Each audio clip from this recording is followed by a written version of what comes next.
And good afternoon and welcome everybody. NCAA Division II Regional Championship Saturday. Hi everyone, Jack Ike, Connor Moore, and we are at the University of Tampa baseball field on the University of Tampa, and the NCAA D2 Championship weekend.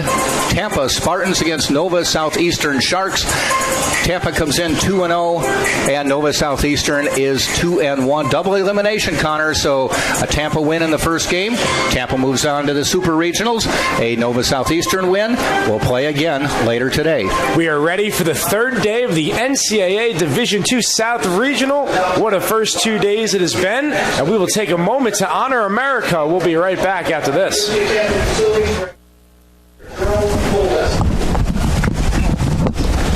Oh, say, can you see by the dawn's early light?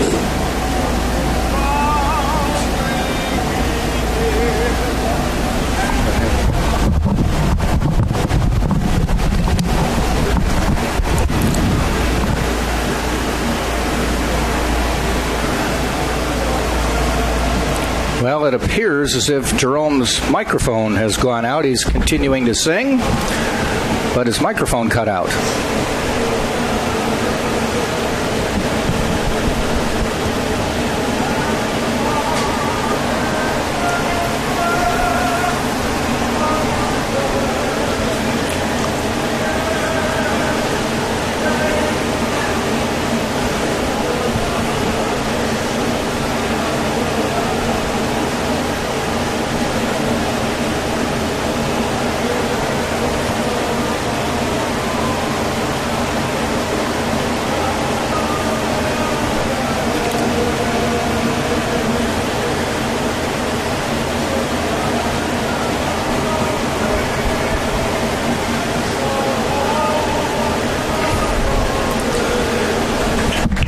Jerome Fulton getting a lot of credit there for carrying on even after his microphone went out. He is the facilities manager here at the University of Tampa, and I think he moonlights as facilities manager. His main job is to be a great singer. That is a marvelous job by Jerome Fulton right there. High fives all around, staying through the performance, and what a beautiful rendition. That's what an athlete does, fights through adversity. And we got ourselves a pitching matchup that Mason Duke, he is 9-0, making his 15th start across 82 and a third inning, 87 hits, 44 runs given up, 23 earned. So defense will hope to back up Duke.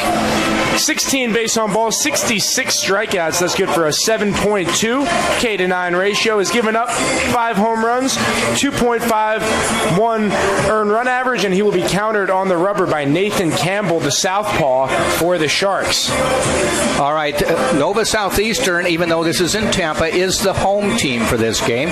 Tampa will be the visitors. Tampa in their traditional third base dugout, though. So we'll give you the lineups for Tampa first, since they will be coming to the plate. Tampa comes in with a record of 38-14.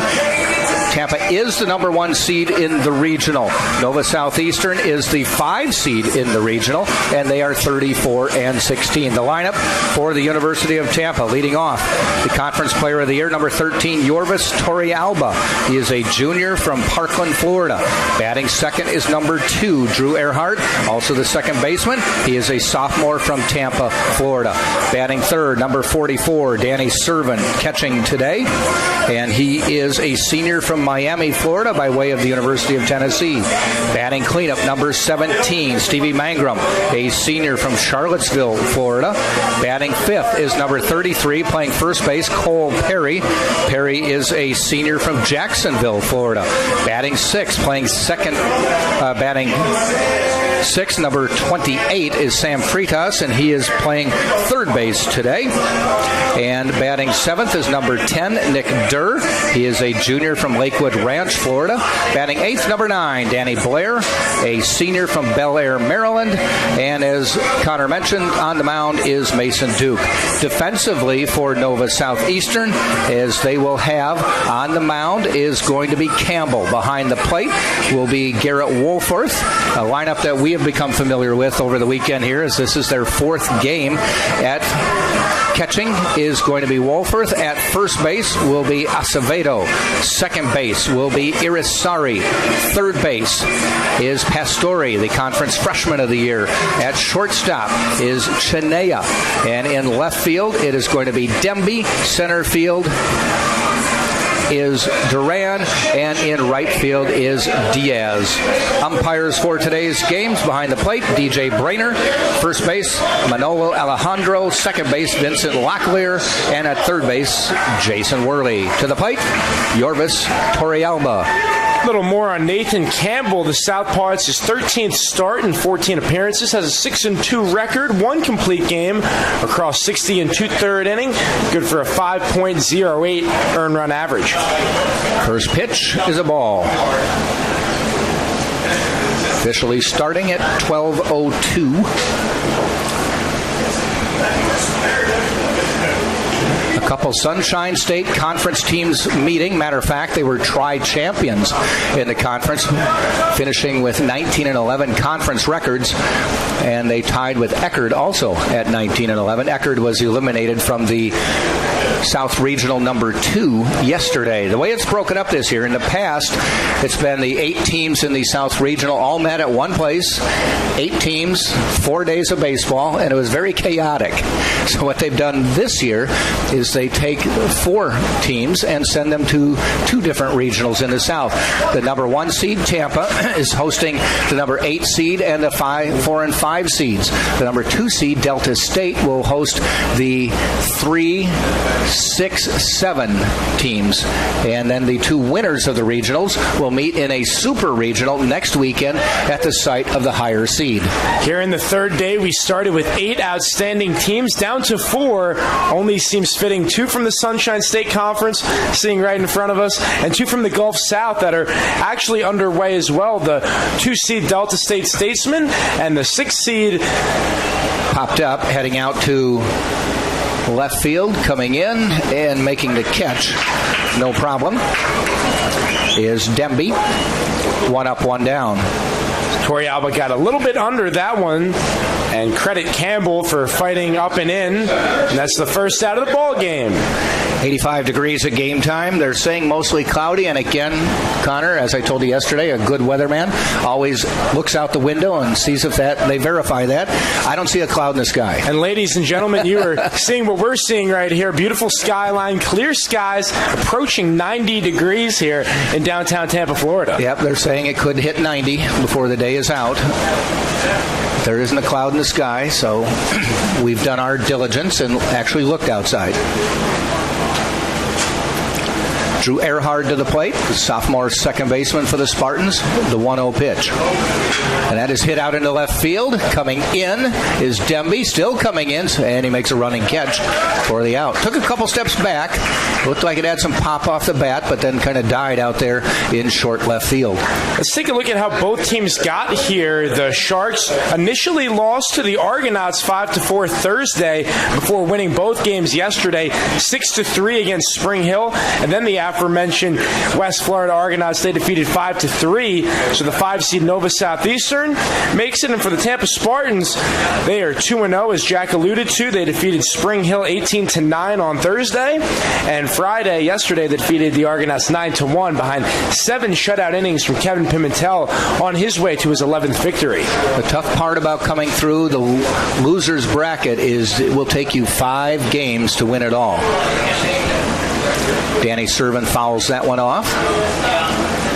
Whereas Tampa, who is 2-0, a win here today, and they could advance to the South. Could get in and out Super 3. Regional, yes, in just 3 games. Just the wear and tear of playing 5 games. There's a ground ball heading up the middle. It does knock down nicely at short, and the throw is in time to get him. Nice play by Chinea, diving to his left.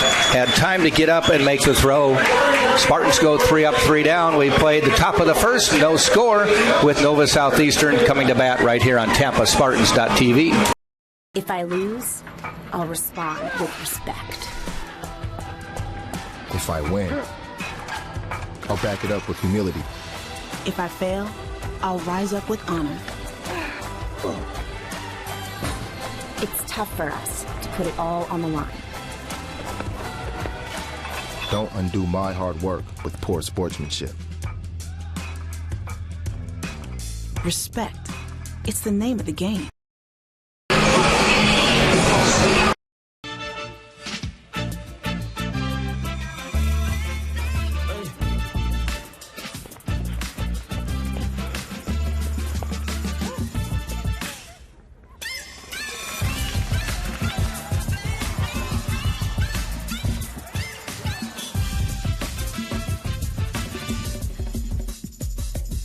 If you have the talent and dedication to succeed in school and in sports, we'll provide the opportunity.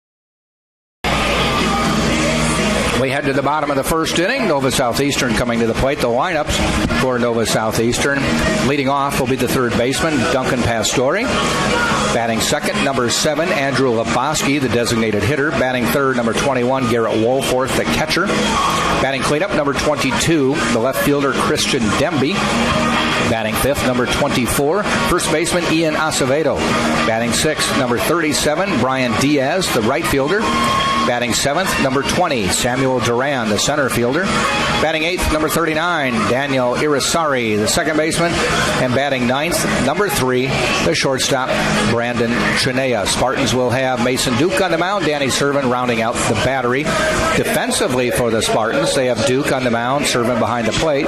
Cole Perry is at first base, Drew Earhart at second, Sam Prados at third, Nick DeTringo at short, Yorvis Torrealba in left, Danny Blair in center, and Stevie Mangrum in right.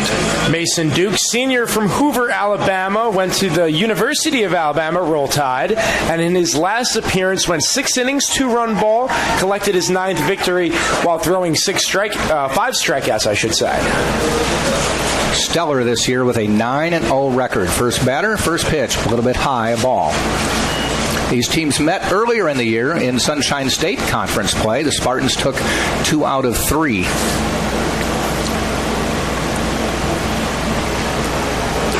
Nice fastball, swing and a miss. I've been really impressed by Duncan Pastore these 3 days. The Sunshine State Freshman of the Year. We saw him on the mound the first game, and we've seen him at the hot corner the next 2 days, and that one is clubbed to deep left field. Left field. Does it stay fair? It does. It bounces into the corner. Pastore trucks into second base with a stand-up double. That one fell about 5 feet inside the line, one hop to the wall, and Pastore cruised into second with the double. 7th double of the year for Pastore, and he got all of that one. Mason Duke and the Spartans fortunate that stayed in the ballpark.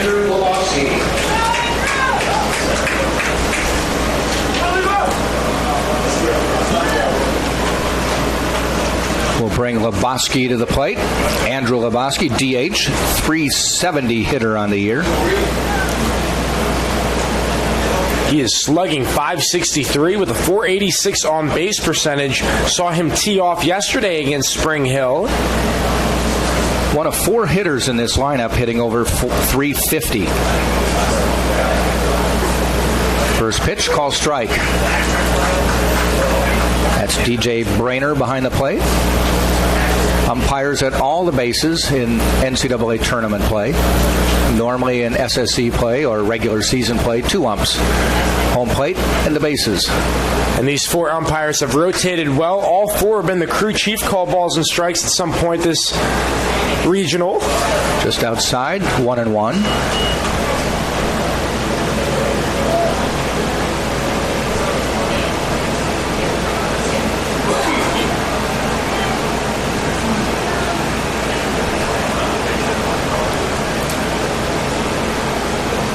Kind of medium depth for Lebowski, not deep. Third baseman Freitas in a little bit, even with the baseline. Pitch a little bit low. 2-1. Pastore with a leadoff double there in the bottom of the first.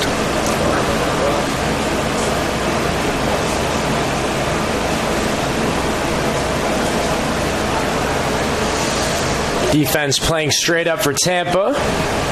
Opportunity for the designated hitter for the Sharks. Their first chance with the runner in scoring position. Duke with a shrug of the shoulders and fires. Fouled off, 2-2. Excellent two-seam fastball there, brushing in on Lebowski, and he was unable to do anything with that pitch.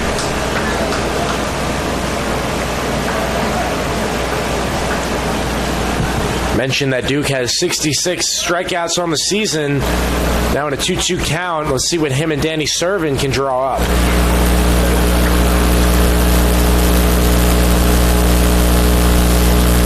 Long look at the plate. Now look back at second.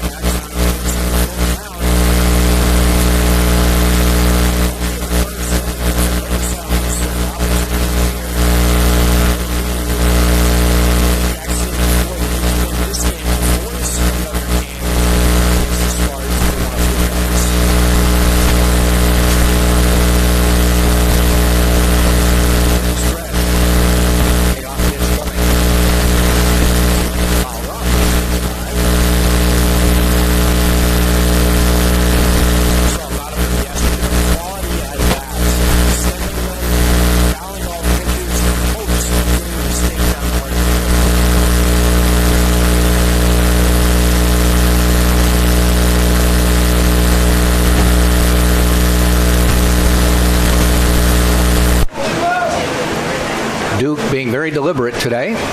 Looks in. 3-2 again. Ground ball foul.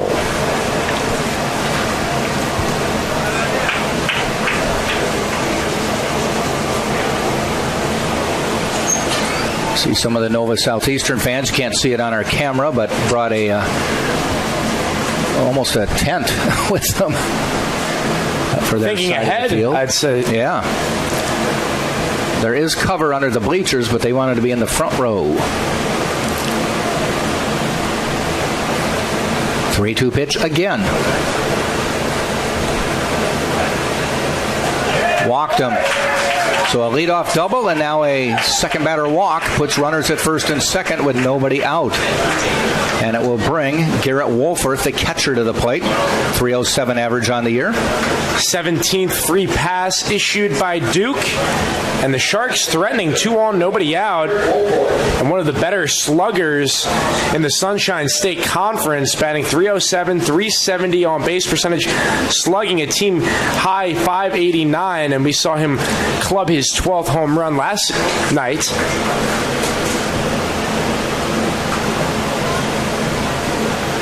Spartans looking for the double play, however, if Duke can induce a ground ball. Lefty Wolforth waits outside, ball 1. Last 10 meetings, the Spartans have been victorious 7, Nova Southeastern 3. But these two teams very familiar with one another. They played 3 games here at the University of Tampa baseball field to begin March. Spartans took 2 of 3. 1-0 pitch. Fouled back, 1-1. Wolforth would like to have that pitch back. He had a hefty swing that time, bit late, and he can only foul it off.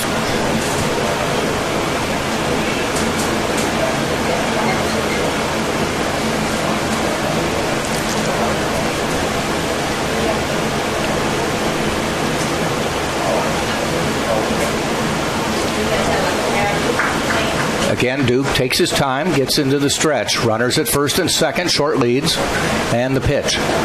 Catches the corner, strike 2, 1-2. Noon start, shadows not a problem right now. Maybe sun the heat might be a problem. Maybe the heat might be a problem, and shadows will not be a problem. All the infielders and outfielders sporting the sunglasses, rightfully so.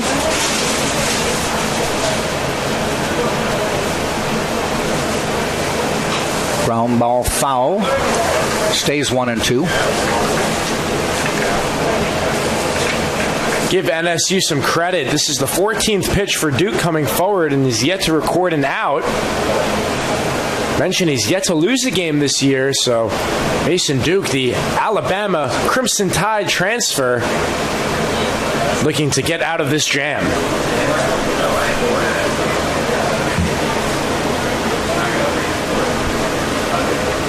1-2 on the way. Roped into right field, falls in front. That's going to bring a runner in. Runners go to the corners, and Nova Southeastern takes the lead as Pastore scores from second. Mangrum got over there, but it fell in front of him. And Woolforth continues his success here in the South Regional, his 55th Ribby on the year. And Pastore comes around to score the 28th time this year. And NSU is on the board first, 1-0. Runners on the corners, still nobody out. So they've hit the ball to the left field corner for a double. They go to the right field corner to bring a run in. Runners on the corners now. There was a walk sandwiched in between those. And brings Christian Demby to the plate, the cleanup hitter. 3:58 coming into the game. Swing and a miss. Takes something off that pitch. Demby expecting fastball, gets the breaking ball out in front.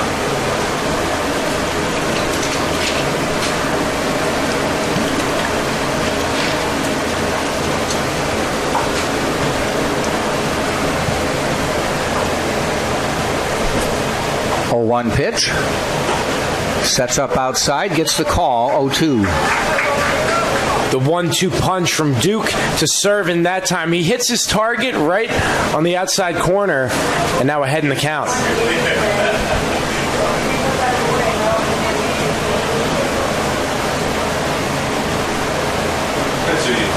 Sets up outside again, just misses.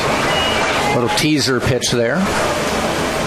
Not a bad idea, but the cleanup hitter for NSU, good eye, takes outside.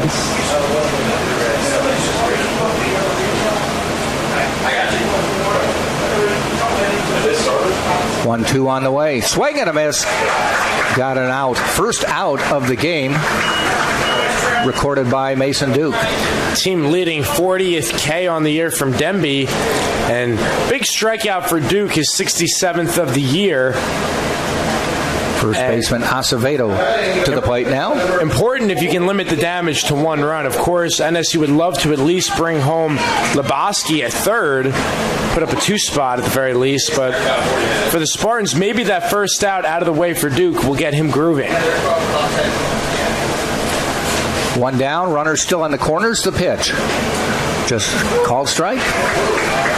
Giving him that outside corner. And I agree, that was off the plate, but it's Danny Servin lining up there and Duke hitting the target. Even if it is off the plate, if you present the ball to the umpire. That's enough to convince him that, hey, that's where you wanted it, that's where you got it. Foul ball.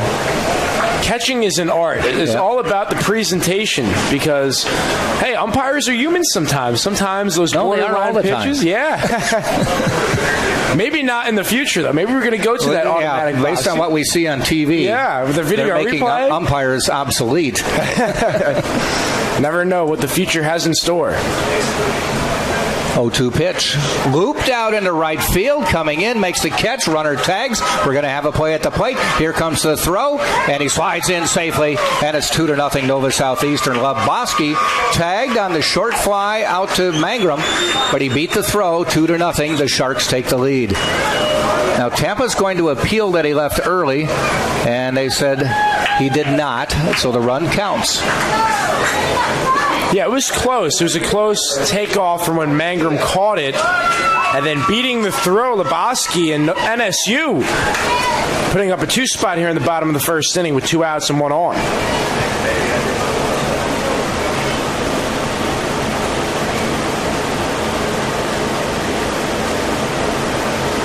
That was a good example of the advantage of having 4 umpires, because when you have 2, you know, you've got so many duties. Are you looking at third? Are you looking to make sure he caught it? You know, who does what, when?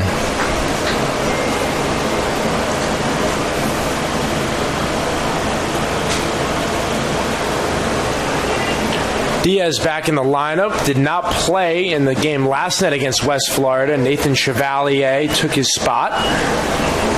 But he brings in a .357 average. 1 ball, 1 strike.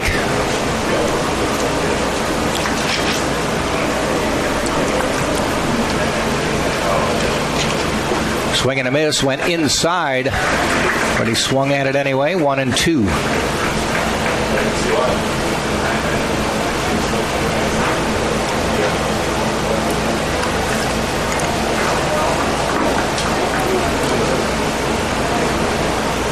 Very short lead at first. Hops off. There he goes. Ground ball. Fielded nicely by Cole Perry. Steps on the bag.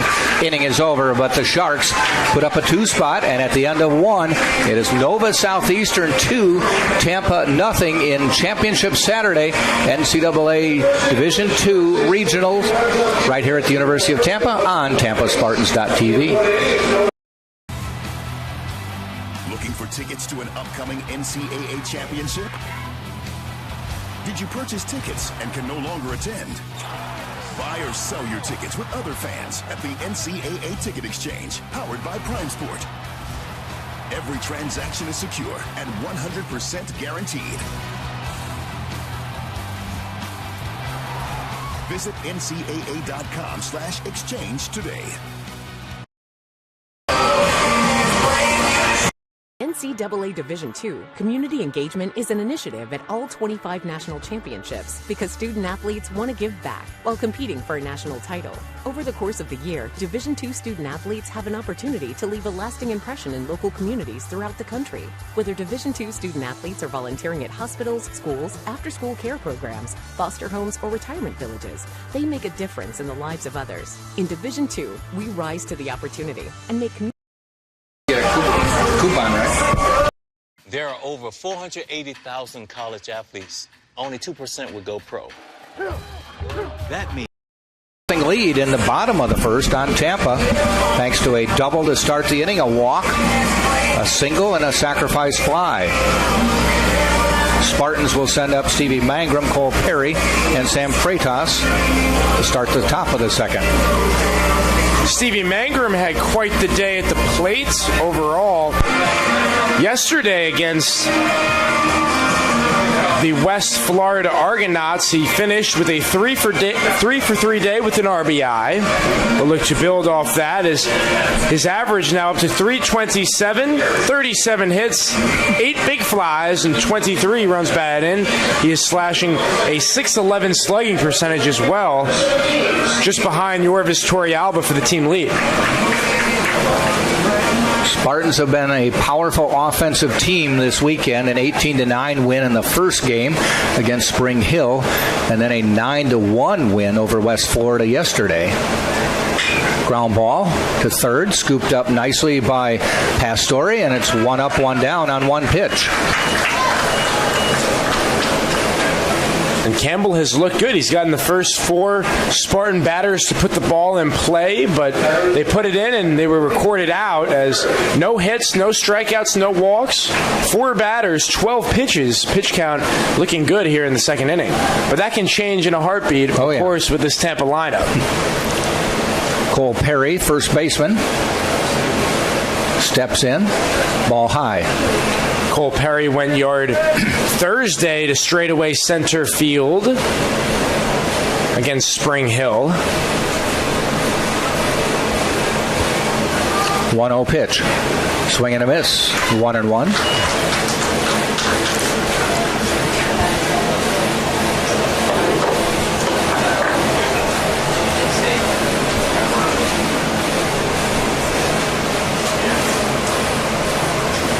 Campbell fires, roped out this shortstop, fielded nicely by Chinea, and the throw is in time.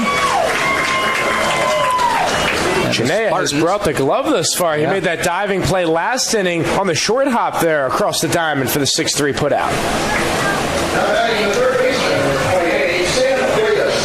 Sam Freitas to the plate. Sam with a .324 average on the year.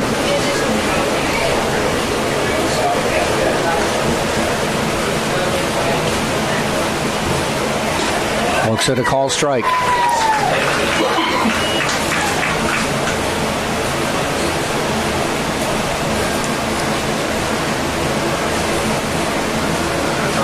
One on the way from Campbell. Goes upstairs to try to get that one. Swing and a miss. 0-2.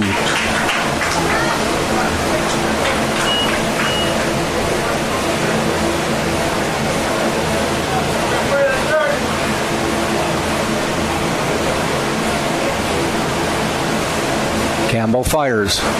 Outside.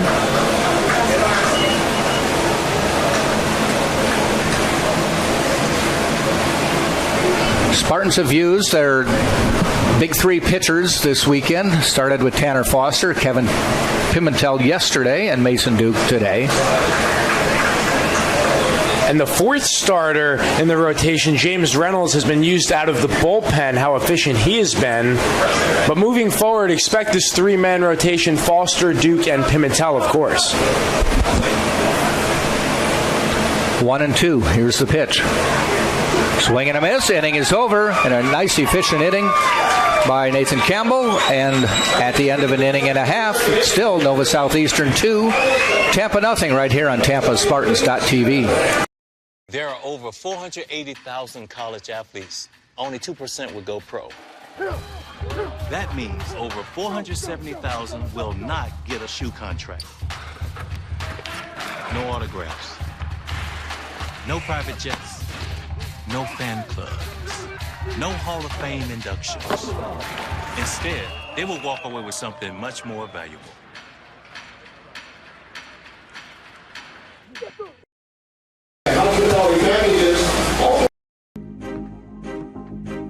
Before the house, before the office, the late nights and new bosses. Before the last hugs, the wins and the losses. Before building the team, before building yourself, the rise and grinds, all day, every days. Before the letter, before the dream, there was a kid who loved to play. If you have the talent and dedication to succeed in school and in sports, we'll provide the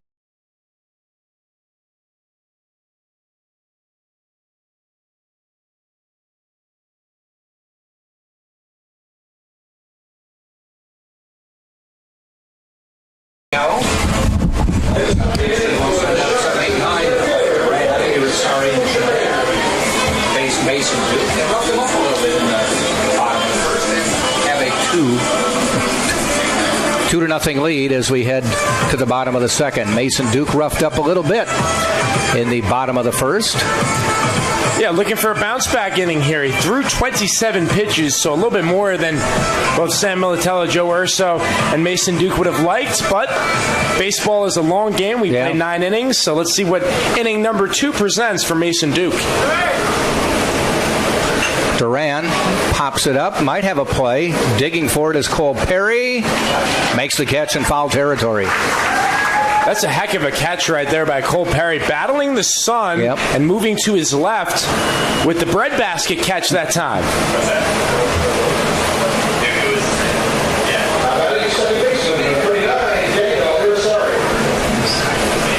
So that's what Mason Duke wants, is a one-pitch at bat. And the runner's out. That brings up Irisari to the plate. Second baseman shows bunt, pulls it back, called strike.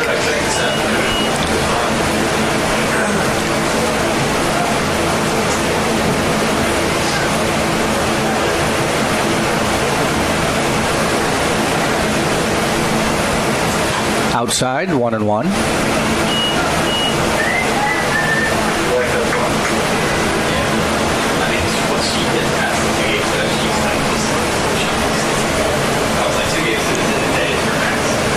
Down the middle, swing and a miss. Ahead of the count, 1-2 now. Healthy cut that time by Irisari. And in the driver's seat, Mason Duke, looking for the put-away pitch, already has 1 strikeout today. And the 1-2 on the way. That is hit out into center and right, drifting over. Mangrum makes the catch in right. Had a lot of hang time on that one. Plenty of time for the Spartan outfielders to get there, so 2 up, 2 down. Big swing by Irisari. He just missed hitting that one into the gap, like you mentioned, lofted it. Does not have any home runs on the year, does the Shark freshman, but gave it a ride. Brandon Chinea to the plate, shortstop. Made a couple nice plays at short, now to the plate for the first time, and he swings and misses. Chinea, a junior from Miami, Florida, and a former Tennessee Volunteer.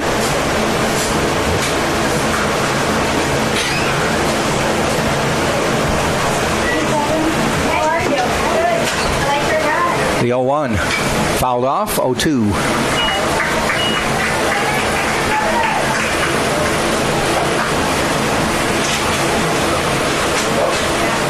Talk about how baseball is contagious. Spartans 0 for their first 6 in the 2 innings. Get the impression once they get that first hit, multiple more may come.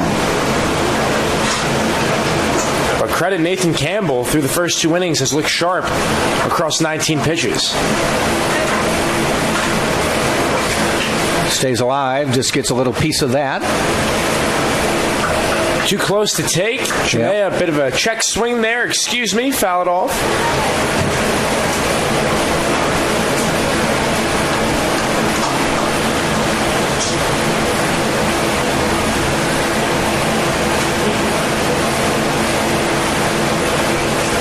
And he swings and misses for the strikeout. So Mason Duke comes back strong for the Spartans.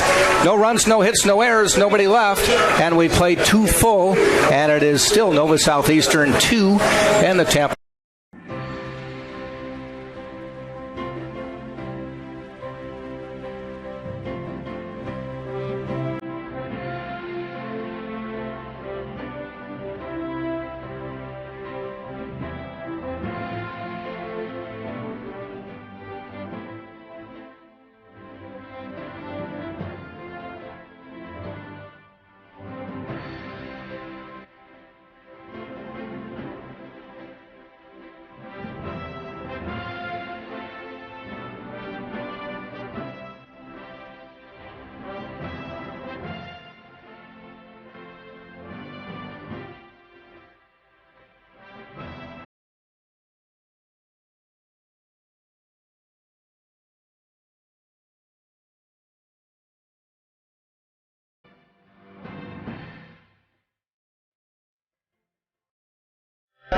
Oh, yeah. This sounds kind of off. Does it? Yeah, this is one.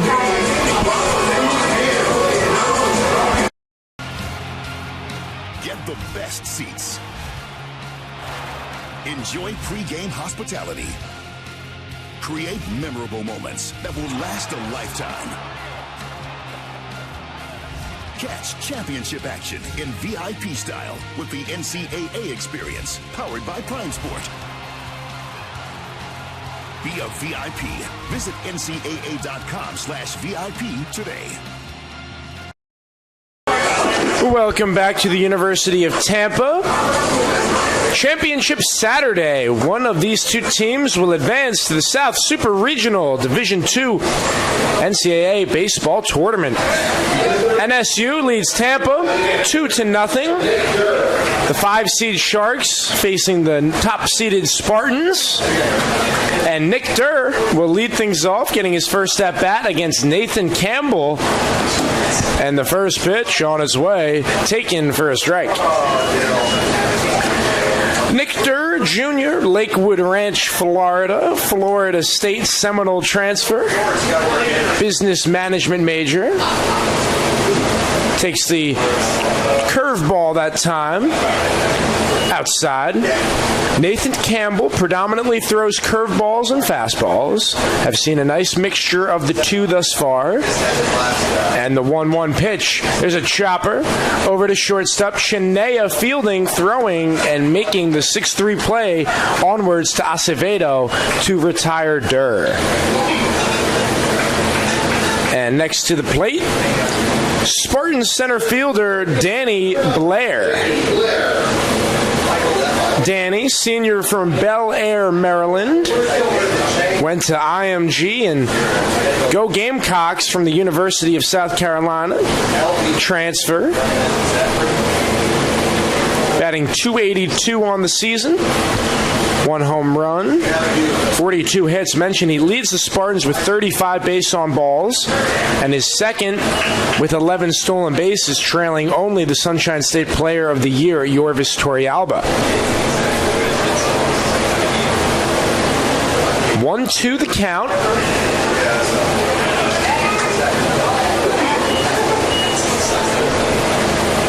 Bit outside. 2-2 on Blair. Connor Moore, thanks for tuning in. Jack Ike calling the action for you, and that is in there for a strike. We'll check the count. Believe it is 1-2 now. It is 1-2 the count on Blair. 1 down here, top of the 3rd inning. And Blair spoils that foul down the first baseline. 4 teams left of the 8 in the South Regional. Delta State and Valdosta State playing over in Cleveland, Mississippi. That's a 2-6 matchup. 1-5 here at the University of Tampa baseball field. And the payoff outside, 2-2.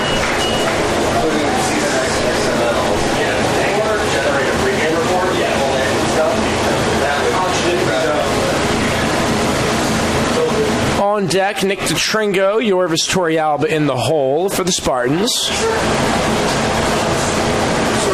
And the pitch to Blair. Sky-high pop-up to the left side. Coming in strong, Pastore. He makes the play for the second out of the 3rd inning. And that will bring up senior shortstop Nick DeTringo. Mentioned that Nick had 7 runs batted in Thursday in part of that 18-run outburst for the Spartans against Spring Hill. The senior from Ruskin, Florida, St. Petersburg College transfer. At the dish, batting .281 on the year. He sends that one into right center field, and that's the first hit of the ball game for the Tampa Spartans. So Nick DeTringo continues his hot hitting, now working with a 3-game hitting streak, has manufactured a base hit in all 3 games of the South Regional. And now the Sunshine State Player of the Year, Yorvis Torrealba, at the plate, representing the tying run with DeTringo on first. He has 10 stolen bases and 13 tries. Welcome Jack Ike back to the set. Thank you. As the pitch to Torrealba is upstairs. We had to have a change of pace, get a base runner. And for Nick DeTringo, stated that he has accompanied a hit in all 3 games now here in the South Regional. So the production from that 9-hole helping Tampa as the pitch skips to the plate. 2-0 now on Torrealba. Tampa now 1 for 9 hitting, but 1 for 3 with 2 outs. Sharks 0 for 2 with 2 outs, but are 2 for 7 as a team. So a favorable count now for Torrealba. Long look from Campbell. And the pitch, well inside, 3-0. Torrealba, the one Spartan in the lineup who could make it 2-2 quickly. Do you give him the green light here, maybe? I would. I would, with how good he has been. He does have 11 home runs on the season. He's got a very good eye, so he's probably not going to go fishing. Let's see if Torrealba likes it. And he does not make a decision. Yeah. Nowhere close to the strike zone. A 4-pitch walk by Campbell. And I think he may have been pitching around Torrealba there to get to Earhart. Did not want any part of the Sunshine State Player of the Year. And now a meeting on the mound between Woolforth and Campbell. And that will bring up Drew Earhart to the plate. He got things going yesterday against West Florida, had a double to lead things off, came around to score in part of that 9-1 victory against the Argonauts.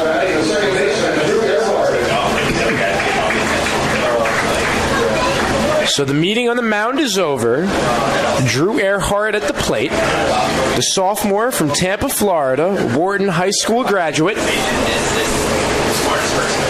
Campbell is ready, Earhart is ready, and play will resume here in the top of the third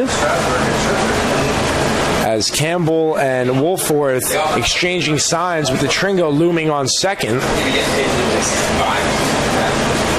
And that one is low. Always need to be mindful when you have a runner at second on relaying messages to your hitter. We had a player on our adult team years ago who was very subtle, and when he got on second base, he'd go, "Watch for the curve." There you go. Maybe having some fun.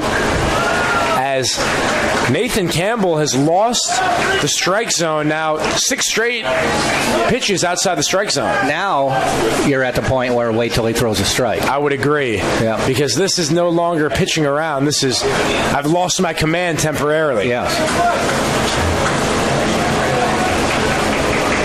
2 on, 2 out. It's a 2-0 count on Drew Earhart, Spartan's second baseman. And the southpaw fires. That one catches the upper inside corner, and I think that was one of those borderline pitches where anything close was going to be called a strike. So a 2-1 count. Earhart looking to swing the bat.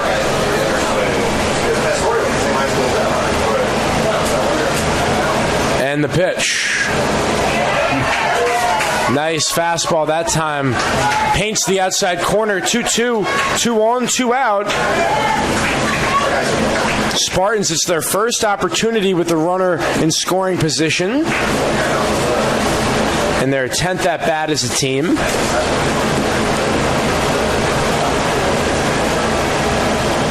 And the pitch.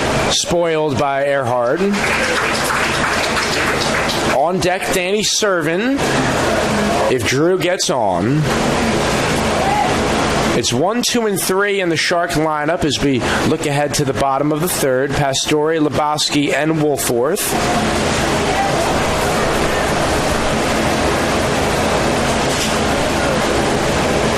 And the 36th pitch of the ball game for the Shark starter is well inside, and we have ourselves a full count. Or as Joey Zamboni of West Florida likes to call it, the Kimmy Gibbler count. Really? I've never heard that. Never heard that either, but he's from St. Louis, so there you go. Back to action here. Full count. Campbell and Earhart marquee matchup here in the third inning. And the pitch. That one's sky high, left field. Will it fall? Ranging under it and making the play, Demby. So the Spartans strand 2. We move to the bottom of the third inning. Sharks 2, Spartans 0. You're listening live on TampaSpartans.tv. My path to a college degree would have been completely different had I not run Division II cross country for the University of Mount Olive. Having an athletic and academic scholarship was key for my success. Our coaches were really helpful with balancing out my academics and athletics. I decided to attend graduate school because I wanted to become an athletic director. Receiving the postgraduate scholarship through the NCAA provided me with the flexibility to choose the school that I wanted. So now I know that I can accomplish any goal that I set for myself.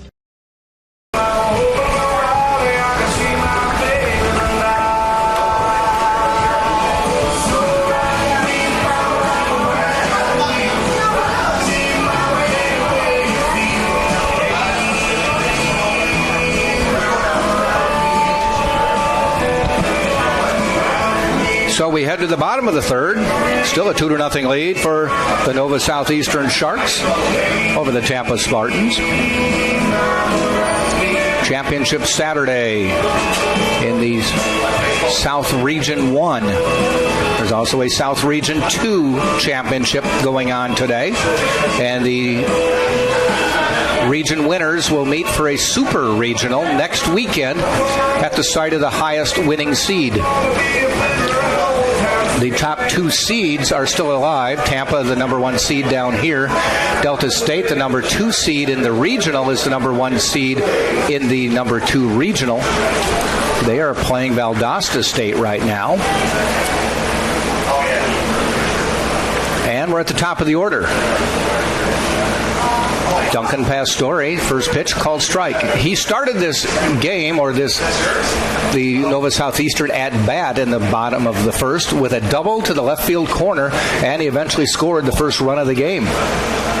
Swings and misses there. He's behind 0-2.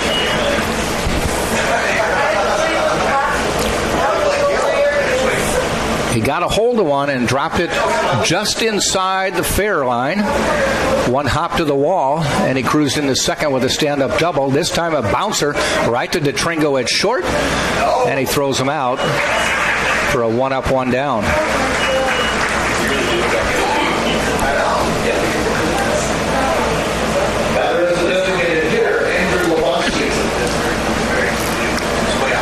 Lebowski to the plate. He walked his first time up and came around and scored. Those are the two runs Nova Southeastern has. Picked them up both in the first. Fouls it off on the first pitch.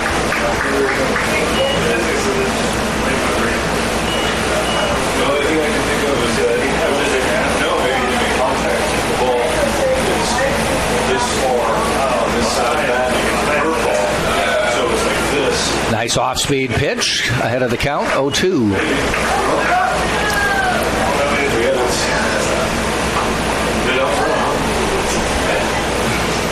Mason Duke on the mound for the Spartans, 9-0 on the year. Outside, 1-2.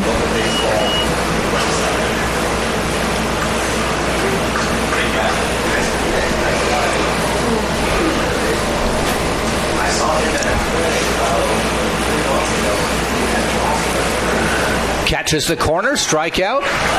2 down here in the third. Lebowski, a little conversation with the home plate umpire, DJ Brainer.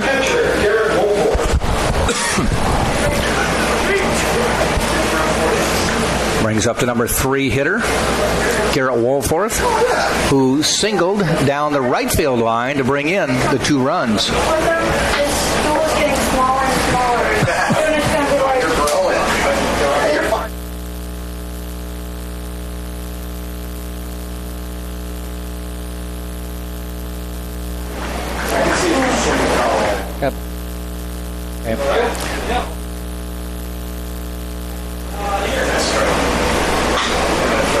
Ground ball, base hit between first and second.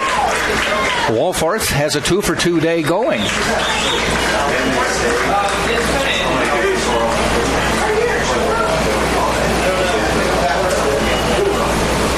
Brings up the cleanup hitter, Christian Demby. He struck out for the first out for Nova Southeastern back in the first.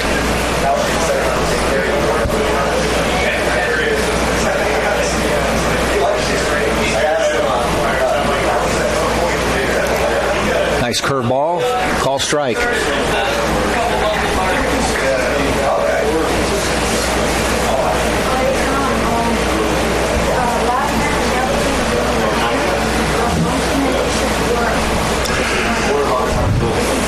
And the 0-1.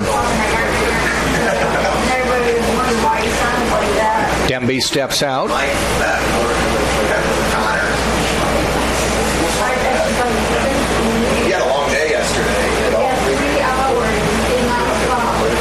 And that was roped down the line, but foul into the Spartans bullpen.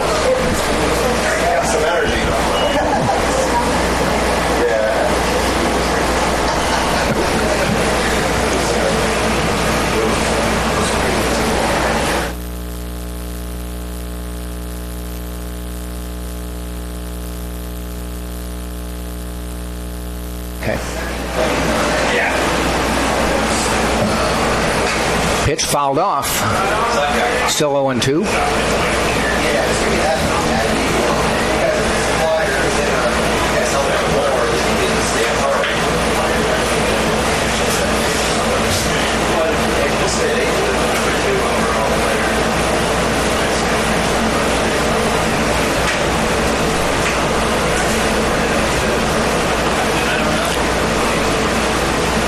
Spartans playing Demby straight away. The pitch. Fouled off, stays alive, still 0-2.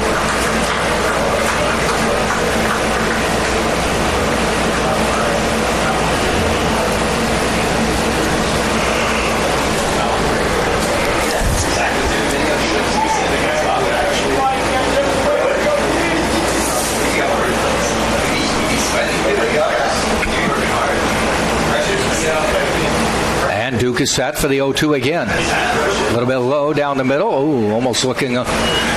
Servin had a chance to throw down to first, but scampering back is Wolforth.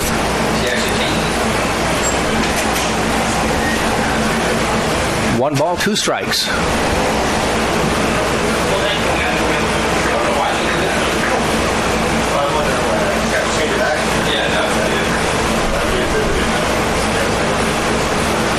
Swing and a miss. Inning is over. Mason Duke picking up the strikeout.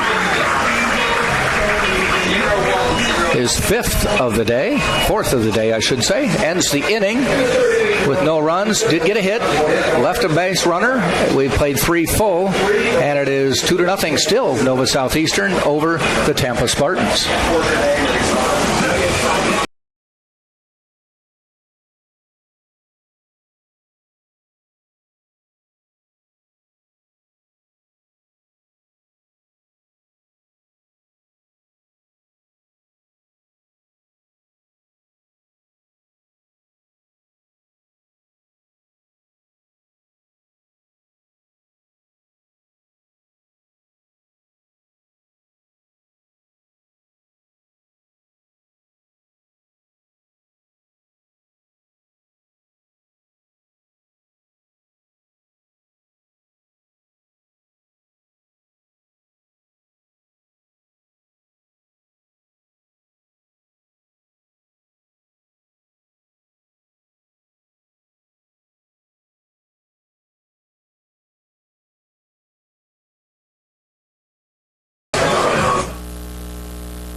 And we head to the top of the 4th inning. Tampa trailing 2-0. Tampa will send up 3-4-5. That's Servin, Mangrum, and Cole Perry.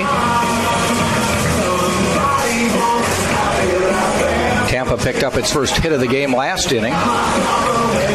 Left the base runner on.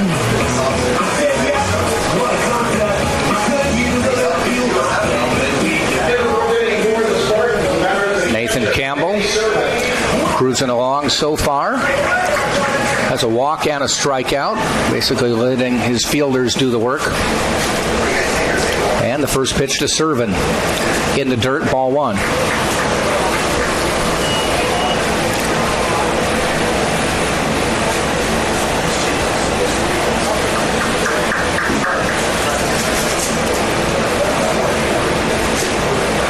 Catches the outside corner, calls strike 1. 1 ball, 1 strike to Servin.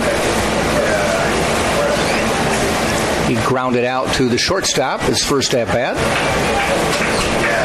On a nice play by Chinea, diving to his left.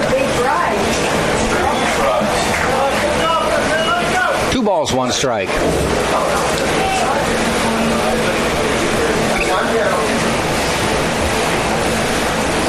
How you doing, Clay? 2-1 on the way. Servin slides back, sees it called a ball. 3-1.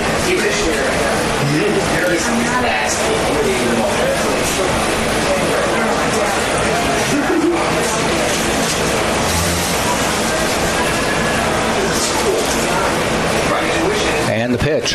In the dirt, ball 4, a leadoff base runner for the Spartans. We'll bring up Stevie Mangrum to the plate.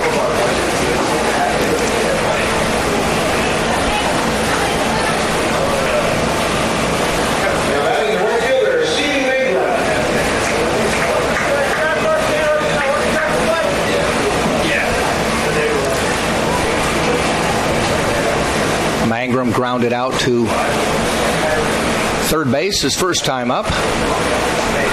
Curveball missing.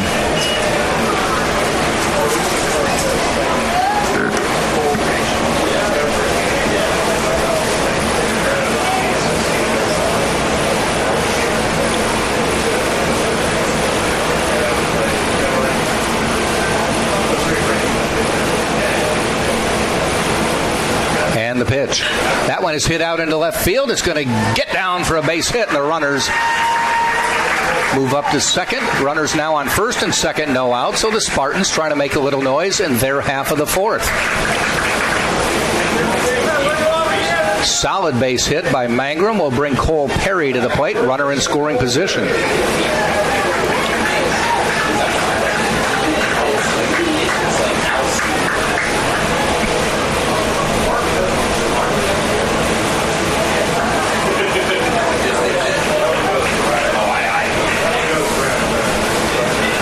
Perry, he grounded out to short his first time up.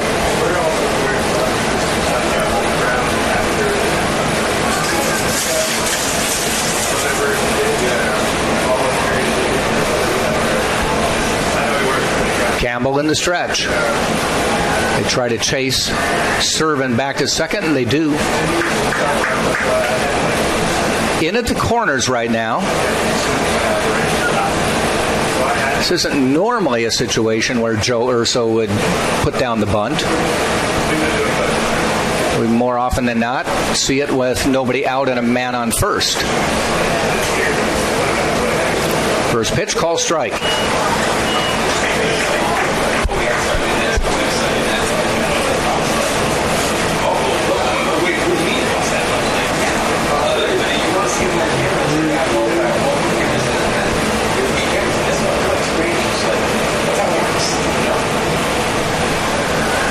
Campbell in the stretch. And the pitch. Off speed, fouled off. No balls, 2 strikes.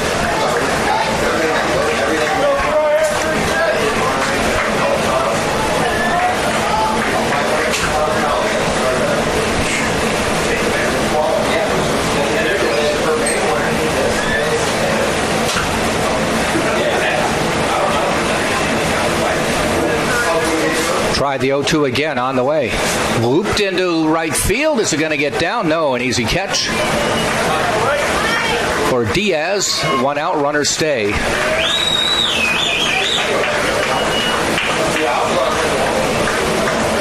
Brings up the number 6 hitter in the lineup, Sam Freitas. Now batting the third baseman, Sam Freitas.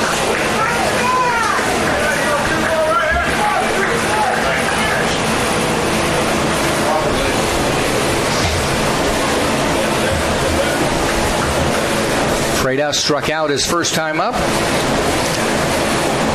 Nick Durr on deck for the Spartans.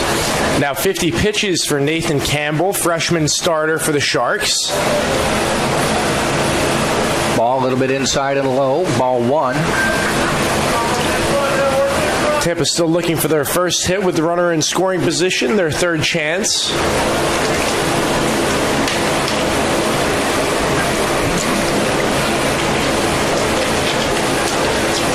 Campbell sets and fires. Ground ball. Bounces away from the third baseman. Pastore. Runners are safe. Bases loaded for Tampa. Pastore had to range quickly to his left. Tried to get the glove on it. It glanced off the glove and went far enough away that everybody is safe. So the bases are loaded, and to the plate comes Nick Durr. Yeah, that was a difficult play. That will be scored an infield single. And now the base is loaded. And the Spartans with Nick Durr, the junior, at the dish, looking to make something happen.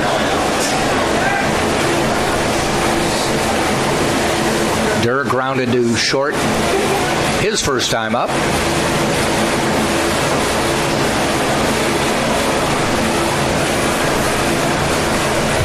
And the pitch. Durr fouls it back, strike 1.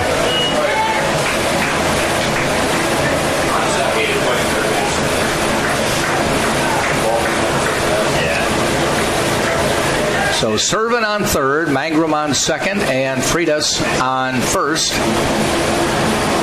with one out. Top of the fourth.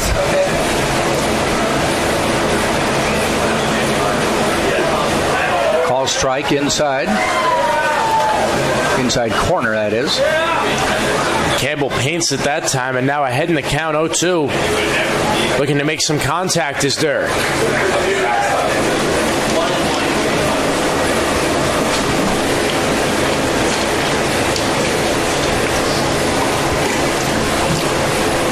Campbell fires. Ball high, 1-2. And right now, if you're Durr, want to find your pitch, whether you have to foul a couple pitches off, take a few out of the zone, force the freshman to give in.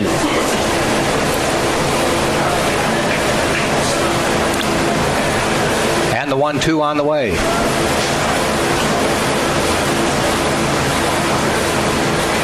Ball too high.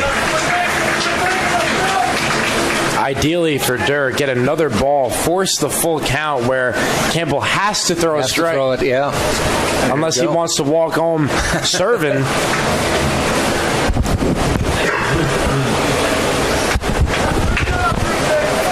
Woolforth with the sign.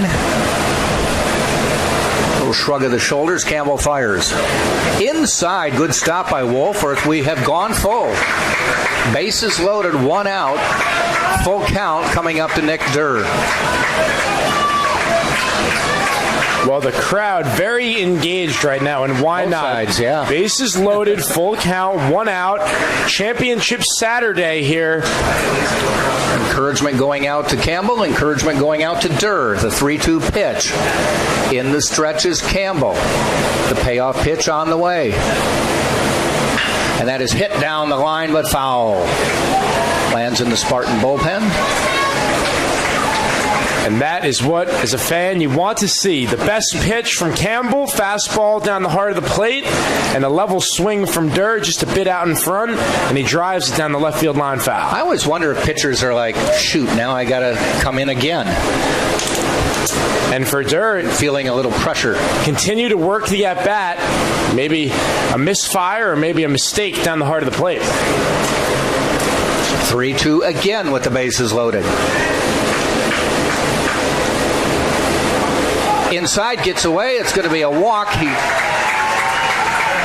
walks in the run. I believe that might have hit the foot. Yeah, I think that might have hit dead because nobody reacted. I'm like, why aren't people moving? Indeed, because I think that's fortunate for Nova Southeastern because that ball got behind the backstop of Woolforth there, and who knows, Freitas, if he's running hard from second, maybe makes a play. And I thought when it hit, don't just nonchalantly go get the ball because the runner from second could try, but you're right. They did call it a hit batsman. And it might have gotten the toe of Durr, if anything. It was did not hurt, you should say, because Durr was unfazed by the pitch, but a quality at-bat by Nick Durr, and that is good for his 34th run batted in. And he didn't really bat it in, he walked it in, but they all count the same. Yep. I always found that an odd statistic, that a walk hit by pitch is a run batted in.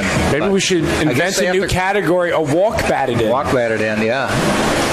I guess they have to credit something. A WBI, maybe? A WBI? Or a BBI, base on balls? Yeah. BB. Jack Ike, Connor Moore creating new baseball terminologies for you, ladies and gentlemen. Having some fun here. 2-1 the score, top of the fourth inning. But the bases are still loaded, so the predicament is the same for Nathan Campbell, other than it's a new batter coming from the left side of the plate, and that's Danny Blair. Now a 2-1 game. I've talked about it many times, so it was the dreaded leadoff walk that came around to score. The pitch to Blair, the lefty, looks at a strike.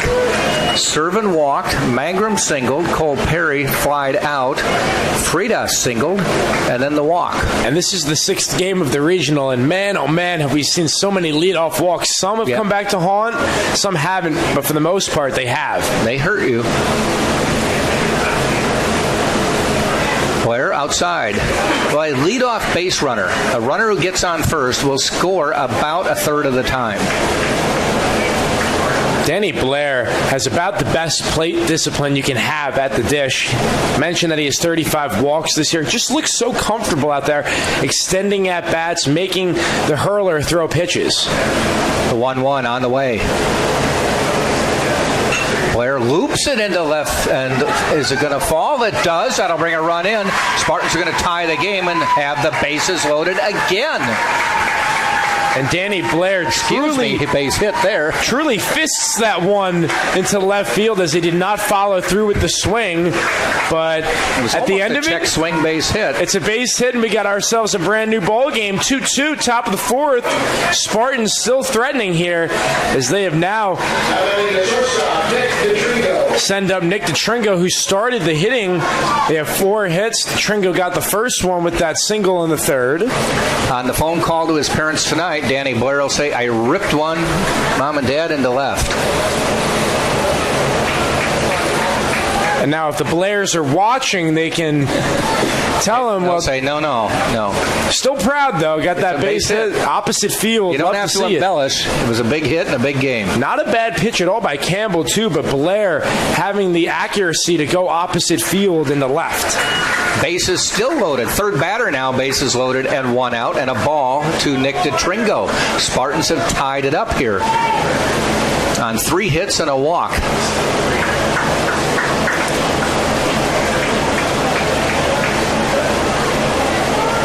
Actually, in order, it's a walk and 3 hits.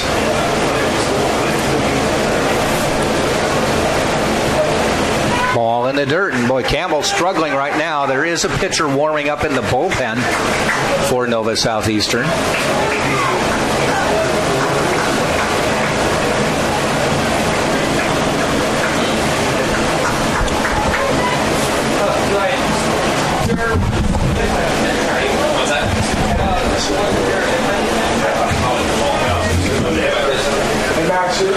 Two-0 pitch.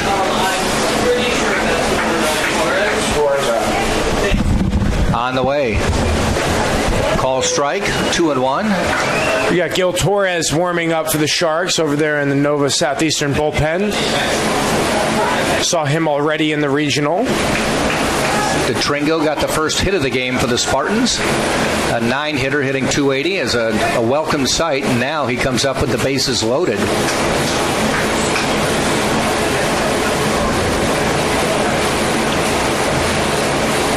In the dirt, bounces away. Wolforth able to retrieve it. You knew you weren't going to keep the Spartans down. They're averaging 13.5 runs a game. Had only 2 games to show for this tournament. You read my mind. Was thinking the exact same thing when we were talking about the first 2 innings. The Spartans were 0 for 6, and we credited Campbell, the freshman. But like you said, this lineup is just too stacked, 1 through 9, to keep them in check for the duration of a ball game. And they may not kill you with the power. They're doing what this is. They will just keep coming at you. DeTringo waits. The 3-1 pitch. Down the line, but foul.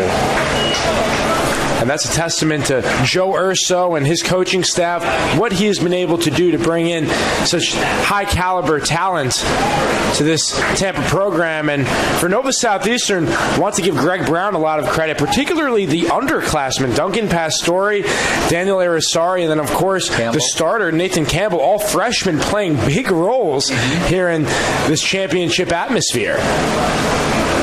3-2 pitch now. Nowhere to put him. He winds and fires. Popped up. Who sees it's the question. Third base coming in. Pastore right near home plate. Makes the catch. Straight up into the sun. Wolforth admitted quickly he didn't see it. And luckily for the Shark infield, Pastore did, because I do not believe Acevedo, nor Campbell, nor Wolforth, like you said, had a read on that ball. But Pastore coming in from the hot corner to get an imperative out right now with the bases still loaded. Trip to the mound first. Yeah, Campbell had kind of a look on his face like, somebody. And now we do have Gil Torres coming in. Okay. So we saw him against Spring Hill. And and he went 2/3 of an inning, gave up 1 hit, did not strike anybody out, and way to that victory for the Sharks. Yesterday, that was in the middle game. So interestingly, Campbell does get the second out, but when Yorvis Torrealba comes to the plate, they want to make the change. Looks like Greg Brown wants the righty-on-righty matchup here. And let's take a look at the temporary stat line. Of course, not official yet for Nathan Campbell. 3 2/3 innings, 4 hits, 2 runs. However, all 3 on base, his responsibility. 2 walks, 1 strikeout. He did hit 1 batter across 18 plate appearances, 68 pitches, 37 for strikes. And when you break it down, that's only a 54.4% strike-to-ball ratio. When you look at Mason Duke, he's at a 77% clip. So running into trouble here in this 4th inning was Campbell after cruising through the first 3. He did. And now the spot, I believe the redshirt senior Gil Torres was expecting to be in, but just has to make 1 pitch as there are already 2 outs to get out of this. You don't mind coming in with the bases loaded, do you? No? Okay. Well, it will not hurt his earned run average if he gives up a hit. Of course, a home run would because of the batter, but maybe playing with some house money. Of course, Campbell would say, wait a second, let's get these, do not bring these runs in. Well, his job is to shut the Spartans down, and he'll have to do it against the Conference Player of the Year, Yorvis Torrealba, who flew out and walked.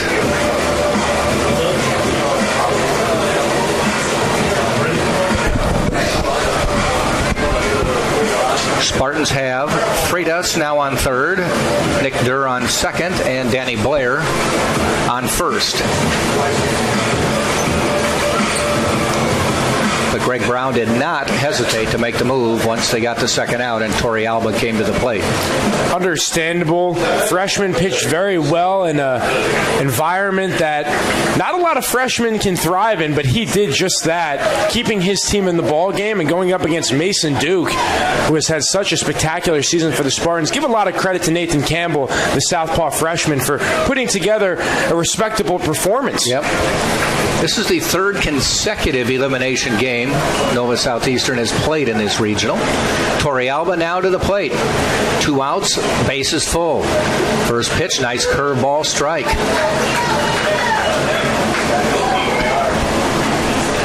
Well, matchup, the fans eager to see the Sunshine State Player of the Year against the first arm out of the bullpen for the NSU Sharks. This is where the Player of the Year thrives. That one gets away. That's going to bring a run in, or they're going to have a play? No. Well, it was closer than we thought, but sliding in safely is Freitas. And the frustration is visible from Wolforth. He had a play as that one rocketed right back to him, but a little bit of a juggle there, was unable to come up clean with it to relay it over to Torres, and dashing on home is Freitas. Without the juggle, might have been a closer play, but Freitas quick to the plate. That pitch was about 5 feet outside, so that's a wild pitch all the way. And give a lot of credit to Sam Freitas, the junior from Lawrenceville, Georgia, able to read that off the screen, because if he hesitates, he would have been dead meat. Yep. So Spartans take the lead now, 3-2. Runners on 2nd and 3rd. That pitch is high. Ball 3, strike 1. Incredible take that time. I told you a couple years ago we saw a play like that, which was a game-ending play. Hit the backstop and bounded right back to home plate where they tagged the runner out, which would have been the winning run. And NSU fans familiar with the wild pitch, of course, Thursday, that was how the West Florida game ended. It is 3-1 now on Torrealba. Hitters count. Looking to do some damage if he gets anything over the plate. Yeah, this is where Torrealba thrives, where you've got to throw a strike. Leads the team with 40 RBIs, and he has 2 in scoring position. Blair at 2nd, Durr at 3rd. In the stretch is Torres, the pitch. Call strike 2. Nice bender. That's how he started this at bat. The curveball has been the one pitch working for Torres. He's overthrown that fastball, like we said, the one to the backstop, a few others out of the zone. Pivotal point in the ball game, full count, 2 outs. The 3-2 pitch. Ground ball heading out to second, fielded by Irisari, and he throws out to end the inning. But the Spartans do some damage. They pick up 3 on 3 hits, also a walk. And at the end of 3.5, Tampa now on top of Nova Southeastern, 3-2 right here on TampaSpartans.tv. NCAA Teamworks is how the NCAA, member schools, student athletes, and corporate champions and partners actively engage in outreach efforts where national championships are played. Through initiatives such as NCAA Community 101 service learning projects, disaster relief efforts, youth clinics, backpack and school supply donations, and support of the Special Olympics and the Make-A-Wish Foundation, the NCAA and its partners work together to leave a lasting legacy in the community. For more information on NCAA Teamworks, go to ncaa.com.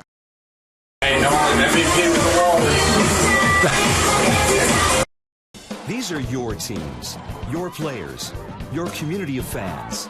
This is where they play, where they practice, where you cheer. At every meet, every event, every game. Your community is passionate, dedicated, supportive. You know the tension of a close game and the thrill of the win. So while you're cheering, keep an eye out for anything out of the ordinary. If you see something suspicious, say something to local.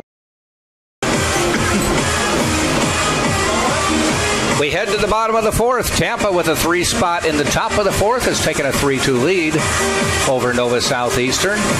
Championship Saturday in this Division II region, South Region number 1. A Tampa win moves Tampa to the Super Regional Finals next weekend. A Nova Southeastern win will necessitate one more game today.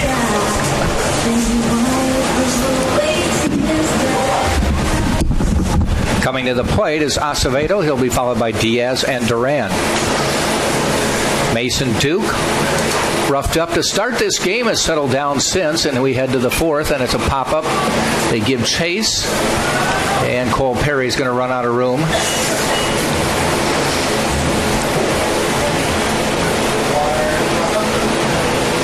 Acevedo, the senior for the Sharks, plays a good first base. We've seen the leather on display as well as the bat. Mentioned that he is a .308 hitter, 4 big flies, 35 runs batted in, 45 hits across 146 at-bats. Has an RBI today. Another foul.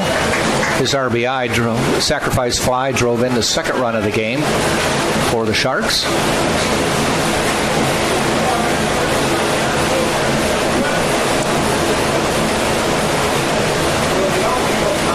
0-2 count.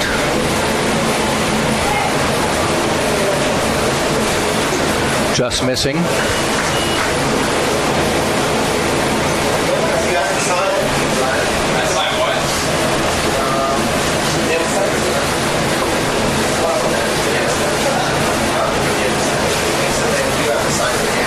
One-two, ground ball foul. So this all started on Thursday. Tampa played Spring Hill. West Florida played Nova Southeastern. West Florida and Spring Hill eliminated yesterday. And these are the 2 remaining teams. Spring Hill went 0-2. West Florida 1-2. Won the first game, but then over this Nova Southeastern team, but then lost the next 2. 2 Sunshine State teams make it to Saturday here in Tampa. The other 2 fall in Cleveland, Mississippi, is Delta State and Valdosta State. The other 2 teams still alive in the region. What a season for all 8 teams. Ground ball heading up the middle. DeTringo ranges over. And 1 up, 1 down. Cannot say how impressive Mason Duke has been, because there have been times now, his 15th start, where he does not have his best stuff, but he has not allowed that to impact the team. He is 9-0 on the year, and he has continued to navigate his way through these hitters, and he has really settled in after surrendering 2 runs in the first inning, has battled back, put up 2 empty frames, looking to do so here in the 4th. Diaz to the plate now. Lays down a bunt. Servin, quick throw in time. Pretty good bunt, just didn't get far enough away where Servin was able to get it and make the throw. Servin fielding his position, showing off a little bit to the fans with a little shimmy after the throw. He gets up and off his feet, makes a strong throw over to Cole Perry for the 2-3 ground out.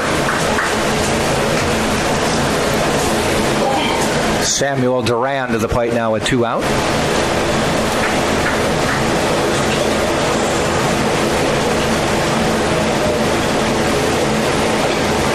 Down the middle, call strike 1.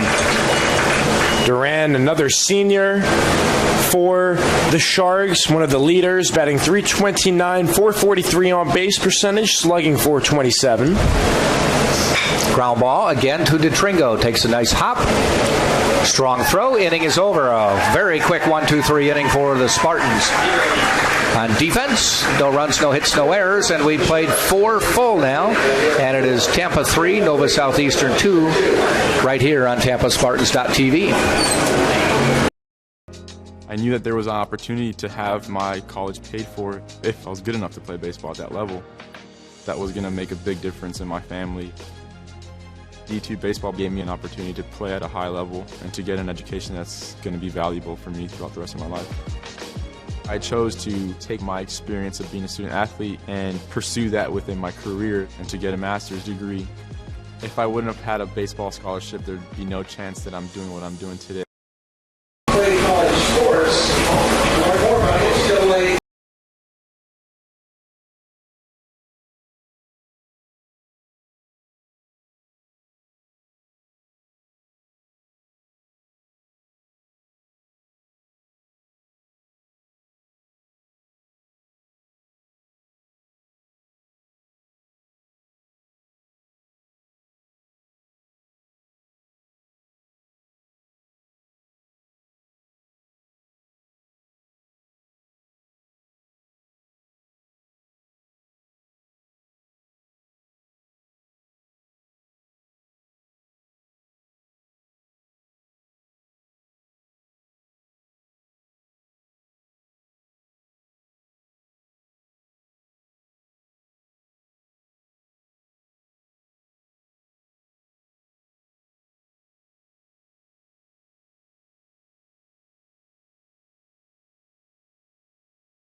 Top of the 5th, Drew Earhart to the plate. Number 2 hitter in the lineup for the Spartans. Tampa 3-2 lead.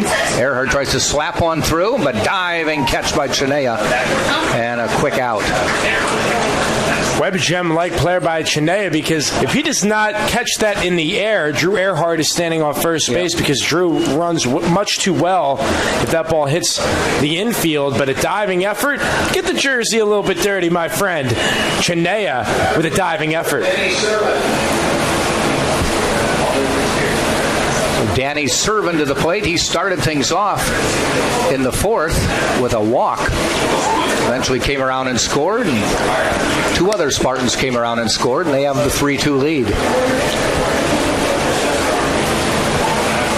Call strike inside corner. You know, it's funny, we were talking before the game with Nova's Max Gallner about the Sear Chinea platoon, if you will, at shortstop, and wondering who the better defender was. Well, Brendan Chinea is proving in his own right that he has some spectacular defense nonetheless. Pop up, they're giving chase. Acevedo giving chase, seems to have room and makes the catch. So this is being a quick inning for Gil Torres.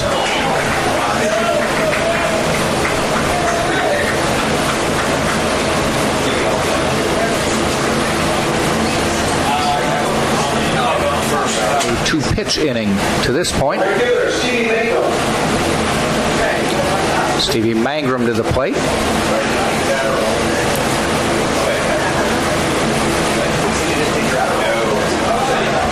Mangrum singled and scored last inning.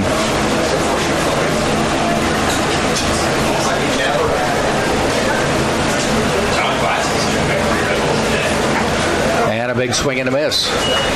And Jack, you hit the nail on the head talking about the walks. Both teams have scored once this inning, and in those innings, both teams have mustered out a walk. The Spartans, of course, the leadoff walk in the fourth, and then Lebowski with his walk in the second after the Duncan Pastore double. That's been the scoring. So that will play a major factor, indeed, the rest of this game. The 2 walks have come in to score, 1 for each team. But for Tampa, have to be impressed with how Mason Duke has settled in, putting up 3 scoreless frames after the 2 spot in the first. 1-2 pitch on the way, lofted out into right field, backing up a couple steps is Diaz, and he makes the catch. And a quick inning for Gil Torres, shuts the Spartans down in the 5th. No runs, no hits, no errors, and we've now played 4.5, and it is still Tampa 3, Nova Southeastern 2, TampaSpartans.tv. Being a champion takes more than talent, more than the perfect pass, more than using your head. Being a champion takes the spirit to always push harder, the ability to overcome any hurdle, and the fire to be the best. Welcome to Division 2, where the pursuit is yours to create. And the question isn't, can you do it? It's, will you?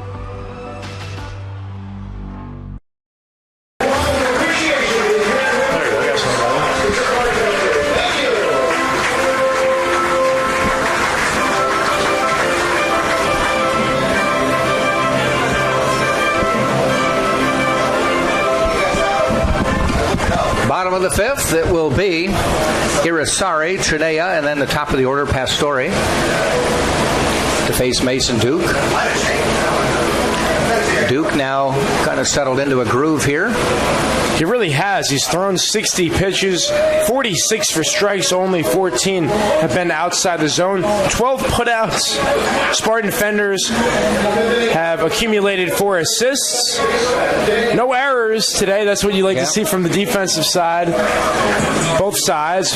Both teams have 5 ground balls. And Mason Duke, as we mentioned, these last 3 innings have looked sharp, and he's back out for his 5th inning of work. Irisari waits and looks at a pitch a little bit low.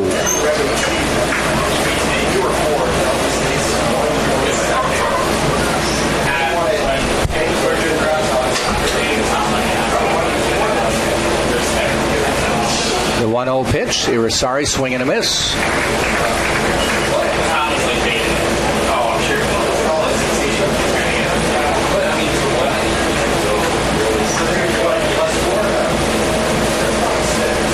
One pitch coming up. Fouls it off, 1-2.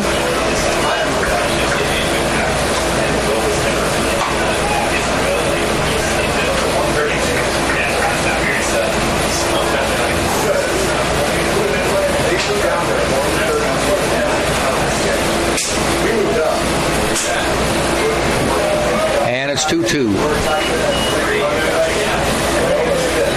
And for Duke, he has worked both sides of the plate very efficiently, keeping hitters off balance, mixing in his primary and secondary pitches. 2-2 pitch on the way. Fouled off. Hanging in there. There's a souvenir for a fan who tossed it back, which they normally do at the college level. So the 2-2 pitch on the way again. Fly ball hit out to center field. Blair, routine catch.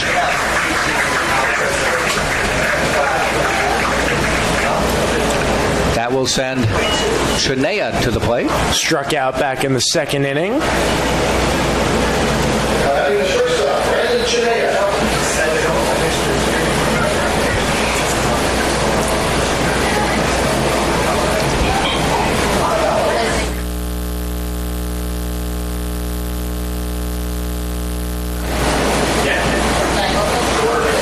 First pitch to Chinea is a ball. So nothing to report from the other Championship Saturday South region? So the Delta State Statesmen's threatening in the top of the 2nd inning. They have 2 on, 1 out against David Harrington. Rather pop up. See what happens here. Danny Blair no trouble. Yeah, Anthony Dahl pitching for the Blazers against David Harrington of the Statesmen. We'll keep you posted if we get any score updates over in Cleveland, Mississippi. They must be taking their time. Didn't they start at noon as well? They've been a little bit behind us. I think maybe a little bit of a late start time for them.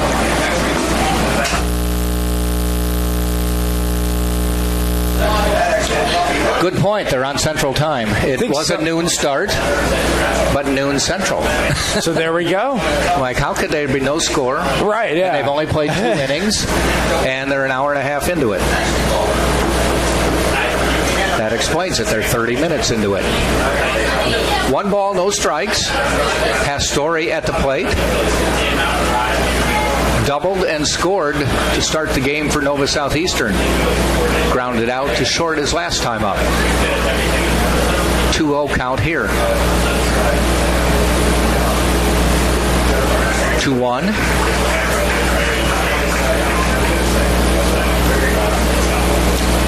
Reminder, whoever advances today, the NCAA Super Regional will be May 25th, 26th. As we see a beautiful pitch there by Mason Duke. 2-2. And he is truly grooving right now on the mound. Everything going his way. And the 1-2 punch between Duke and Servin phasing the NSU hitters. And the pitch. Well, they were heading to the dugout. That one, as we, Connor, you had mentioned earlier, if you hit the mitt, you usually get the strike. That hit the mitt, but he was set up outside. And that time, P.J. Brainerd didn't fall for it. Maybe got to give Danny Servin an Academy Award back there behind home plate. Very convincing, I would say. Except to everyone but the umpire. 3-2 pitch on the way. Popped up. Tringo calling for it, out on the grass a little bit. Makes the catch to end the inning. A nice inning again for Mason Duke. No runs, no hits, no errors. And we have played 5 full, and it is Tampa 3, Nova Southeastern 2 on TampaSpartans.tv. If I lose, I'll respond with respect. If I win, I'll back it up with humility. If I fail, I'll rise up with honor. It's tough for us to put it all on the line. Don't undo my hard work with poor sportsmanship. Respect. It's the name of the game. Yeah.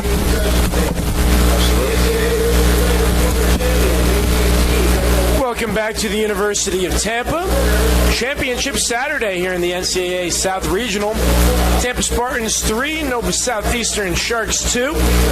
We've played 5, got 4 to go. It'll be Gil Torres, who has pitched an inning and a third of clean ball across 14 pitches.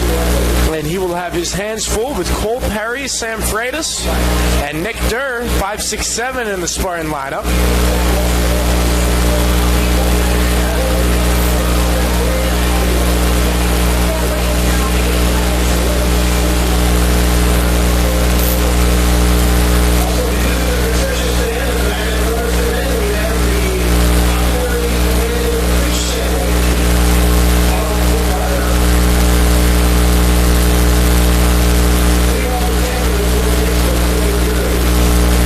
So Cole Perry, he grounded out to Chinea and flew out to Diaz in his first 2 at-bats, up for his 3rd plate appearance. Cole Sr. from Jacksonville fouls one down the third baseline.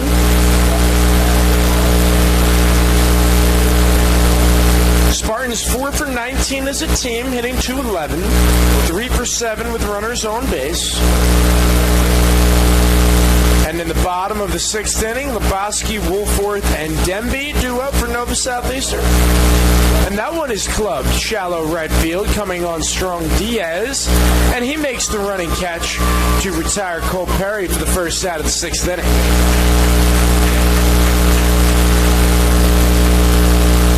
Do have some action in the Nova Southeastern bullpen.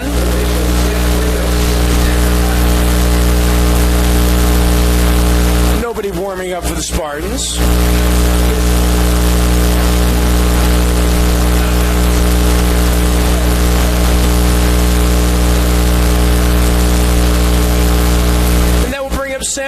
struck out in the second, singled in the fourth, came around to score. Takes the first pitch outside.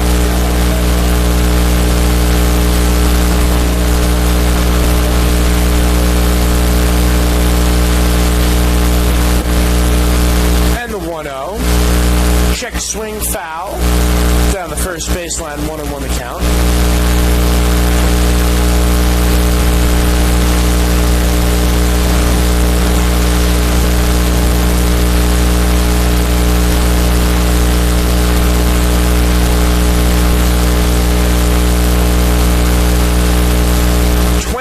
Pitch for Torres coming forward.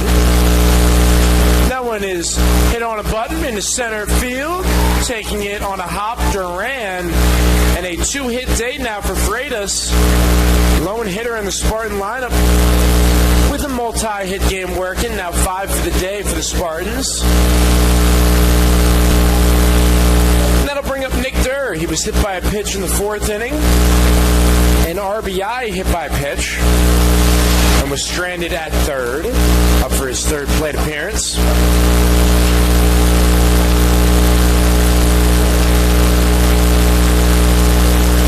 First pitch foul. Both teams are 1 for 6 with 2 outs. Only extra base hit came by Duncan Pastore way back in the 1st inning. That was a double. All 5 hits for the Spartans have been via the single, as that one skips to the plate.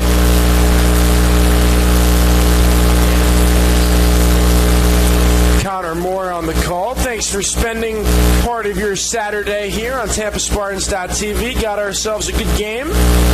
2 Sunshine State foes, Nova Southeastern and Tampa, Florida. Of course, the Sharks migrating from the East Coast in the Fort Lauderdale area.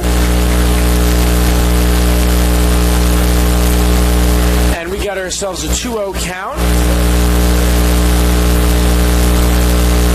on Nick Durr, who skies one. Shallow right center field. Let's see who calls for it. It will be the right fielder, Diaz, making the play for the out.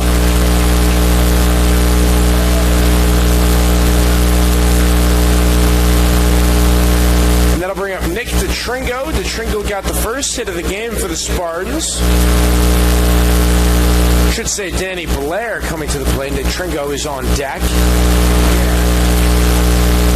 Blair singled home a run back in the 4th inning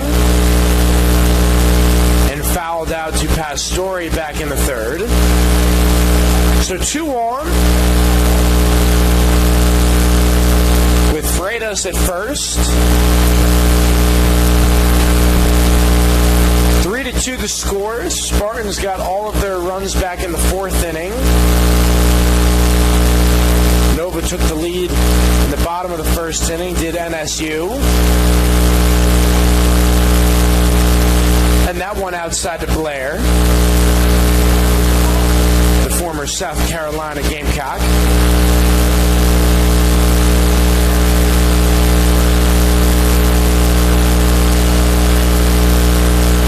And now 2-0 on the Spartan center fielder.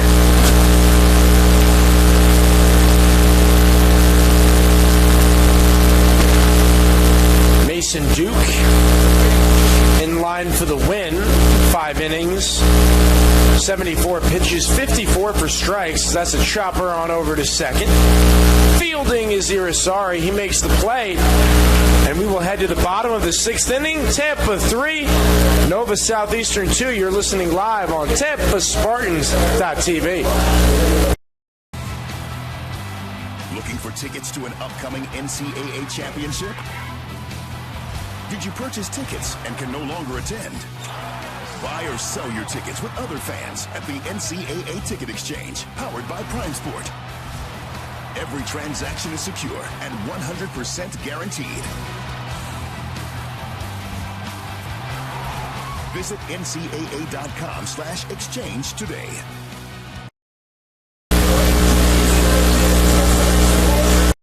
NCAA Division II, community engagement is an initiative at all 25 national championships because student athletes want to give back while competing for a national title. Over the course of the year, Division II student athletes have an opportunity to leave a lasting impression in local communities throughout the country. Whether Division II student athletes are volunteering at hospitals, schools, after-school care programs, foster homes, or retirement villages, they make a difference in the lives of others. In Division II, we rise to the opportunity and make. There are over 480,000 college athletes. Only 2% would go pro. That means over 470,000 will not get a shoe contract. No autographs. No private jets. No fan clubs. No Hall of Fame inductions. Instead, they will walk away with something much more valuable.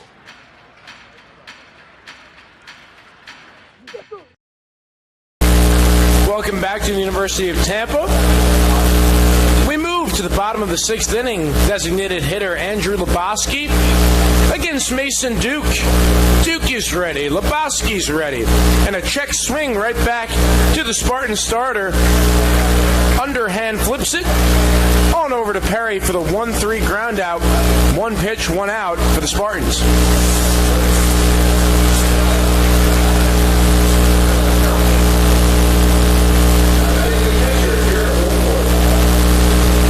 Woolforth to the plate.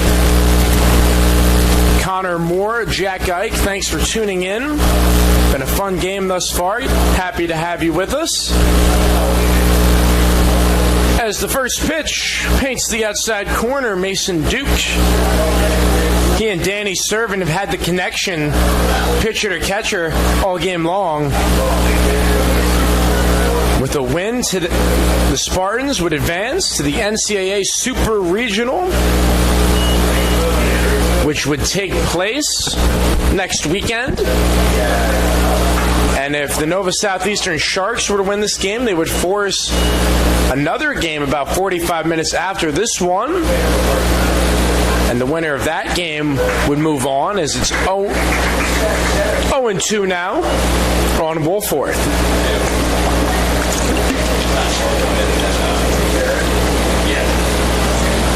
Duke looks into Servin. He fires, and that one hit on a button down the right field line, foul.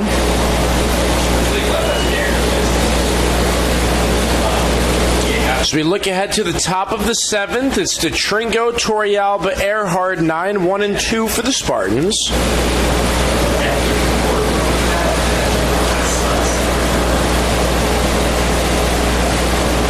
And the 1-2.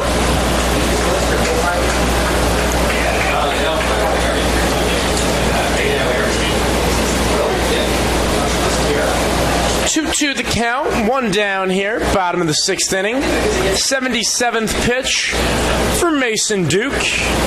Just a bit outside, and the count moves full.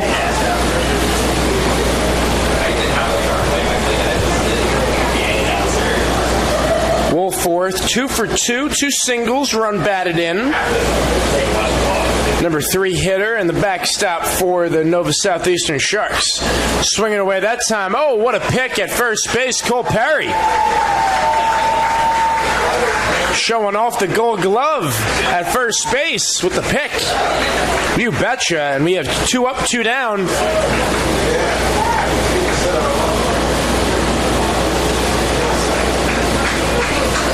Mention Duke has limited the Sharks to just 3 hits.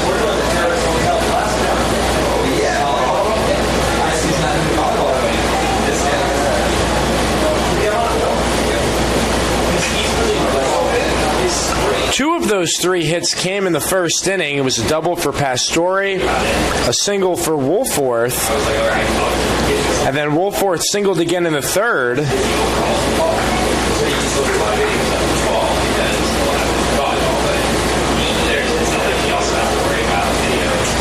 Mason Duke has retired 9 straight batters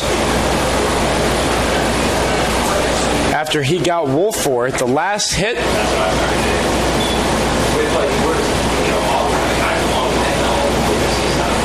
was that third inning single through the right side for Woolforth. as that one foul out of play.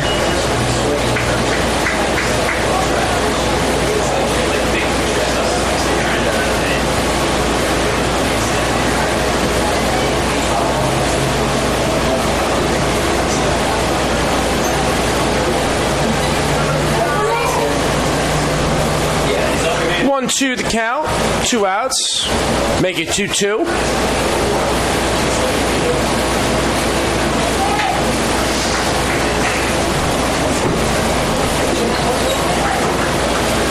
Third pitch, coming forward for Duke.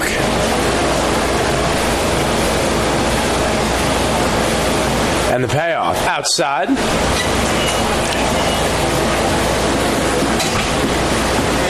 Two strikeouts for Dempy, looking in the first, swinging in the third.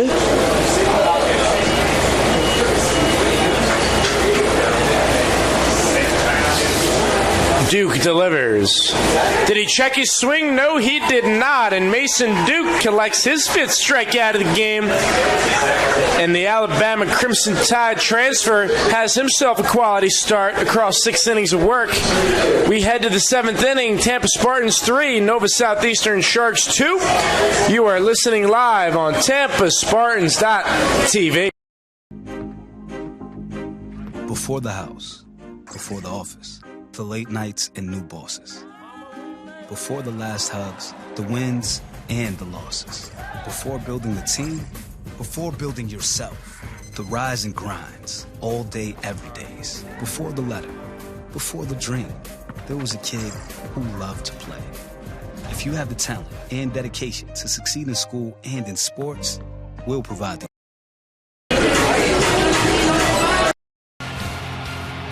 Get the best seats. Enjoy pre-game hospitality. Create memorable moments that will last a lifetime. Catch championship action in VIP style with the NCAA experience, powered by Prime Sport. Be a VIP. Visit ncaa.com/VIP today.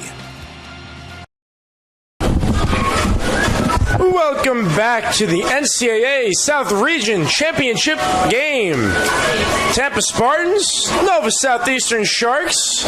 Just to reiterate the scenario, if the Tampa Spartans win, they move on to the NCAA Super Regional. If the Nova Southeastern Sharks are to win, they will force one more game that would take place 45 minutes after the conclusion of this game. Of course, double elimination. And we will have Nick DeTringo against Gil Torres. And Gil Torres, 2 1/3 inning, 1 hit, 8 batters faced, 25 pitches in relief of Nathan Campbell, freshman southpaw for the Sharks. Torres is ready. DeTringo is ready. And the first pitch outside for a ball.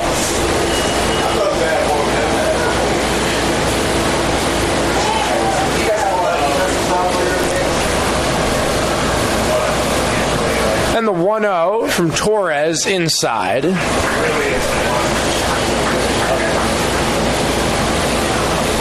There are a flurry of clouds, as you can see on your monitor. Let's take a look at the game time weather. Currently 88 degrees downtown Tampa.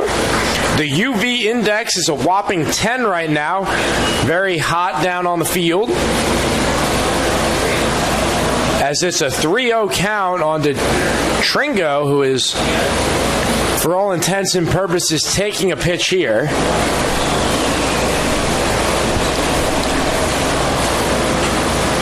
That one clips the outside corner for a strike.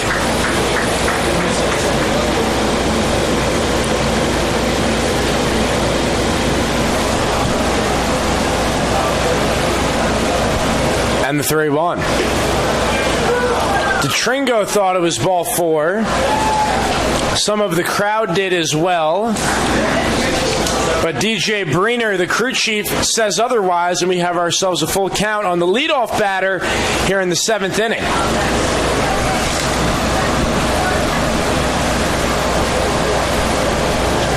And the pitch. DeTringo chops it on over to the hot corner. Pastore, the throw. And unable to make the pick at first base, Acevedo. And DeTringo is on first.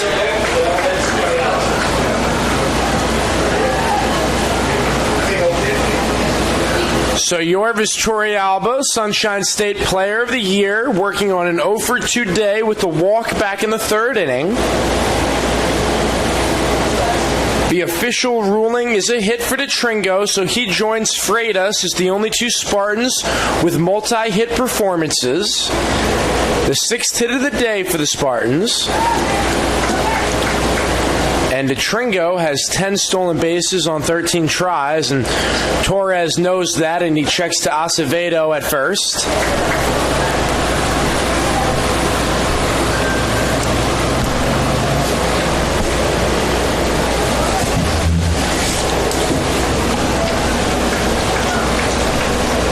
Some clouds hovering over the field. Sun disappears for the time being.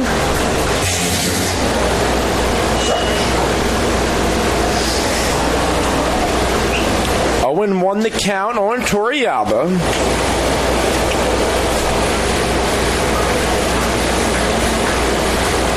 And that one is crushed into left field. Base hit. Back-to-back hits for the Tampa. And the two leadoff guys on base. And that will bring up Drew Earhart, sophomore second baseman for the Spartans. Earhart flew out twice to Demby. And once he lined out to Chinea. It was a diving effort. Fabulous play.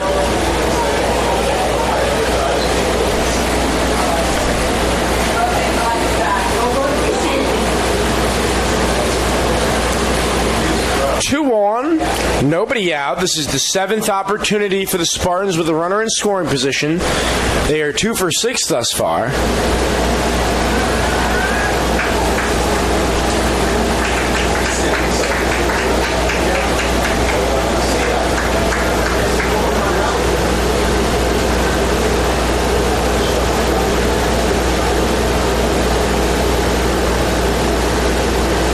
Long pause on the hill from Torres. He fires, showing bunt.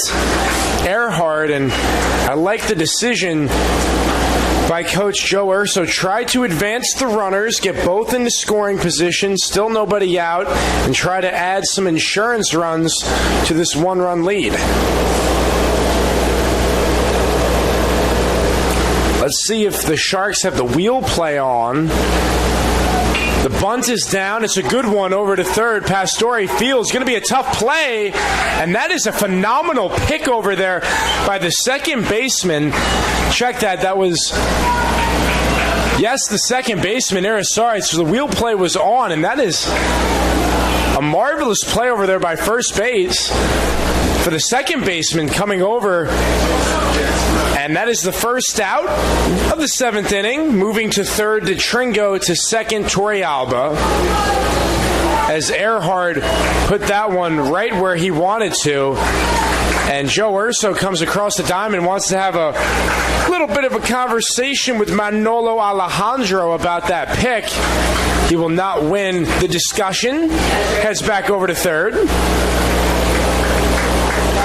And now Danny Servin to the plate. And we will have a call to the bullpen. That will be all for Gil Torres. 2 2/3 inning, 3 hits, no strikeouts, no walks, 35 pitches. And we will be right back on TampaSpartans.tv.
Welcome back to the University of Tampa. Pitching change for the Nova Southeastern Sharks. It's the redshirt junior Anthony DeFeeti towing the rubber.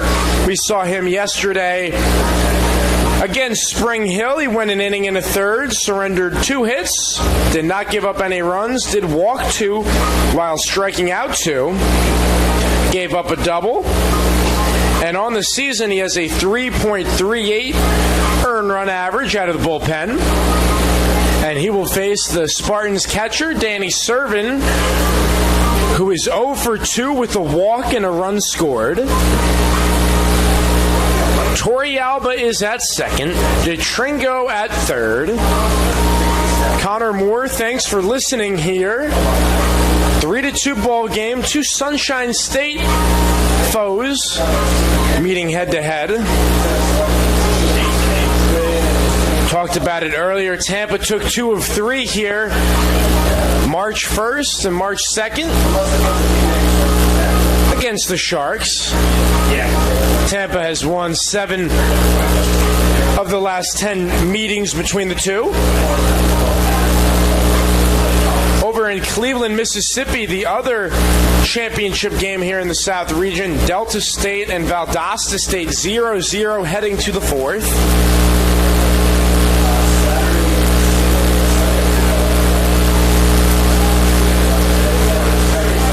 And the format would be a single game Saturday, March 25th, doubleheader Sunday, March 26th for the NCAA Super Regionals. DeFeeti's ready, Servin's ready, and the first pitch upstairs to the Spartan catcher. Danny Servin, the senior from Miami, former Tennessee Volunteer, at the dish, looking to rake. And the pitch from DeFeeti, high hopper, it goes through the right side. This may play 2, but you see Coach Joe Urso emphatically holding up Torey Alba, says, hold on a second, as Torey Alba was itching to come home, but we have runners on the corners for the Spartans. 4-2 to score, and the RBI single, high chopper from Danny Servin, good for his 50th run batted in of the season. That's the team lead. Only seems fitting that both of these catchers leading their teams in runs batted in. And Danny Servin entered this ballgame hitting .356, .429 on base percentage, .516 slugging. Continues on his exceptional senior campaign. So we have 2 on, 1 out. Runners on the corners. Torey Alba at third. Servin at first. Stevie Mangrum skies one foul down the right field line. 5, 6, 7 due up for the Sharks in the bottom of the 7th inning. Acevedo, Diaz, and Duran. Combined 0 for 5 with an RBI are the 3. And Mangrum now behind 0-2.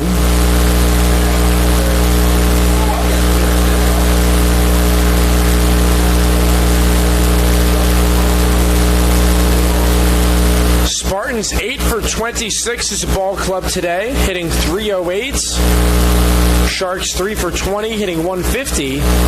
And DeFeeti just misses there. Borderline pitch, was looking for the punch out.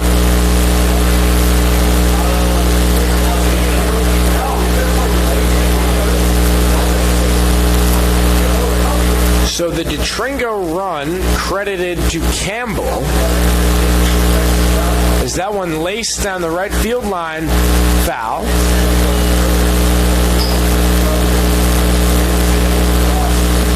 Still no action in the Spartan bullpen, so Mason Duke, who has thrown 6 innings, 87 pitches, in all likelihood going out there for the bottom of the 7th inning. And the 1-2 to Mangrum, skied right center field, and that will reach the wall, the right center field gap. Stevie Mangrum plates Torey Alba. Going from first to third is Servin, and a 1-out double for Stevie Mangrum. his 7th two-bagger of the season.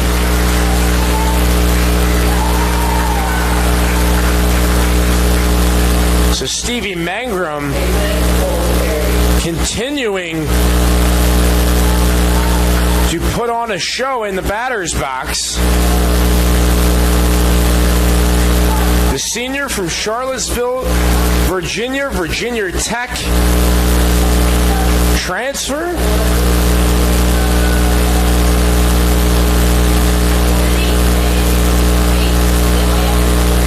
And we will have a call to the bullpen. We will be right back. You're listening live on TampaSpartans.tv. My path to a college degree would have been completely different had I not run Division II cross country for the University of Mount Olive. Having an athletic and academic scholarship was key for my success. Our coaches were really helpful with balancing out my academics and athletics. I decided to attend graduate school because I wanted to become an athletic director. Receiving the postgraduate scholarship through the NCAA provided me with the flexibility to choose the school that I wanted. So now I know that I can accomplish any goal that I set for myself. So the new pitcher, J.P. Williams, will head to the mound for the Nova Southeastern Sharks. So on the season, J.P., the junior, sports 34 and 2/3 innings, has given up 35 hits, 17 runs, 15 earned, 10 walks, 41 strikeouts, has given up 4 doubles, has given up a home run, and he has a 3.89 earned run average, and he will face Cole Perry with the Spartans knocking on the door yet again. Mangrum at second, Servin at third, 1 out. And Tampa making some noise here in the late innings.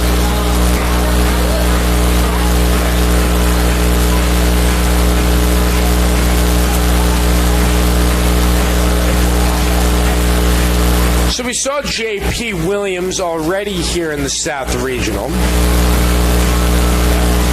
Against West Florida Thursday, he went 2 innings, gave up 4 hits, 4 runs, 1 walk, 2 strikeouts.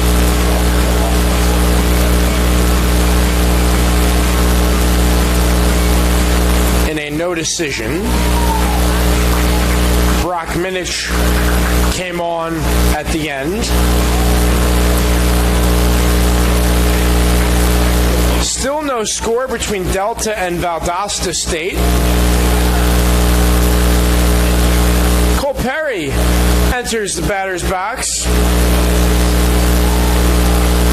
Williams gathers as he prepares to face the Tampa first baseman. 2 on, 1 out. Tampa 5, Nova Southeastern 2. First pitch for a strike.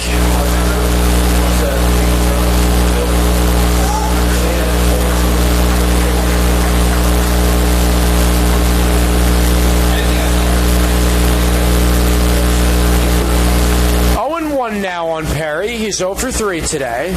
And that one rolled over. Pastore is looking to get Servin in a chase down right now as Servin runs out of the baseline. So Servin is out on the play. Mangrum goes to third. Heads up base running. Perry moves to second.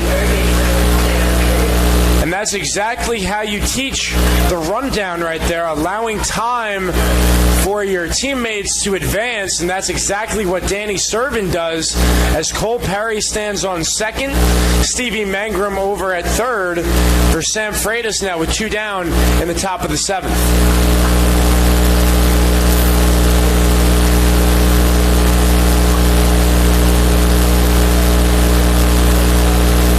And the pitch, watch out, moves Freitas off the plate. This is the 10th opportunity for the Spartans with the runners in scoring position. 4 for 9. They are 1 for 7 with 2 outs.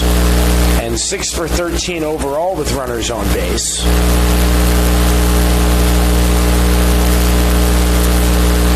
And the 1-0 paints the outside corner, 1-1. Perry at second, Mangrum at third. Tampa leads by 3. They have out-hit Nova Southeastern 9-3.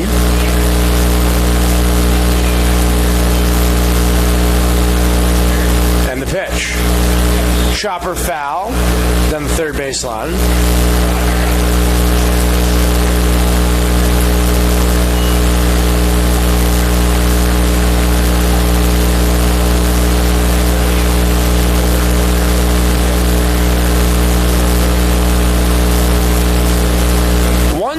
Two outs, top of the 7th inning. Williams sets, fires, misses outside.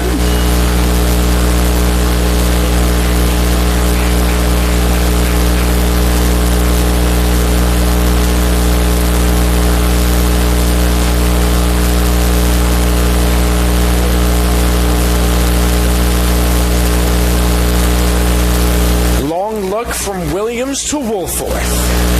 And the payoff. We have ourselves a full count, ladies and gentlemen.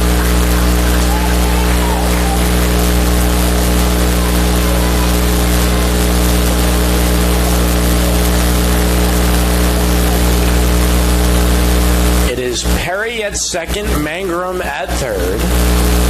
At the plate, Sam Freitas. And the pitch.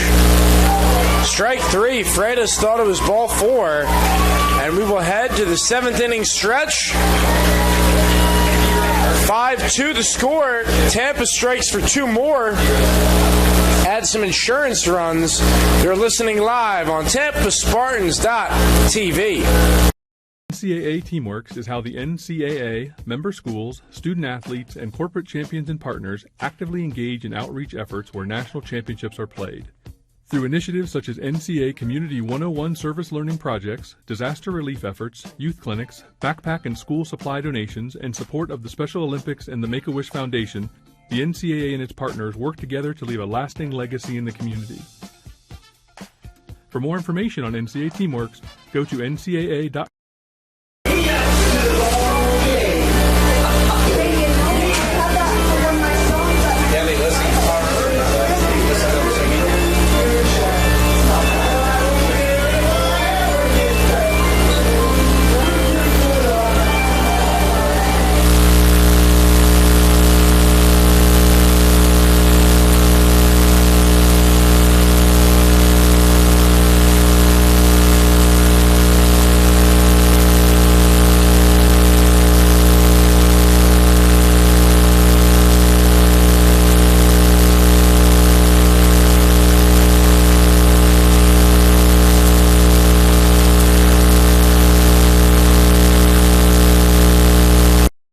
These are your teams, your players, your community of fans.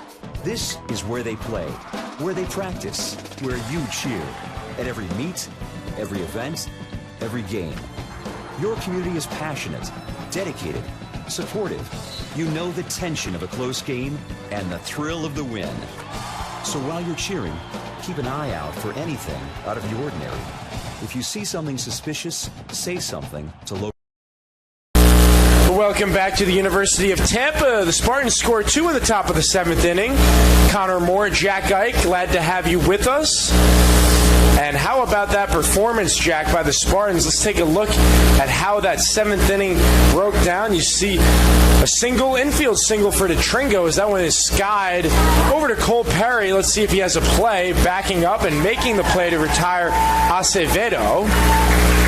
But going back to the top of the inning, an infield single for DeTringo, single for Torrey Alba, Earhart with the sacrifice bunt, and then Servant and Mangrum drive home 2 Spartans, and now they find themselves with a 3-run lead. Well, you look at what Tampa has done in both innings where they've scored, and they've been very similar, just persistently hitting the ball. Nothing, not a power game. This is not a club that relies on power. They'll hit the occasional home run. As that one is hit up the middle, DeTringo unable to come down with it, and on first base as a result is Diaz. And Jack, that's a fabulous point, because I was just going to say, other than the Stevie Mangrum double, the 8 of 9 hits have all been singles for the Spartans. Just hitting him in bunches. So that's a single for Diaz. That's his first hit of the ball game, and 4th for the Sharks. Had mentioned that Mason Duke had retired 11 straight batters prior to giving up that hit.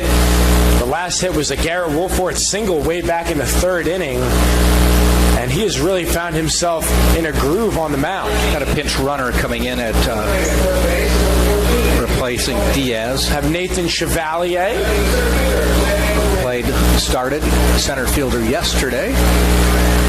Vital part of this Shark team. Spartans do have somebody warming up in the bullpen. I'm sure they will think about it if Mason Duke gets through this inning unscathed. He has thrown 90 pitches, make it 91 with that one outside. I tell you what, as a coach, it's got to be a tough decision when your pitcher's doing really well, even though his pitch counts up a little bit.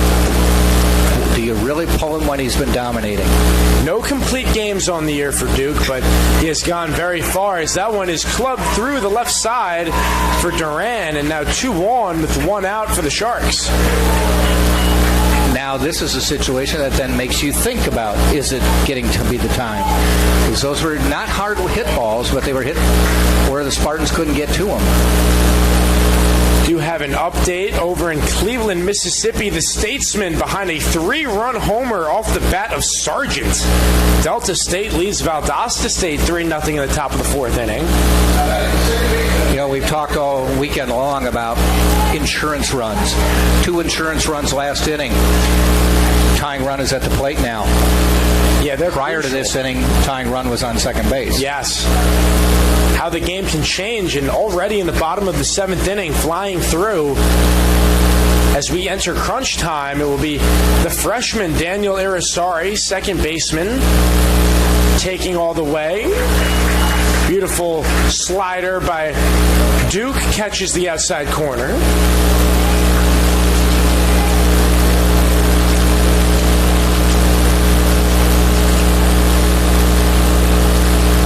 So 0-1 the count. Duran at first, Chevalier at second. Irisari 0 for 2 thus far. And Duke delivers, bit outside.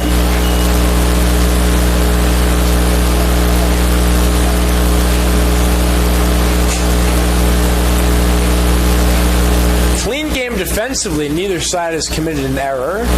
Nice to see. 2 sound, fundamental offenses and defenses clashing as Duke hits his target and is ahead now 1-2. You know, yesterday Nova Southeastern really benefited. They played well, but they really benefited by, was it 6 walks, 5 errors from West Florida? Yeah. And for them, they had to win both games yesterday. They did, just to get here, and now looking to extend their season. Irisari behind in the count. And the payoff outside from Duke. 7-8-9 for the Spartans in the top of the 8th. Durr, Belair, and DeTringo. Nobody up for the Sharks, so expecting J.P. Williams to be back out there.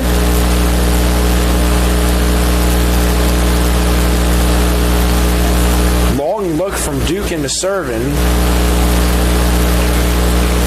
Looks at Chevalier at second, now fires. And that one chopper over to Earhart. This could be 2. There's 1, the relay. And it is in time. How about that? The pitcher's best friend, the 4-6-3 double play will conclude the 7th inning.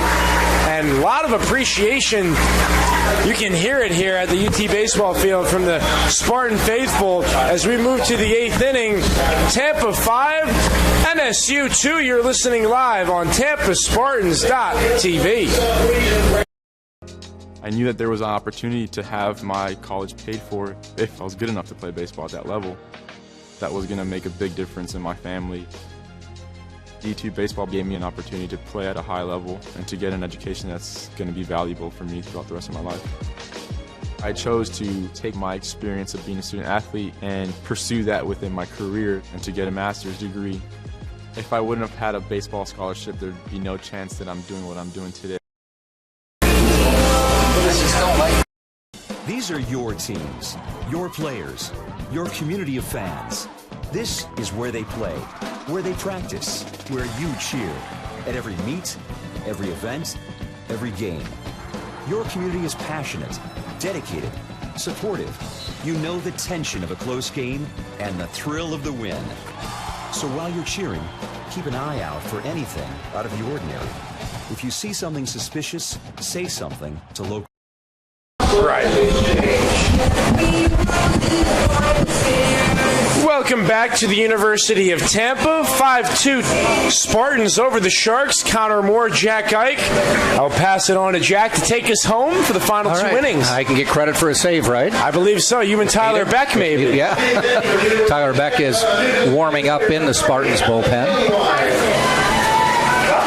Do I get credit for the win with Mason Duke, perhaps? You would, yeah. The Nova Southeastern Sharks will have something to say about that with J.P. Williams going back, and we have Alec Aliwan pinch hitting. As expected, we saw a lefty starter with Campbell, but now with the righty on the mound, Alec. All SSC second team at the plate. And the first pitch is a little bit low from Williams.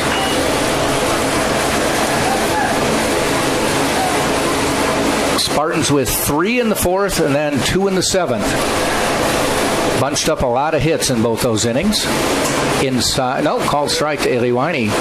Bailed out a little bit, but still called a strike. And for Alec Aliwan, I think he's telling the crew chief Breener there, I'm 6'2". That was pretty low, that pitch. I don't know if that was a strike. That one was low. Alec also stands way up in the box, meaning as close to the plate as opposed to as up close to the pitcher. Crowds the box, I guess is what the term should be. Big cut there, went after one upstairs.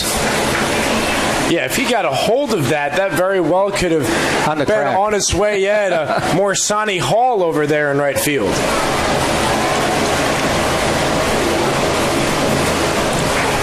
Two count to Aliwine. The pitch. Ground ball heading out to second. Irisari, easy toss. Easy out.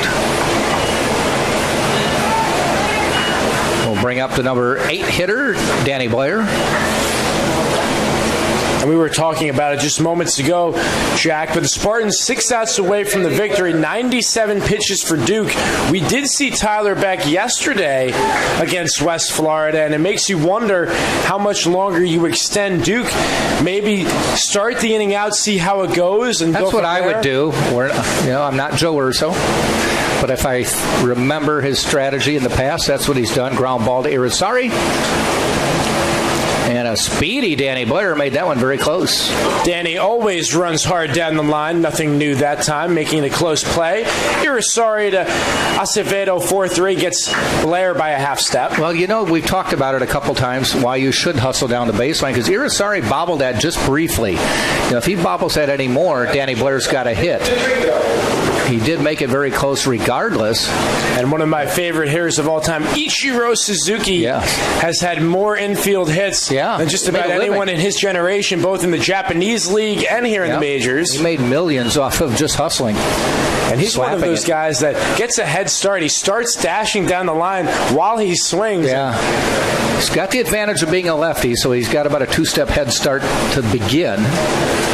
He's fast, and then he has that slashing hitting style. Absolutely.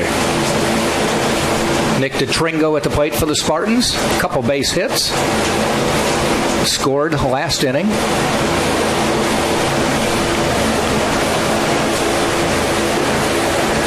Curveball strike. 0-2. And if we do see Tyler back, if he has the same stuff he had yesterday, he pitched 1 inning, gave up a hit to the Argonauts, but struck out the side. He was on point. Nova Southeastern will have their work cut out for them. 0-2. Set up outside, just missing. DJ Breener, he's had a consistent strike zone all game long. Both sides have been comfortable. 2-2 count.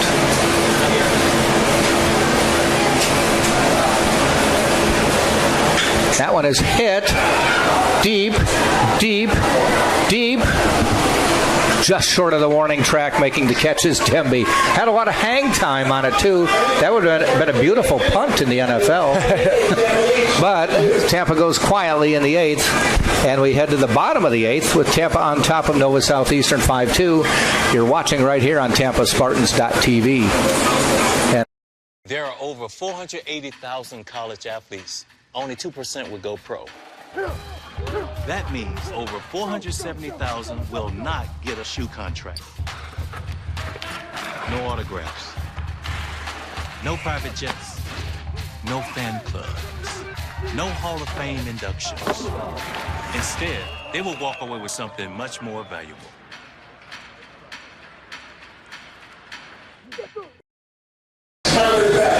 Bottom of the 8th, Spartans are making a pitching change. Mason Duke's day is over. Gave up 2 runs before there were any outs in this ball game and shut them down from that point on. Spartans lead 5-2. Tyler Beck coming in to pitch for the Spartans. Yeah, like the move by Joe Urso, Tyler Beck has 10 saves on the season, looking for number 11.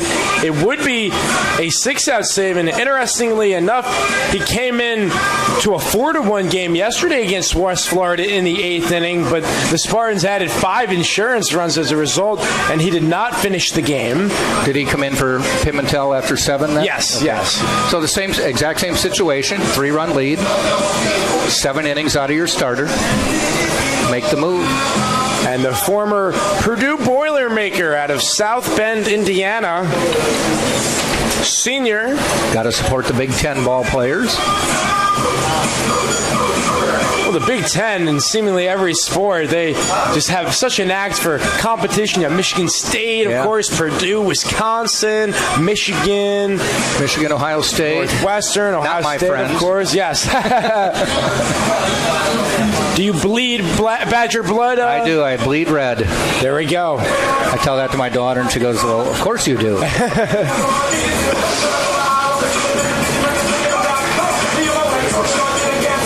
All right, so it'll be Chinea, who's 0 for 2 against Beck. And let's see if Tyler Beck can finish where he left off yesterday. So he said yesterday gave up a base hit and then struck out the side. Yes, and very effective. Yeah. Brandon Chinea to lead off. Strikeout and a pop-up. Tyler Beck in the situation a relief pitcher likes has the lead. There's a ground ball heading out toward... And did he run out of the baseline? Now, I'm sure they're going to... Yeah, they're calling him out at home plate. He did run out of the baseline. There's no doubt about that. He was on the grass. And that's a phenomenal job by DJ Breener, the crew chief, coming in from behind the plate. And yes, indeed, you called it. Hit the nail on the head. Out of the baseline. He eluded the tag, but... Yeah. Cannot leave the baseline, and now the Spartans 5 outs away from punching their ticket to the NCAA Super Regional. Still a little discussion going on, but he was on the grass, and you can see, I mean, the baseline is there every game. You can see they've got the baseline and then the base path, and basically if you leave the dirt, you're out of the baseline. Definitely, and how about the teamwork? Because Manolo Alejandro over at first base, it was bang, bang. He had to see if Perry applied the tag. Yeah, he was looking at the tag. And then Breener comes in from behind the plate to call the infraction leaving the baseline. Top of the order, Duncan Pastore at the plate. Double to start this game for Nova Southeastern. Has since gone 0 for 2, but his double started it off and he scored. 1 ball, 2 balls.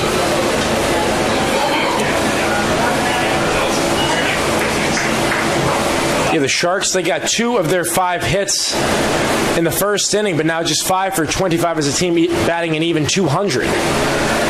Ball 3. But looking back at that first inning, Pastore doubled, Lebowski walked, and then Woolforth with a single and an Acevedo sac fly. We'll look to repeat that performance. Is that one, did it hit him? I think it did. He's like, you couldn't just throw a ball and walk me?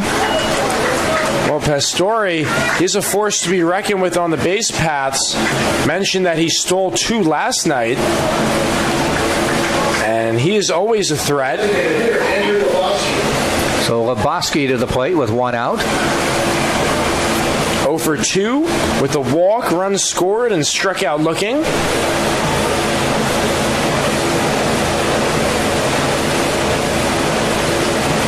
Call strike. 2 on last inning for Nova Southeastern, and the Spartans got the old double play ball up the middle to get out of the inning. Earhart to DeTringo to Perry, and that has how Mason Duke concluded his contest. Foul ball.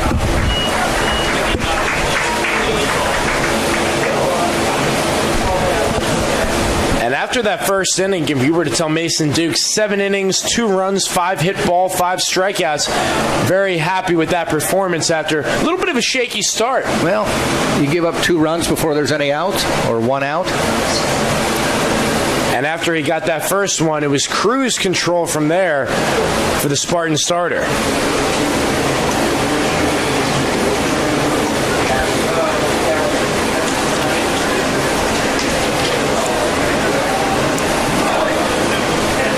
The 0-2 pitch just kind of makes contact and fouls it out of play.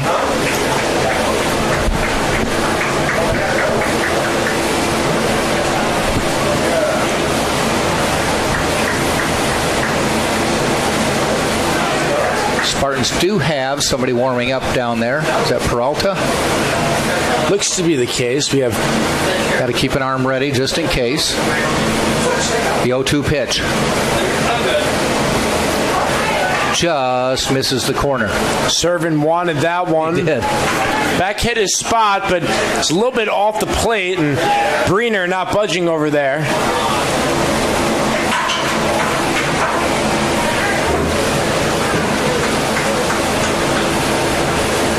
One ball, 2 strikes. Ground ball could be tailor-made. Takes a slow hop and gets away. They did get the force. He's going to head to second, and does he get the base? I think it went into not just foul territory, but there's an out-of-play area on the other side of the dugout where if it does go in that spot, you do get the base, and he does get the base. So the Spartans do wipe out the lead runner, but then the base runner gets second base, so it'll be a throwing error on Earhart over there, and was not going to be an easy play. Lebowski runs well, but nice play from DeTringo to flip it on. And how about the slide, though, by Pastore to make an errant throw as a result from Earhart up the line? So just the 4th opportunity for the Sharks with runners in scoring position, 1 for 3 thus far. And it's Woolforth who does, in fact, have that 1 hit. It was a RBI single back in the first inning, working on a 2 for 3 day. That's a ball low. When you're turning to 6-4-3, the tough part is the 4, the second baseman, gets the play for the force, but has to pivot to make the throw. When it's a 4-6-3, the shortstop can just kind of glide over the bag and see the runner coming at him. And when you talk to any middle infielder, the footwork is key there for being silky smooth. Ball low, 2-0. Yeah, we take hold on that. Well, for the Sharks here, this runner at second would love to get him in to cut this deficit to 2. Obviously, still have the 9th inning to work with as well.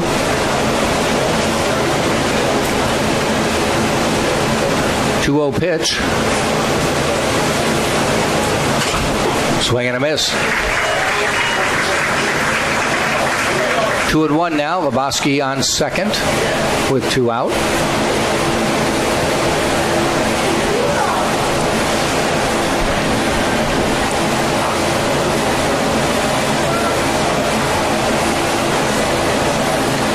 And Tyler Beck, he has found himself with a cutter that has proven so hard running in on hitters, and that one misses low, and it's a 3-1 count. But he goes 3-1 here, yes. Well, favorable count for Woolforth here if he gets something over the heart of the plate. Mentioned he leads the team with 55 runs batted in on the year. So the 3-1 coming up with 2 out. Down the middle, swing and a miss, full count. Wolforth expecting fastball. How about a changeup, says Tyler Beck, way out in front. And a full count now.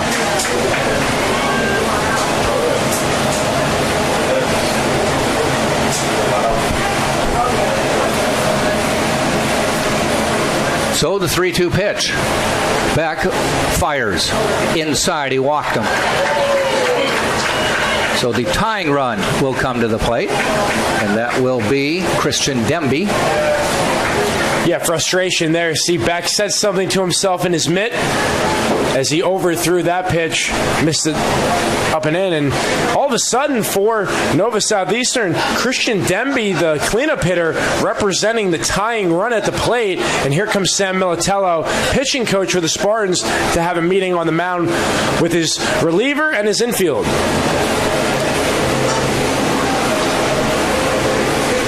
Demby getting a little discussion with the third base coach. If you're a Nova Southeastern fan, you say Christian Demby is due because he has struck out 3 times today. Looking to avoid the golden sombrero.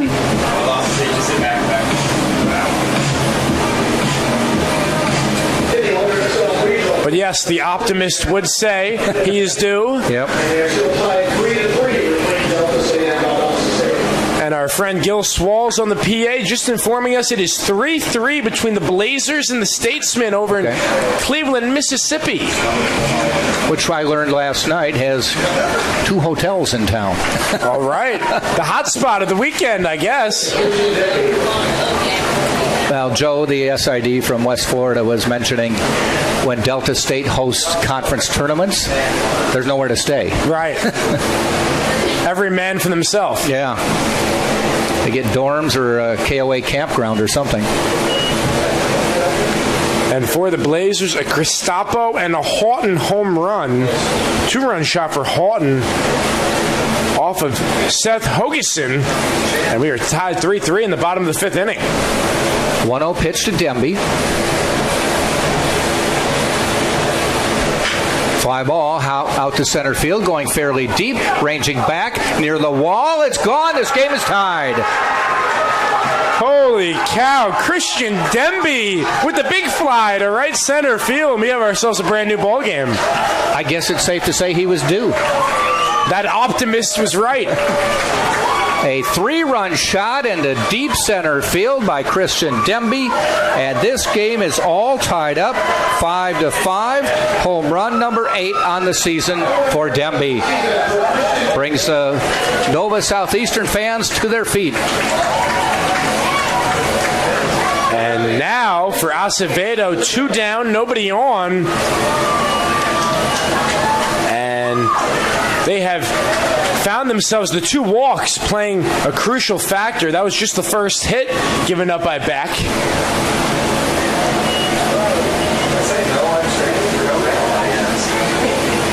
The Pastore walk, then the fielder's choice by Lebowski, Wolforth walk, and then the Christian Demby home run. Acevedo swing and a miss. So walks come back to bite you again. Demby got all of that. Blair kept going deeper. For a while it looked like he was drawing a bead on it, but then he got to the wall and stopped. Well, now with the tie game, you look ahead to the top of the 9th inning. Torrealba, Earhart, Servin, who the Spartans want to have up the top of the lineup, leading off with the Sunshine State Player of the Year. But this game getting real good here in the bottom of the 8th inning.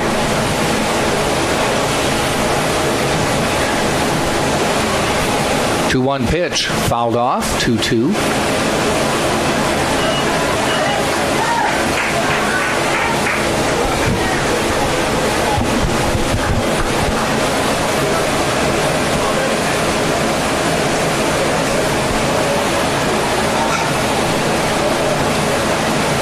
Two pitch with 2 outs on the way. Swing and a miss. Innings over, but some damage from the bat of Christian Demby. A 3-run homer has tied this game. We have played 8 full. It is Tampa 5, Nova Southeastern 5. We head to the 9th, all tied up right here on TampaSpartans.tv. NCAA Teamworks is how the NCAA, member schools, student athletes, and corporate champions and partners actively engage in outreach efforts where national championships are played. Through initiatives such as NCAA Community 101 service learning projects, disaster relief efforts, youth clinics, backpack and school supply donations, and support of the Special Olympics and the Make-A-Wish Foundation, the NCAA and its partners work together to leave a lasting legacy in the community. For more information on NCAA Teamworks, go to ncaa.com. My path to a college degree would have been completely different had I not run Division II cross country for the University of Mount Olive. Having an athletic and academic scholarship was key for my success. Our coaches were really helpful with balancing out my academics and athletics. I decided to attend graduate school because I wanted to become an athletic director. Receiving the postgraduate scholarship through the NCAA provided me with the flexibility to choose the school that I wanted. So now I know that I can accomplish any goal that I set for myself. Top of the ninth in a brand new ball game as a three-run shot by Christian Demby for Nova Southeastern has tied this game at 5-5.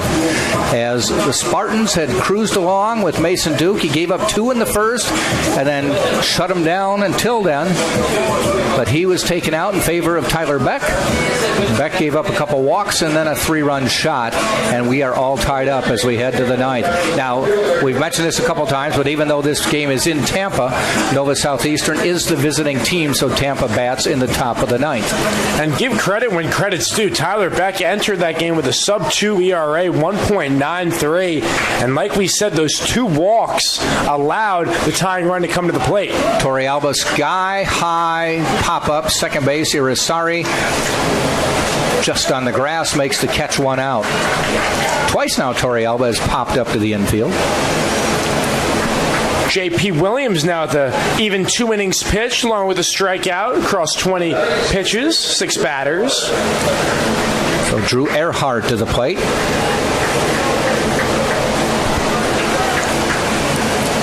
Flown out twice to left field, lined out to the shortstop, and had a sacrifice bunt last time.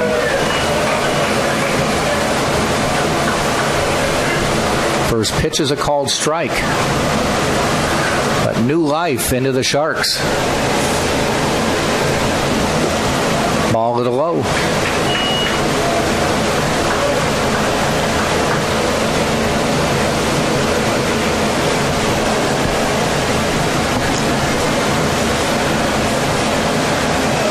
That one's high, 2-1. On deck is Danny Servin.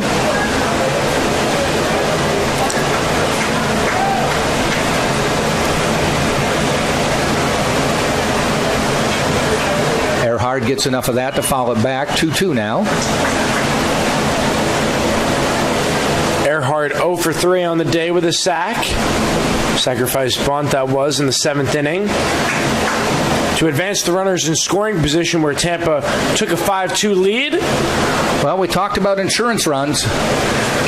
Earhart fouls that one back.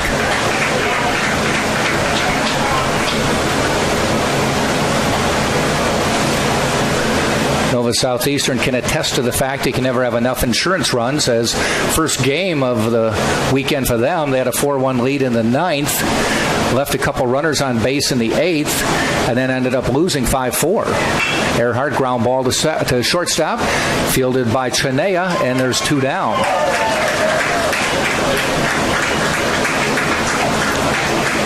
It'll be 6, 7, 8, Chevalier, Duran, Irisari in the bottom of the inning for NSU. And like you said, in the 9th inning, anything is possible, so let's see what kind of heroics we have from either side. That is the catcher, Danny Servin. Danny has been on board twice today, a single in the 7th, RBI single that was, and then a walk in the 4th, came around and scored. First pitch is a ball.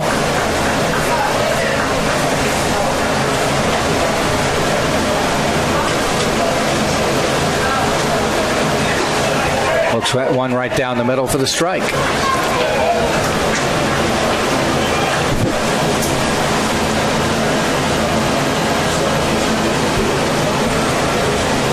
Williams in the stretch, though nobody on. That one's hit down the line, and it's going to curve foul.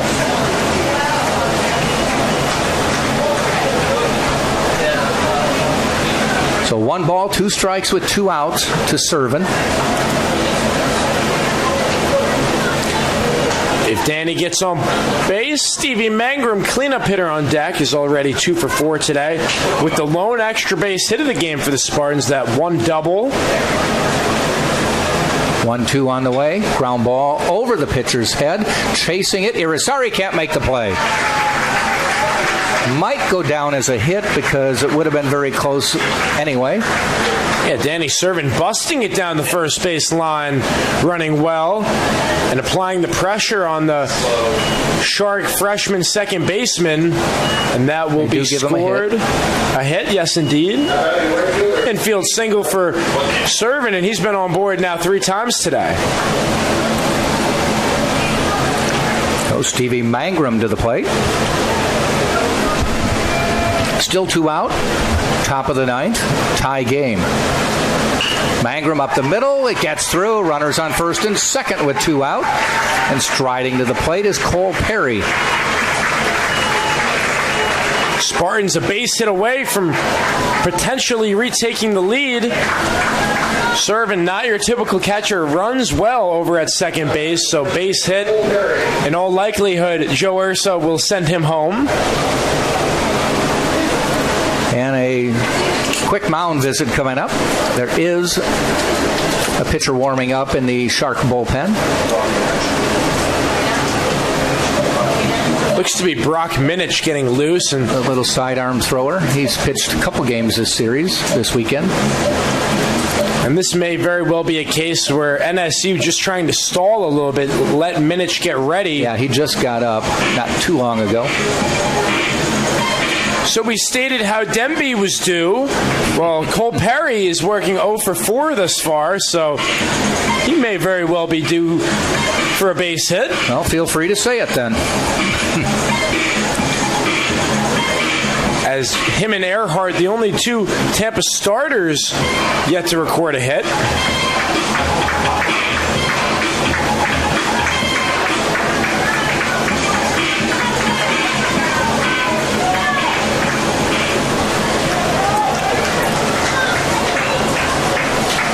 Some late inning heroics, perhaps, for Cole Perry here in the top of the 9th inning. Servin on second. Not holding. Mangrum on first. And Cole Perry waits. First pitch from Williams. Inside, a little bit high, ball 1.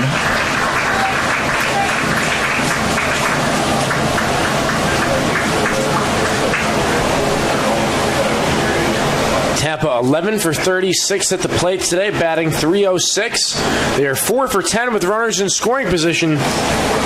Perry bloops one. Does it stay? No, it goes foul and down into the Shark bullpen.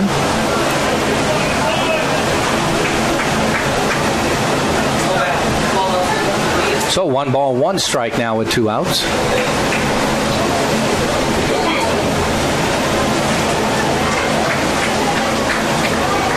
First 2 batters out in this inning, and then back-to-back singles have put runners on first and second. The pitch. Call strike. 1 ball, 2 strikes now.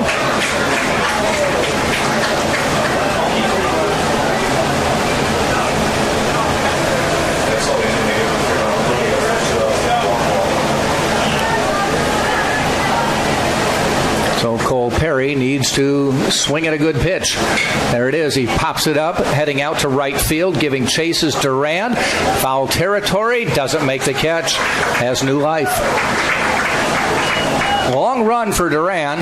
Then he also had the pitcher's, the bullpen mound to contend with.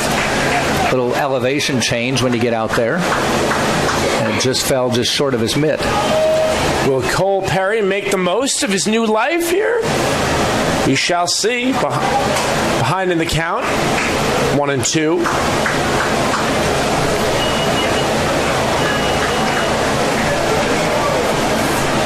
So Perry digs in. Williams looks in the stretch. The 1-2 on the way. Just outside, 2-2. Good eye by Cole Perry.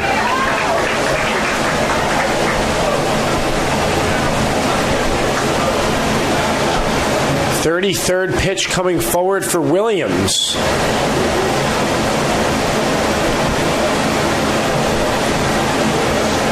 Mangrum at first, Servin at second. Perry calls for time.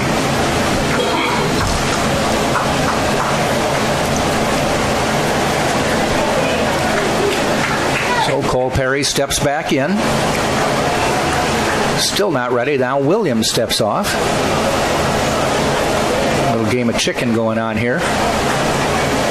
Now in the stretch, Perry's ready. Williams fires. Swing and a miss. Inning is over. We go to the bottom of the ninth. And a run will win it for Nova Southeastern. We are tied 5-5 right here on TampaSpartans.tv.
Bottom of the ninth we go.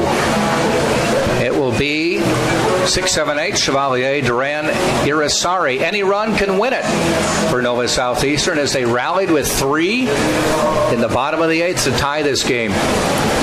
Nathan Chevalier getting his first plate appearance, came in as a defensive, rather pinch runner, I should say. The sophomore for the Sharks at the dish. Entered the South Regional, a .252 hitter.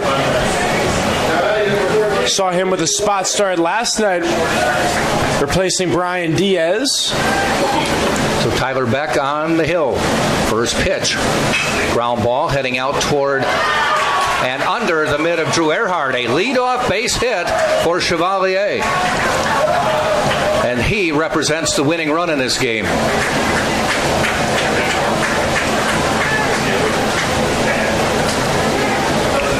So if the Sharks are able to walk it off here, we'll force another game about 45 minutes after the conclusion of this game. But the Spartans hoping for extras here. To the plate, Samuel Duran. Freitas in at third, expecting a bunt. They show bunt. He puts it down the line. It's foul.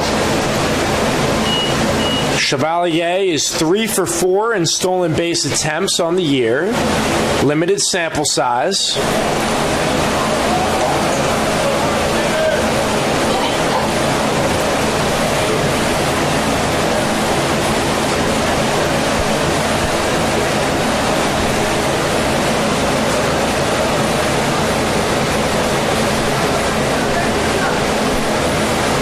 So 1 strike to Duran. Chevalier, short lead off first. He goes. They pull it back. The throw down to second. He's in safely. Ball knocked down nicely by DeTringo, preventing him from going to third. But that is the winning run on second. Nobody out. Bottom of the ninth. It is a 1-1 count. Yeah, you wonder now, play a little small ball maybe for Greg Brown, try to advance him to third as well with the sack. With 1 out it would be if Duran is able to get the sacrifice down. I certainly think about it. He's looked to bunt the first 2 pitches, and I would say he will look to bunt on this one.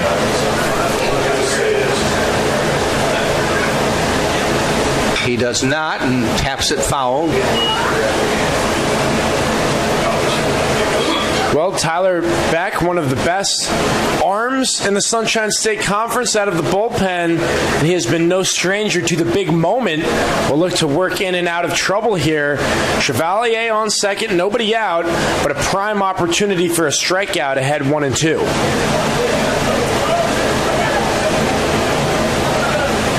Back into the stretch. Glances back, sees Chevalier. Dances off second. The pitch. Calls strike. Got the strikeout. Duran unable to do the job, advancing Chevalier over to second. Big out for Tampa. That'll bring up Irisari. Irisari on the day, 3 at-bats and 3 outs. Hit into a double play his last time up. Lefty, though, puts it to the left side of the infield. Just like that, advances the runner. 2 down, and the winning run 90 feet away.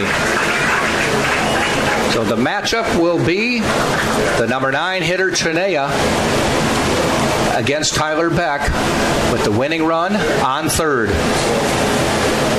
So maybe a pinch hitter coming up. Chinea walking back to the dugout. And a new bat coming out. Number 35 striding out of the dugout. Get a look.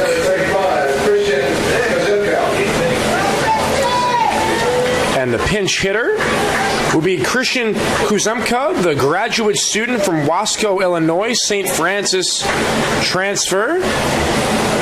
He's ready already. So, Tyler Beck.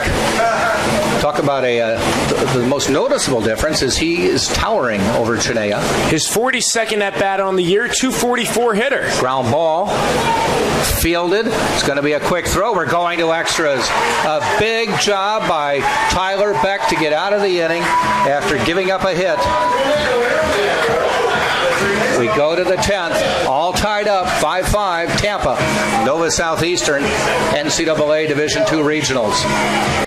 Being a champion takes more than talent, more than the perfect pass, more than using your head. Being a champion takes the spirit to always push harder, the ability to overcome any hurdle, and the fire to be the best. Welcome to Division II, where the pursuit is yours to create. And the question isn't, can you do it? It's, will you?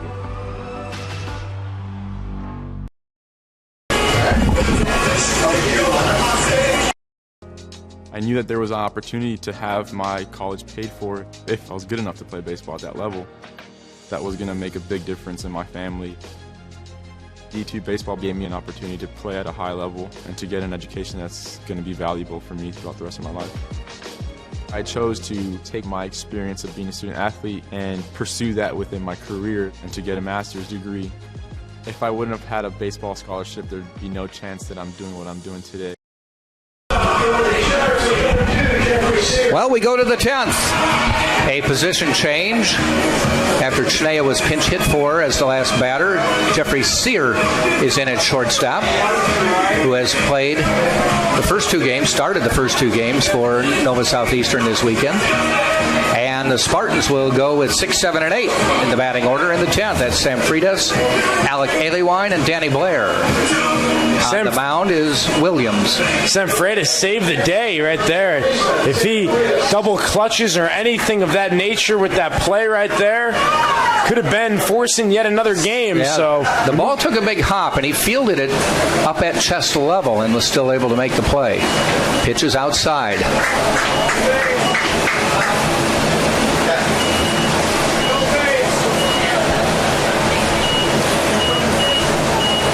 Freitas 2 for 4 today, 2 strikeouts, 2 singles.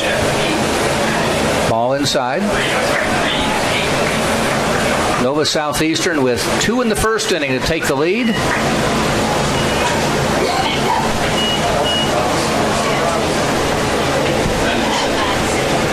Spartans came back. There's a foul ball.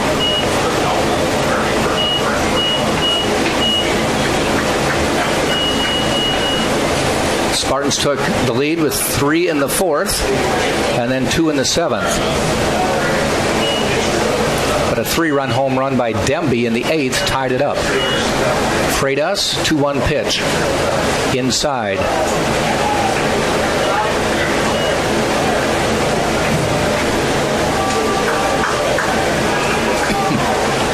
Three-one pitch.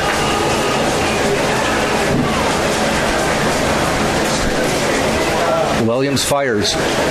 Foul back, 3-2.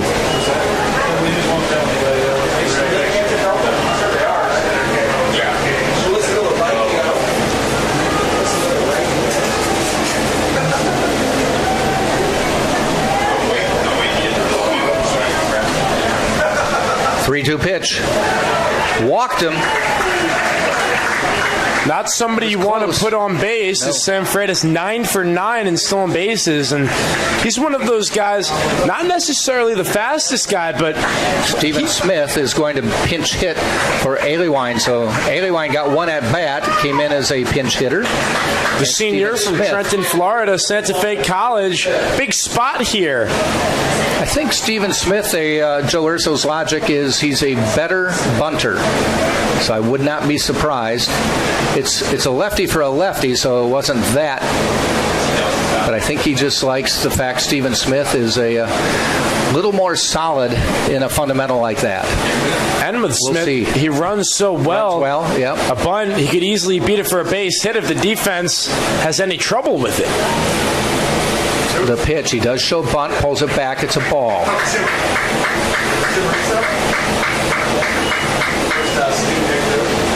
We are in the 10th, all tied up, 5-5.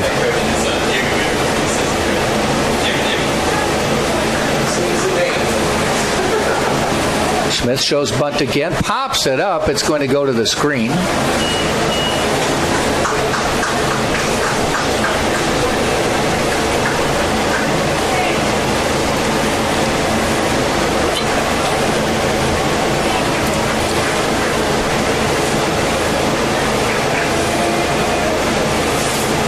One ball, one strike. Williams fires. Smith showing bunt.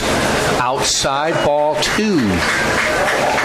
Garrett Woolforth telling Williams, settle it down a little.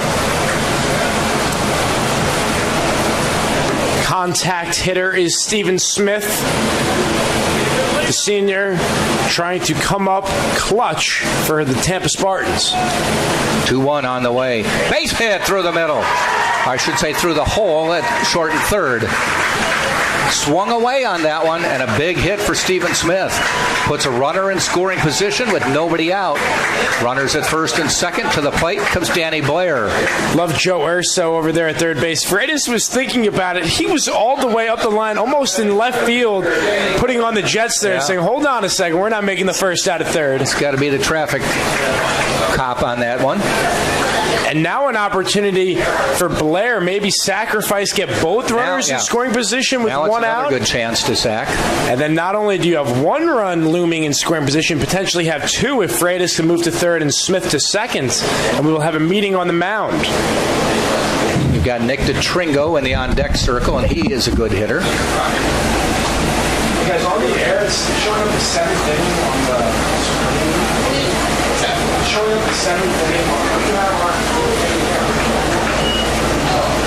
So Danny Blair to the plate. Nobody out. Top of the 10th. Freitas on second. Smith on first for the Spartans. A walk and a single. Blair waits. Pitch from Williams. Steps off. Oh, yeah. So that. Yeah. These were just hearing.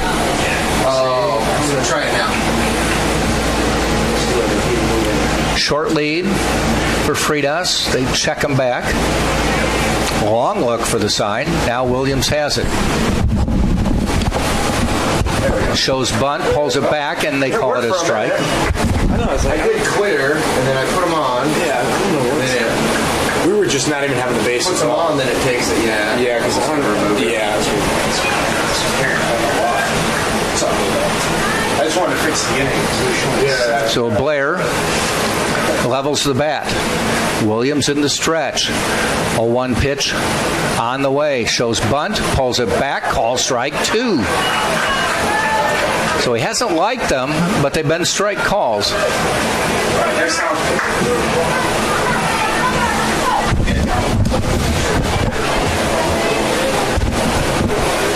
So now Danny Blair will have to swing away more than likely, as he's in the hole 0-2. Nobody out, 2 on, top of the 10th. We did see Thursday was 0-2 and Blair bunted. He did keep it foul, but like you said, wow, he's doing it again. He shows it. He gets the bunt down. They're going to try to go to third. They got him. Hit it a little too solidly and a little too directly at the pitcher. So the sacrifice fails, and now 1 out. Runners on first and second. I was just going to say the trust that Joe Urso has in Blair to bunt it fair. Of course, yeah, if you don't, it would have been a strikeout. But heads up play by Williams, 1-5 to get the lead runner over at third. Just a little too squarely, not down the line enough to make the pitcher have to come way off the mound. So we go to Nick DeTringo now with 1 out. Nick DeTringo lives for the big moment. Got a chance to catch up with him this week. Him and Earhart in an interview, and he says this team is just hungry. They want to make it as big as they can, and Greg Brown coming to the mound. I believe we're going to see Brock Minich, the senior closer, come in for the Sharks. So that will be all for Williams. He threw 50 pitches in 3 innings, 3 hits, a walk, and 2 strikeouts. And now Brock Minich will have his hands full, 2 on, 1 out.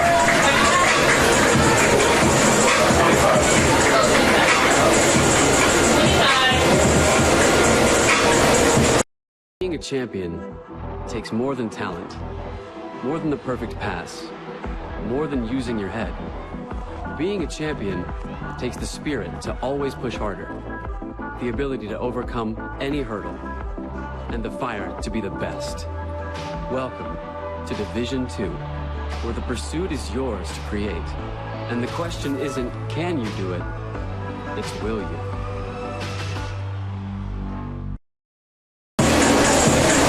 So Minich get a few tosses on the mound. Will come in with runners at first and second and 1 out.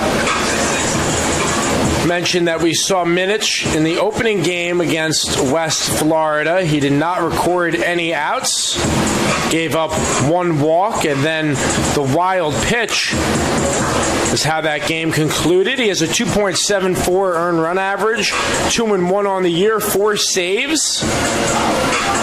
And he has thrown 23 innings pitched, 16 hits given up, 9 runs, 7 earned, with 23 strikeouts.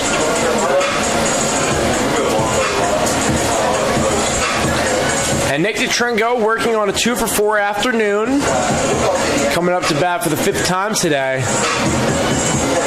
And with how elite this postseason pitching has been, common trend, go opposite field. Things have worked, and that's what I love about Steven Smith. He fought that one off into left field. And then Blair got the bunt down with 2 strikes. Impressive, but sometimes you tip your cap. And J.P. Williams with the heads-up play to get the lead runner past Story to retire Freitas with the 1-5 ground out. And we mentioned Minich, bit of a sidewinder, submarine delivery.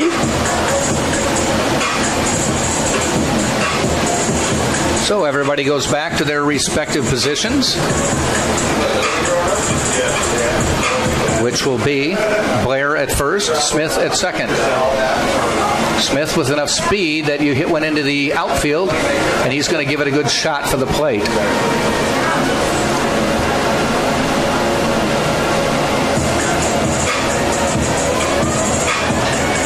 Southeastern looking for either the strikeout or the easy out.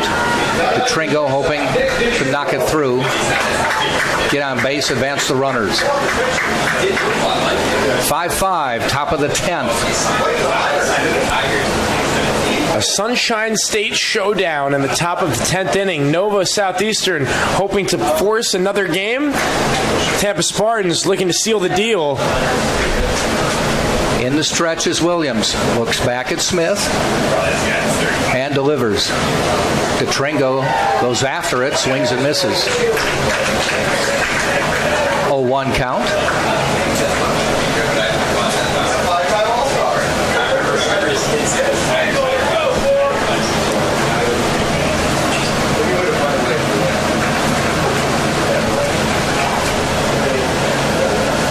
Gets the sign. The 0-1 pitch on the way to Tringo. Outside, 1-1.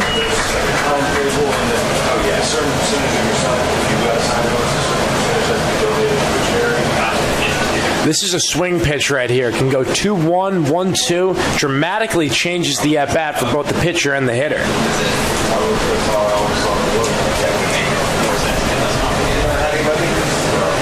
Smith with a little dance off second. Nobody covering him, but now Williams steps off. Cat and mouse game between Minich and Smith.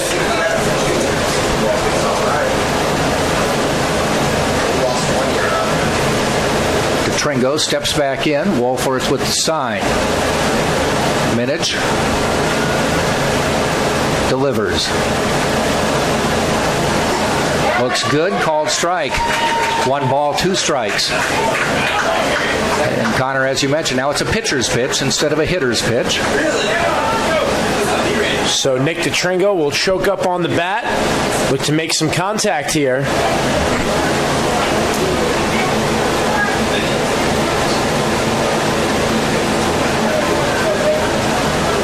1-2 pitch coming up. DeTringo swings and misses. Strike 3. Spartans down to 2 outs now. Got the first 2 runners on. Still 2 runners on.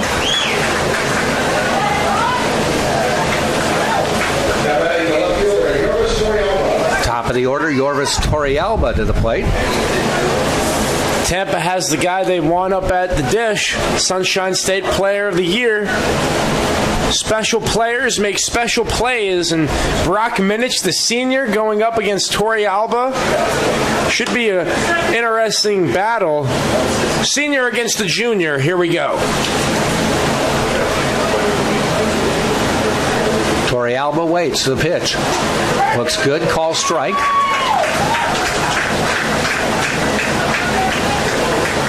Torrealba on a 1-for-4 day, singled and scored in the 7th, also walked back in the 3rd.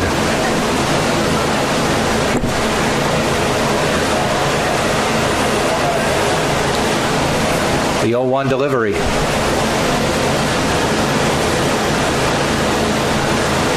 Williams, or I should say Minich, forcing Smith back. And fairly deep for Torrealba and straight away. Stephen Smith just trying to get in Brock Minich's head here. Distract him just slightly. The pitch. A little bit low, 1-1.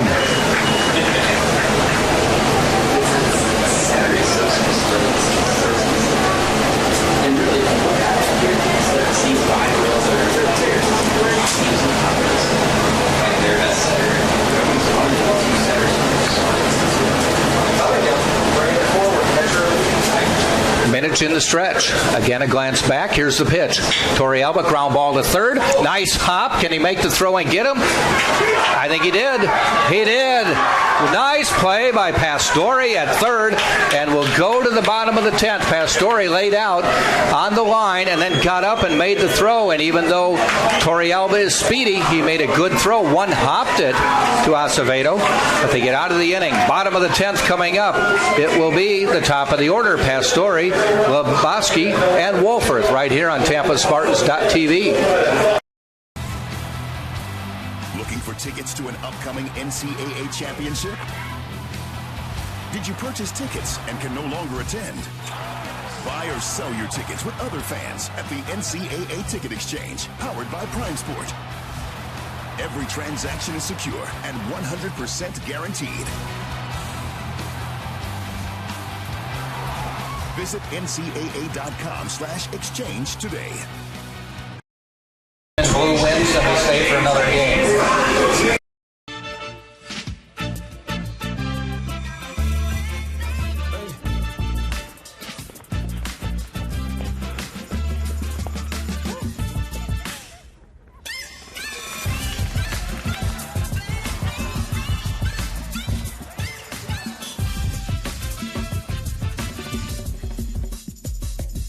If you have the talent and dedication to succeed in school and in sports, we'll provide the opportunity.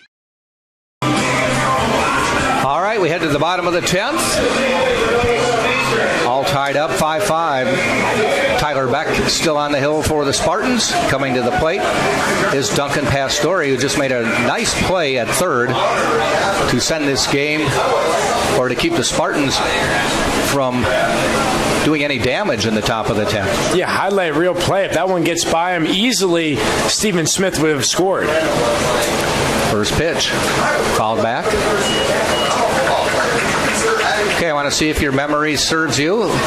I asked you a couple games ago, if a player makes a spectacular play in the field and then leads off the inning at bat, what are the odds that a spectacular play on the field would lead to that person coming to bat? 1 in 9. 1 in 9. There you go. There we go. There's only 9 batters, so he's one of the 9 who could come to the plate. Little brain teaser there. I see you, Jack. Okay. I've had people go 1 in 100. I'm like, well, there's not 100 batters. Right. Swing and a miss. Well, he made the exceptional play at third, but goes down swinging here in the 10th. Good morning, good afternoon, good night. Tyler Beck looking to bounce back here. Important to keep a guy like that off the bases, or anybody off the bases, to lead off an inning in a tie ball game in extras. You get that lead runner on, and it just opens up some possibilities. Lavoski, first pitch, outside. And look at Joe Urso waving his outfielders around here. Yeah, he is not happy with how some of them are aligned, so he will shift them over. It looks to be over in right field, Mangrum moving him more towards the line. He was a little bit more towards right center. Medium depth in center, fairly deep and off the line in left, but guarding the line a little more in right, and foul ball down first. So 1 ball, 2 strikes. Haven't talked about it too much here in the South Regional, but we have not seen many shifts at all. More so at the next level. But you mean moving infielders and all that stuff? I've seen a few shifted where there have been holes up the left side occasionally, but nothing too much. Foul ball. We've not seen like 3 players go to one side of the field or the other. Only mention that because the Tampa Bay Rays shift more than anybody in the majors using those metrics and the numbers. They do that a lot. He does his relief pitcher to start games a lot. He had Kevin Cash had a pitcher come in, go to first base for a batter. I've seen that. Strikeout, 2 down. That's usually Jose Alvarado he has come in, and I've seen him make a couple nice picks over at first base. Well, he said it must be Alvarado, who he said played first base in college and in youth ball, so he was familiar with the base. And back-to-back strikeouts now, courtesy of the swing for Tyler Beck. Brings Woolforth to the plate. And he takes an off-speed pitch, swings and misses. Yeah, nobody going in either bullpen, so we're here in extra innings. This is Tyler Beck versus Brock Minich, 2 closers. Let's see who prevails. The 0-1 outside.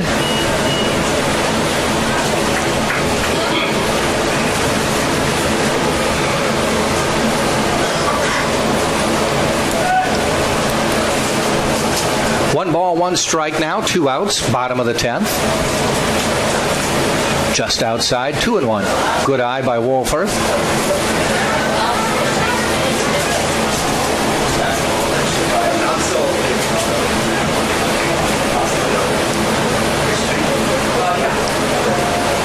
Two-1 on the way, just missing. 3-1, another good eye by Woolforth. You have to give a shout out. We've seen all 4 teams, Spring Hill, Nova Southeastern, Tampa, and West Florida. All 4 teams have had their catchers bat third. Servin, Woolforth, Payne, and Fontenot. 3-1. And he walked him. Back looking in at Breener, asking where that pitch missed. That was the closest of the 4 balls. So a 2-out walk now, and we have the cleanup hitter who tied this game up in the 8th inning. It was a 5-2 game before Christian Demby changed all of that. 3-run homer to deep center in the 8th. He returns to the plate in the 10th. Spartans playing back in the infield, deep in the outfield, holding on. Wolforth at first. First pitch, swing and a miss.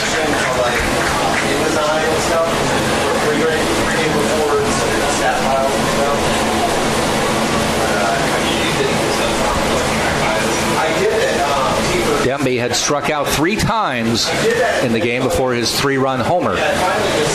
Quick throw to first. He's just back in time. And I think Wolforth is getting a word from his first base coach. Maybe you want to slide going back in there. That was a little too close for comfort. Yep.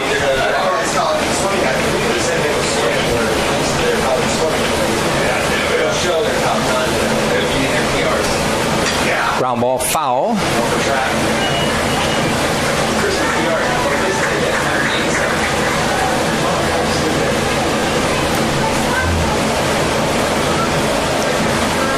So no balls, 2 strikes with 2 outs.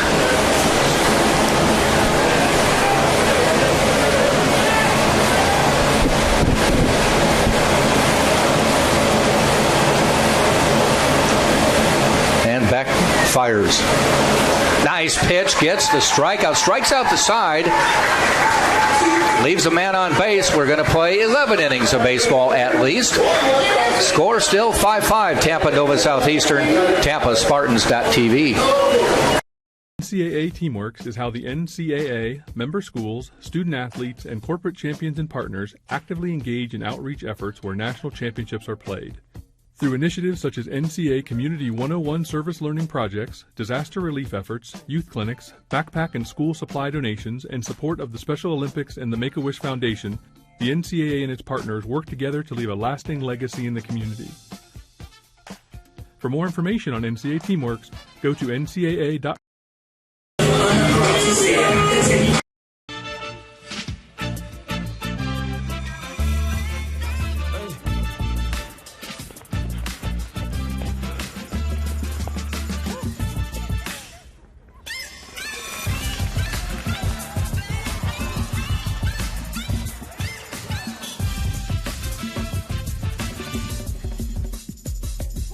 If you have the talent and dedication to succeed in school and in sports, we'll provide the opportunity.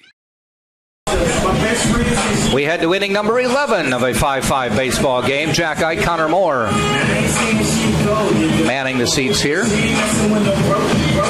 Well, we have an entertaining game here at the University of Tampa baseball field, and the other elimination game going on. Delta State leads Valdosta State 6-5, bottom of the 6th inning. The winners of the 2 regionals will meet next weekend in a super regional.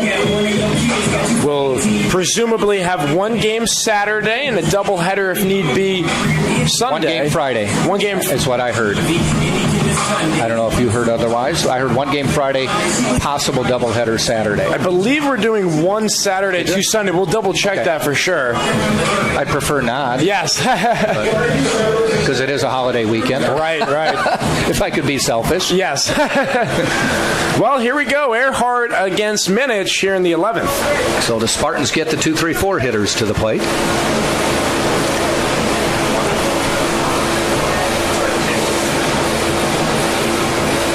Minich, big, tall kid on the mound. The pitch to Earhart, just missing low. Earhart on the day, this is at bat number 6, and is technically 0 for 4 with a sacrifice. Shows bunt, pulls it back, and the pitch is all the way to the backstop. All right, DJ Breener getting a workout in, chasing that ball down. 10-yard sprint.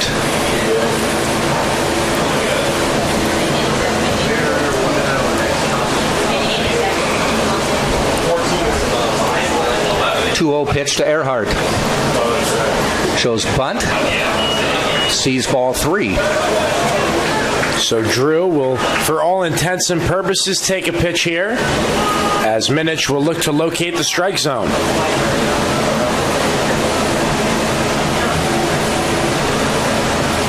And the pitch. Call strike. Drew Earhart tossed his bat all the way back to the dugout. Umpires don't like that. I would say not. It was. I'll tell you what, though. It was a little slow on the call, and it was a little... And this was on the border. It is universal. Any level of baseball, 3-0, anything borderline tends to always be called a strike, even if it isn't a strike. Yeah. On a 3-0 count, that tends to be the case. 3-1. Goes to full count, 3-2. So, from thinking he got walked to a full count.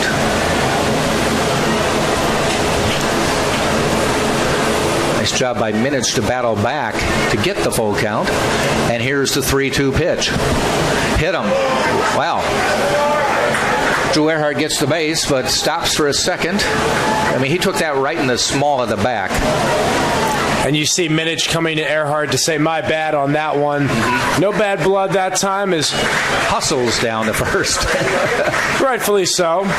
Good sportsmanship on display by the Shark closer. That one just, now he wants, Drew Earhart calls timeout, just kind of walks off the base. Well, just to point out the obvious, Minich obviously not trying to put Earhart on board. If you're going to walk him, we've been saying all day, those free passes to lead off innings have come back to haunt pitchers more often than not, so now flirting with trouble are the Sharks. Yep.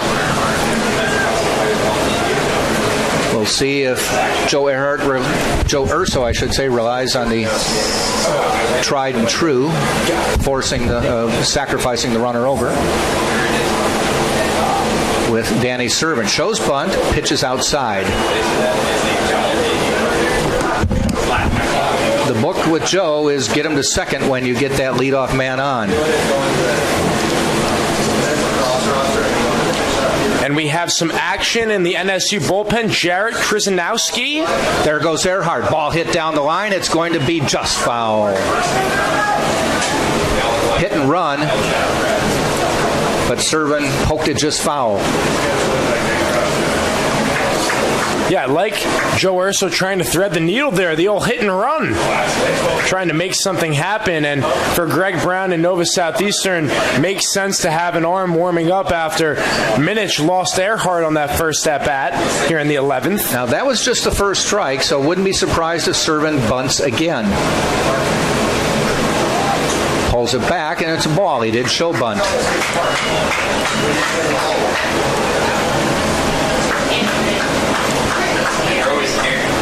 Again, the goal, get someone to second with less than 2 outs. 2 balls, 1 strike. Earhart, couple step lead at first. There goes again, and it's going to be a double play. That one was looped out to Sear at shortstop, just over Minich's head. Sear made the catch. Earhart was already on second because of the hit and run, and he just walked over and tagged a big play for Nova Southeastern. We've seen 2 diving efforts by the shortstops of Nova. First, it was Brandon Shenea, and now Jeffrey Sear getting in the action, and he needed to catch that on the fly. Otherwise, Earhart would have been standing at second. So 2 outs quickly in the 11th, and to the plate is Stevie Mangrum with nobody on. And a ball low in the dirt. Now we know where the workaround is.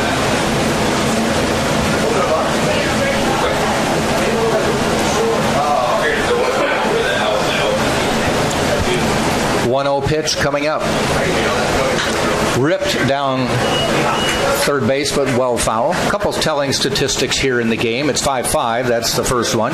But the Spartans have out-hit the Sharks 12-7, and the Spartans have left 11 base runners to just 5 for Nova Southeastern.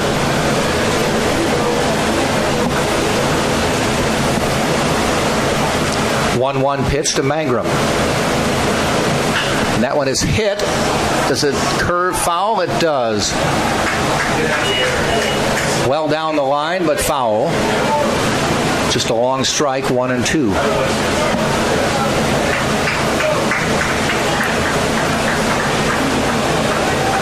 Had mentioned earlier the sun playing a factor yet again.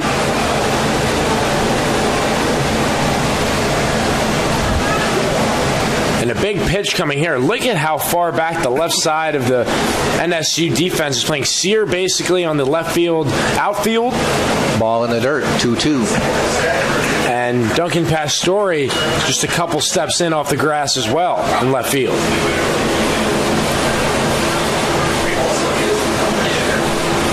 Stevie 3 for 5 today, looking to make it happen. 2-2, 2 outs.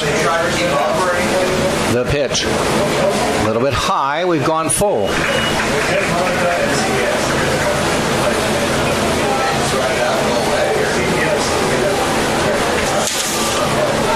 So a full count, 2 outs though. Nobody on. The pitch. Ground ball, gets through, base hit. Mangrum comes through and will bring Cole Perry to the plate. Stevie Mangrum, have yourself a 4-hit day. 4 for 6 now. And Cole Perry, 0 for 5. The optimist saying he's due. Can he make it happen? He's looking to drive it into one of the gaps.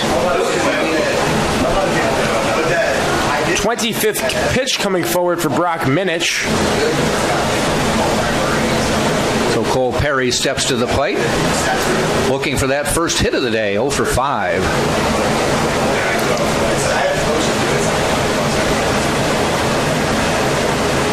In the dirt, bounces away, hustling back to first is Mangrum. Smart decision that time. Woolforth, fabulous job keeping it in front of him, how you teach it, off the chest protector. And Mangrum, despite wanting to go to second base, thought better of it, moves back to first.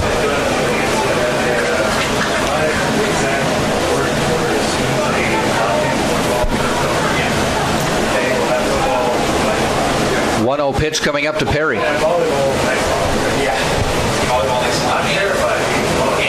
That is hit out into center field. Going back, drifting back near the warning track, but making the catch is Chevalier. We will go to the bottom of the 11th. We are still tied. Tampa 5, Nova Southeastern 5, and they will be sending up Acevedo, Chevalier, and Duran right here on TampaSpartans.tv. Before the house, before the office, the late nights and new bosses. Before the last hugs, the wins and the losses. Before building the team, before building yourself, the rise and grinds, all day, every days. Before the letter, before the dream, there was a kid who loved to play. If you have the talent and dedication to succeed in school and in sports, we'll provide the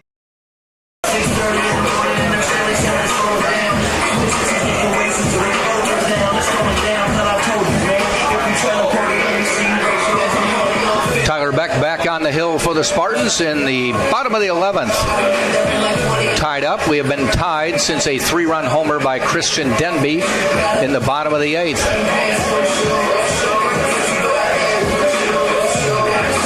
A lot of zeros on the scoreboard. Nova Southeastern scored 2 in the first and then 3 in the 8th. Tampa scored 3 in the 4th and 2 in the 7th. Otherwise, zeros.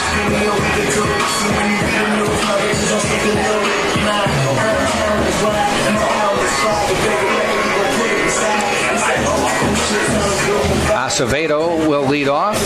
He's got an 0 for 7 day. Actually, he's got a 0 for 3 day. Hit a sacrifice fly back in the first to bring a run in. 2 bounce-back innings for Beck after the 3 spot put on the board by the Sharks in the 8th. Has 5 strikeouts, 46 pitches, and now will face the senior first baseman for NSU.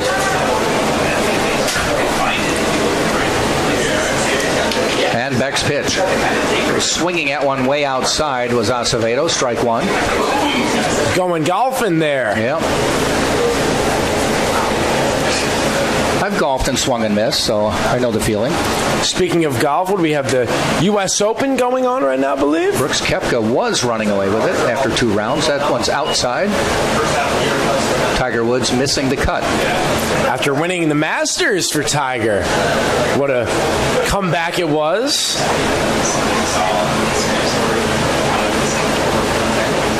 Ball in the dirt.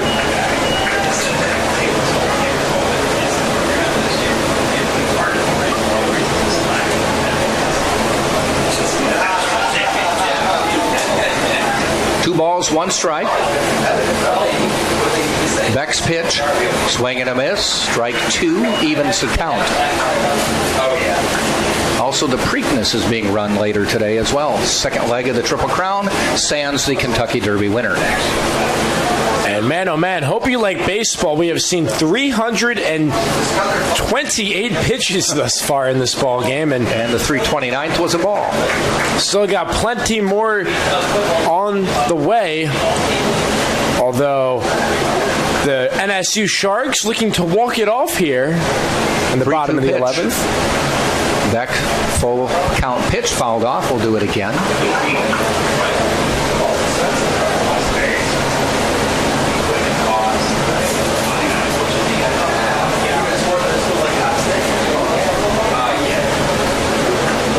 Three-two on the way again. Down the middle, grounder out toward Freitas. He makes the stop. Does he have enough on the throw? Yes. Nice play by Sam Freitas. Had to pivot. Basically did almost a 360 to get that ball over to first. Had plenty on the throw to Cole Perry. Both defenses showing up here in the later stages of this game. And the 360 from Freitas. And then the cannon across the diamond. Brings Chevalier to the plate. Came in as a pinch runner and had a base hit his only at bat back in the 9th. First pitch he fouled off.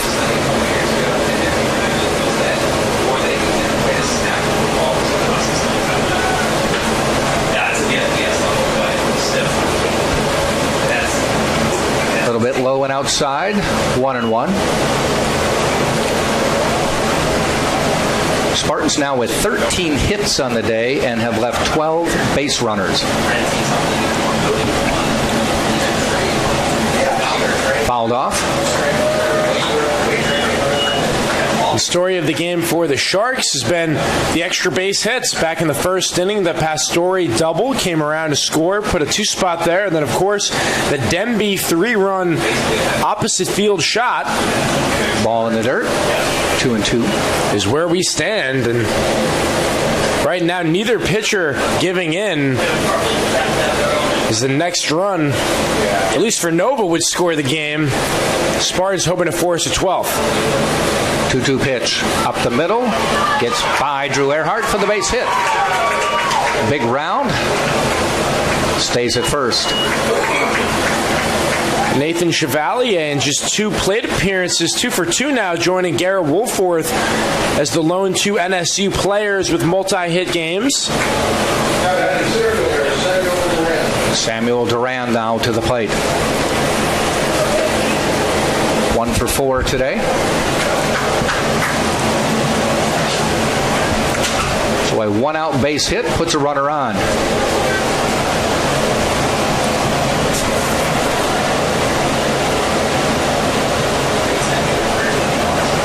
Quick throw over. Cole Perry keeps it from getting away. That was a little bit low and in the dirt.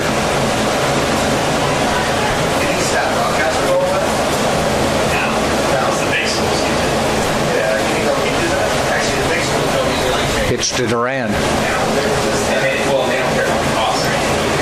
Nice pitch, swing and a miss. If this game were to go to the 12th, it would be Freitas, Smith, and Blair, 6, 7, 8.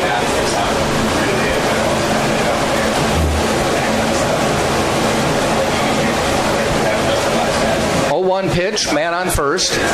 Beck delivers to first. Back safely.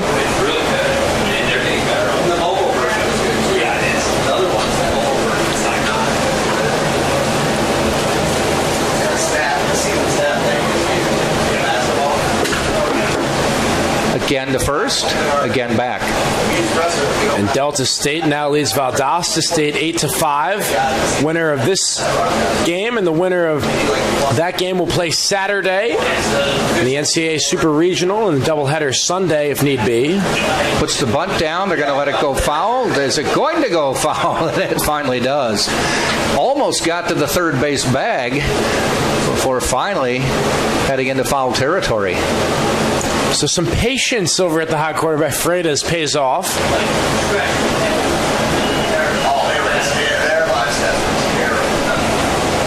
Makes it an 0-2 count.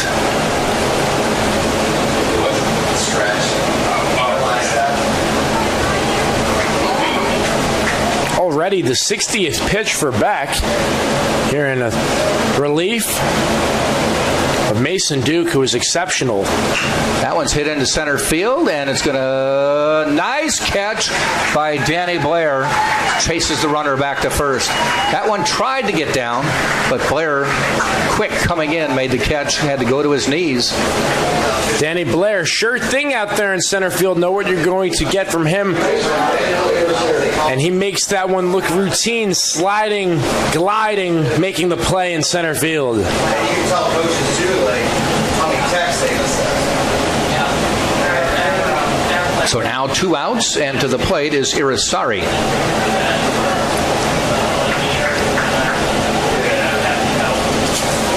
The only thing you have to make sure though is First pitch ball. Senior versus a freshman, Beck against Irisari. For the day, Irisari 0 for 4.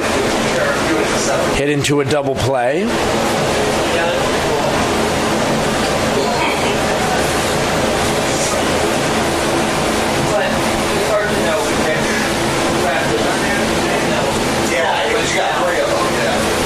So the lefty Irisari waits. Back out of the stretch. Goes to first.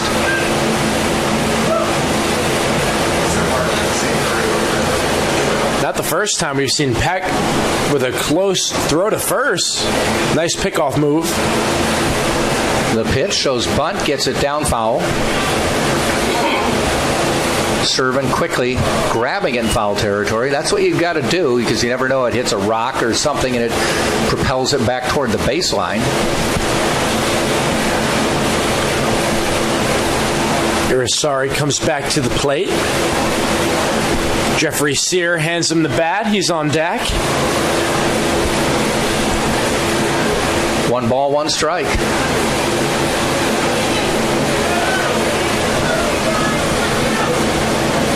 Chevalier, the man on first. The pitch. Swing and a miss. 1-2.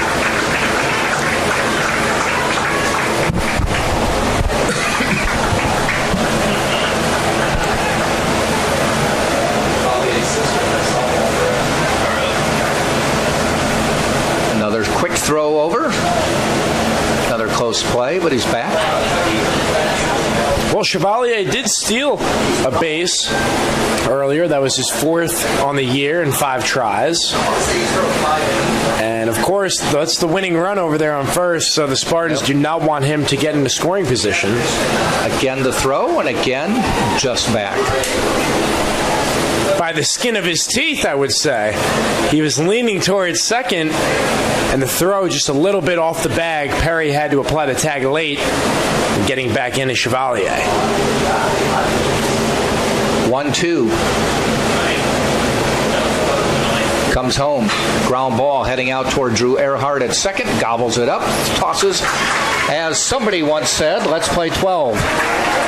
Not sure who it is, but 5-5 at the end of 11. Tampa, Nova Southeastern on TampaSpartans.tv. These are your teams, your players, your community of fans. This is where they play, where they practice, where you cheer. At every meet, every event, every game. Your community is passionate, dedicated, supportive. You know the tension of a close game and the thrill of the win. So while you're cheering, keep an eye out for anything out of the ordinary. If you see something suspicious, say something to local. I knew that there was an opportunity to have my college paid for if I was good enough to play baseball at that level. That was going to make a big difference in my family.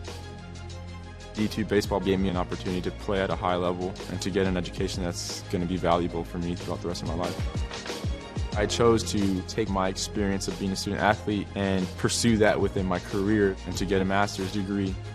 If I wouldn't have had a baseball scholarship, there'd be no chance that I'm doing what I'm doing today. Top of the 12th. Thanks for hanging with us. This one, in doubt, has been in doubt since Christian Demby hit a 3-run home run in the 8th to tie this game at 5s. Spartans will send up Freitas, Smith, and Blair, 6, 7, 8 hitters. Yeah, two teams that have had phenomenal seasons. We've talked about how Tampa, Nova Southeastern, and Eckerd all had a share of the conference champion, and what a title it was. Eckerd, of course, gave a valiant effort last night, just came up a little bit short against Valdosta State, and neither the Sharks nor the Spartans want to give in to Sunshine State teams giving it everything they have. Seeing some wind pick up a little bit here as the tents are moving. It looks like it's blowing left to right. So if anybody gets it up in the air toward right field, a little extra boost. Freitas, 2 for 4 with 2 singles, 2 strikeouts, and a walk. Mentioned he made that play over at third that saved the game seemingly 2 innings ago. So Minich sets, and the bottom of the 12th is underway. Ball 1.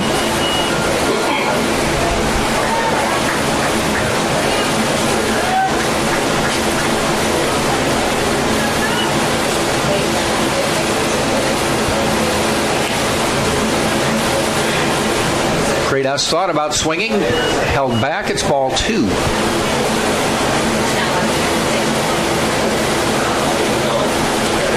Tampa as a team hitting .295, 13 for 44. 13 hits, but 12 singles. Call strike, 2-1.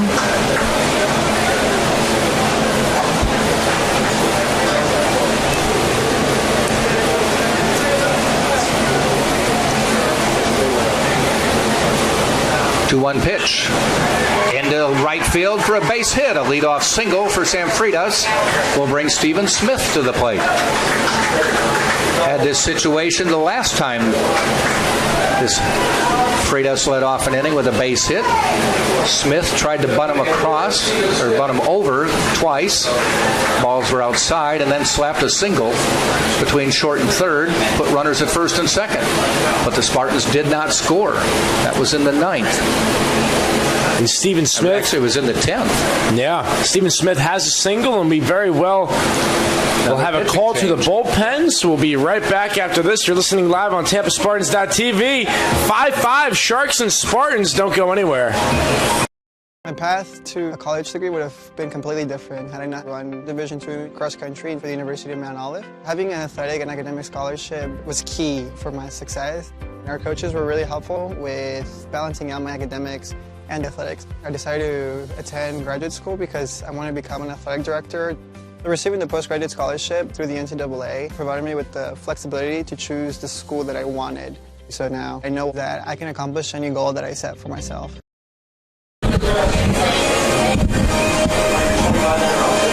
So the pitching change coming up after a base hit by Sam Freitas to lead off the inning. And Connor, who do we have coming in?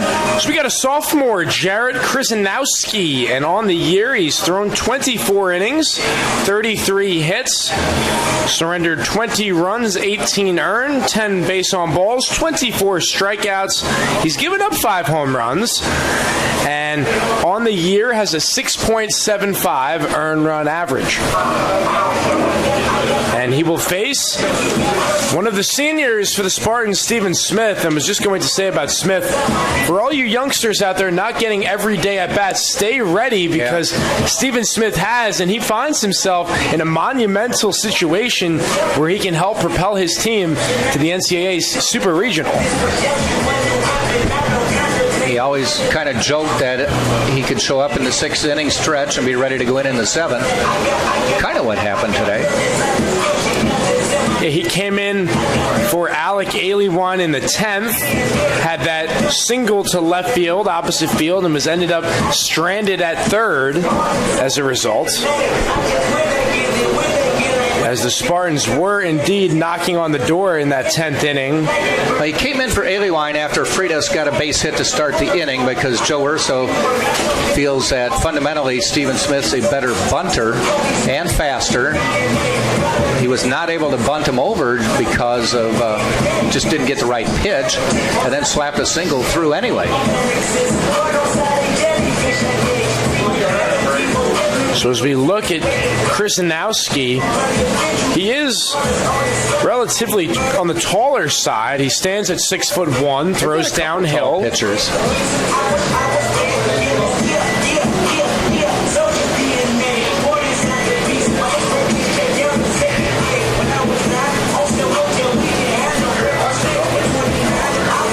So Greg Brown made the move on Minich after giving up the hit.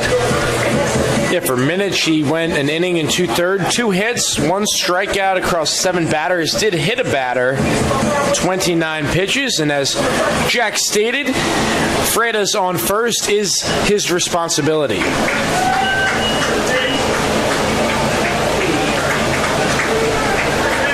So Stephen Smith steps in, the lefty. We'll see if Joe tries to move him over. They go to first.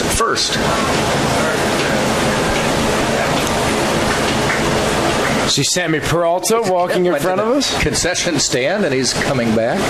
Gatorade and some Fritos, it looks like. Winning formula if he is called in from the bullpen. He was up and throwing a while ago, but not for a while. Smith gets a bunt down, and it is foul. That was one of those borderline ones that he almost felt Acevedo wanted to take it fair and get the easy tag out, but then again, the runner would have moved anyway. Indeed, and if Acevedo did field that in fair territory, he would have stood his ground and waited for Stephen Smith. Yep. But now 0-1 the count.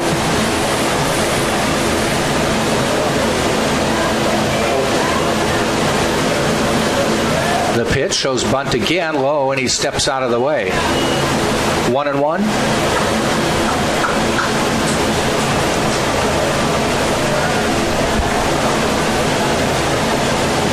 Tampa 8 for 22 with runners on base, hitting .364. 1-1 coming up. Smith already shows bunt, dances out of the way of that one. 2-1. And Smith, a smart hitter up at the plate. He's going to force Krasinowski to throw the ball over the plate. We've seen him take the bunt back twice now for balls.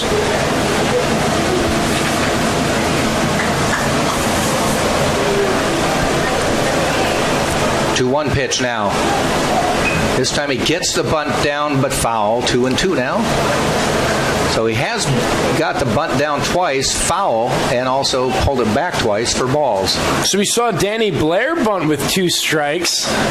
Does Joe Urso and the Tampa Spartans look to thread the needle yet again?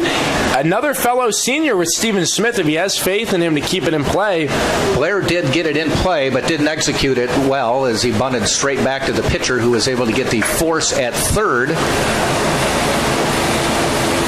So we'll see if he tries that with Smith.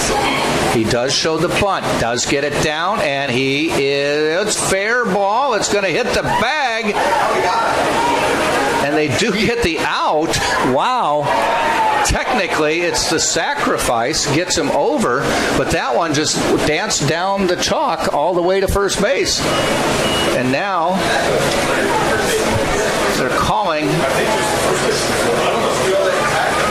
It was fielded. I think it was actually fielded by the second baseman.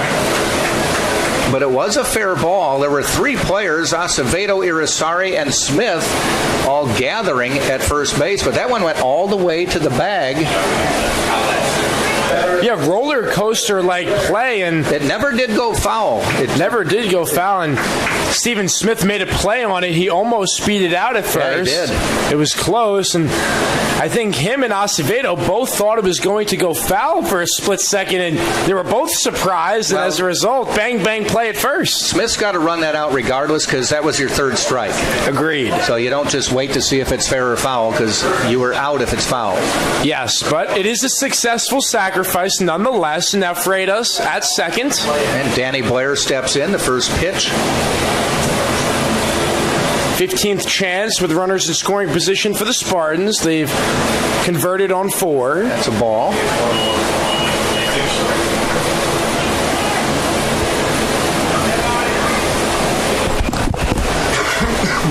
So technically, you've got a sacrifice bunt by Stephen Smith. Not the traditional sacrifice bunt. Far from it. Freitas outside. Now 2-1. But hasn't this game had the feel that that's just the play that is going to happen? Yeah. It has been so unpredictable. We're here in the 12th inning.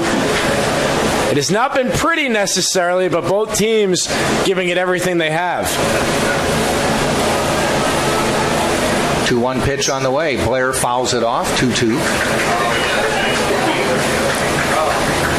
And once you get into the postseason, it is never as you expect. Everything is a little bit more ample with adversity striking and how you bounce back, fighting against quality competition, and both teams handling themselves very well.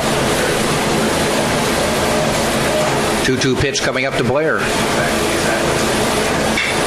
Hits it out toward Sear. He bobbles it. That may bring a runner in. Joe Urso's going to send to the plate. The throw. Spartans take the lead 6-5.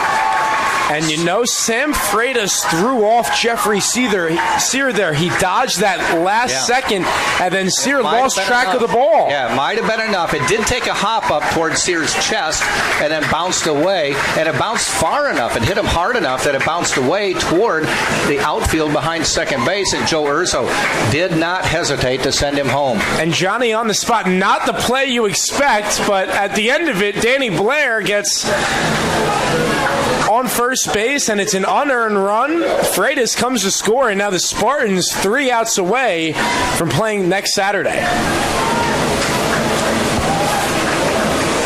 All right, so Nick DeTringo, 2 for 5, 2 singles and a strikeout. Seesaw ball game it has been through 11-plus innings. Krasinowski sets the pitch. Call strike.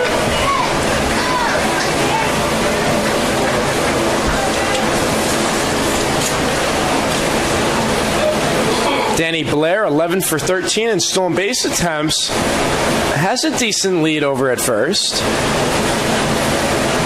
DeTringo fouls that one back. Strike 2.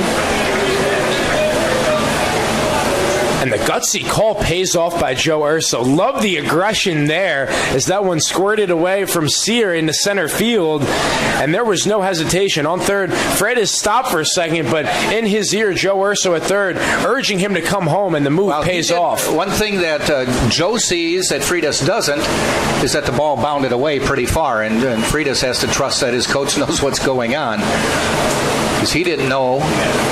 He probably helped Sear take his eye off the ball, but he didn't know what was happening. It did really glance hard and go toward the outfield. That one's popped up. Infield pop-up. Pastore shades his eyes, waits, and makes the catch. 2 outs.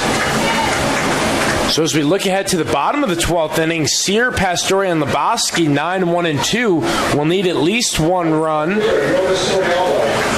And Yorvis Torrealba, give NSU credit. They have held him in check for the duration of this game. He is 1 for 5 with the base on ball. And he comes up for the 6th time today.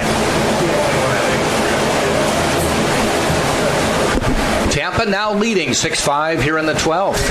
Yorvis Torrealba to the plate. Outside, nice stop by Wolforth. Worth noting, no action in Tampa's bullpen, so it has been a two-man show. Mason Duke, Tyler Beck. Tyler Beck thrown 65 pitches in 4 innings, and why not push the limits, keep them going? Torrealba bloops one, and it falls in for a base hit right in front of Danny Blair, and he just pulls up at second. So Spartans runners at first and second with 2 out, and Drew Earhart to the plate. Drew Earhart 0 for 4 with a sacrifice and hit by pitch.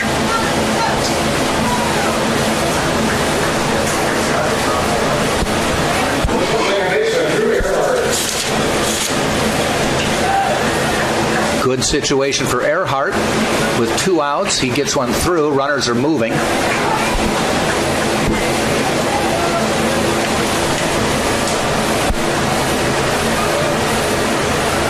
Krasinowski sets. Earhart ducks out of the way. Earhart had to duck hard on that one. That was eye level, and he took one in the back last time. He didn't want to take one in the helmet this time. 1-0 pitched. Call strike.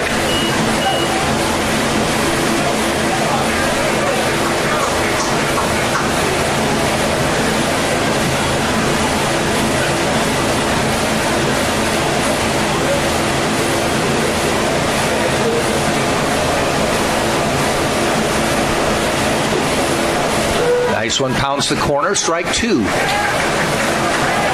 1 ball, 2 strikes. Top of the 12th, Tampa has struck with a run, taking a 6-5 lead over Nova Southeastern.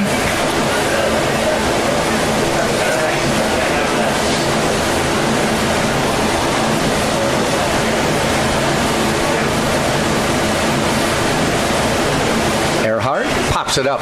They'll have a play.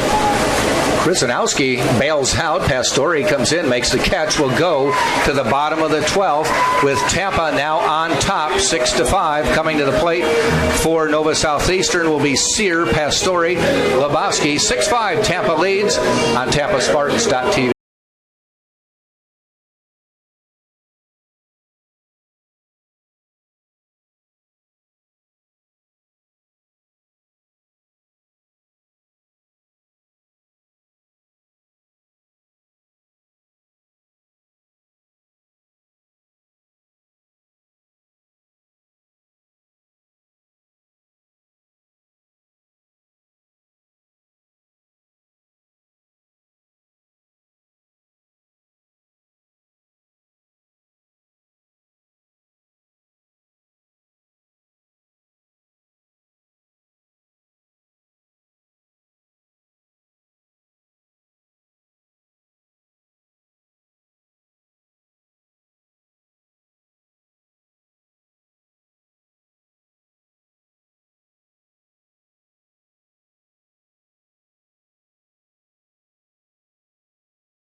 Bottom of the 12th, Nova Southeastern now needs 1 to tie, 2 to win. As the Spartans push 1 across, an unearned run.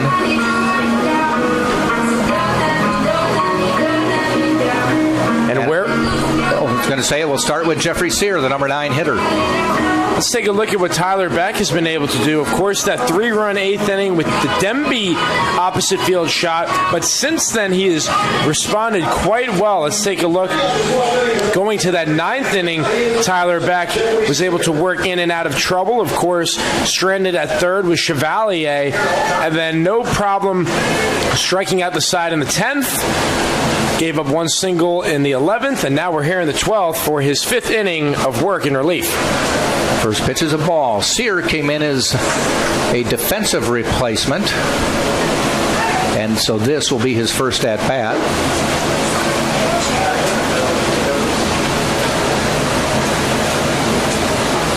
Strike call, 1-1. We do have 2 arms in the Tampa bullpen if Beck were to get into any trouble.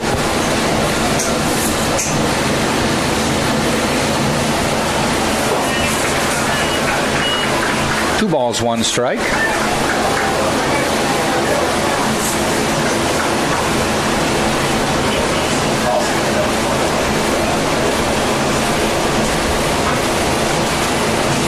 Ground ball heading out toward the Tringo. Takes a nice hop for him. He throws across. Bobbled safe. That'll more than likely be a throwing error on Tringo. He's got his hands on his head as that one was low going to Cole Perry.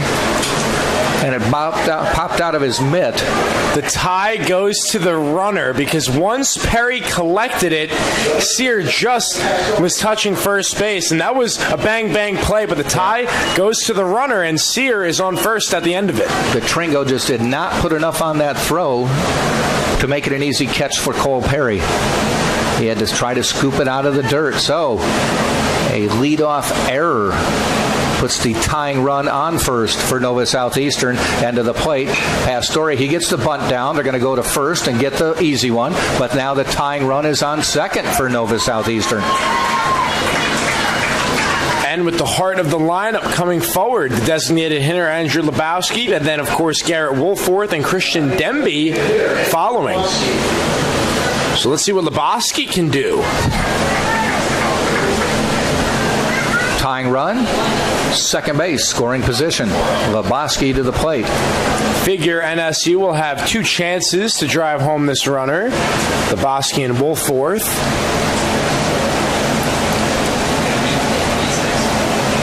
Lebowski pinching the bat. And the pitch. Catches the corner, strike one.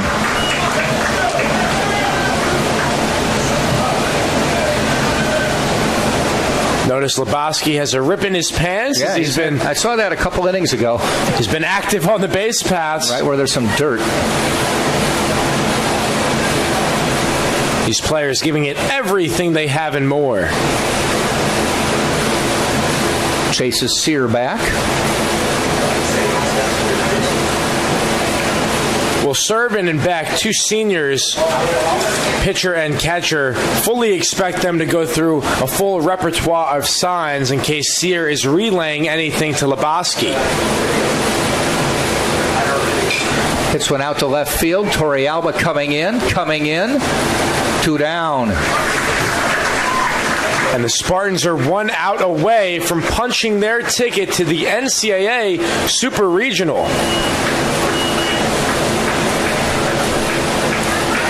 Striding to the plate is Garrett Woolforth. One more out, the Spartans win. Woolforth trying to keep it alive.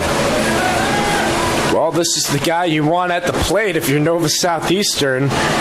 He got the scoring started with an RBI single in the first, added another hit in the third, and a walk in the 8th and 10th inning.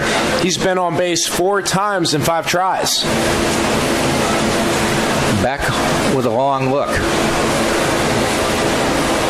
The lefty Woolforth waits. The pitch high and outside.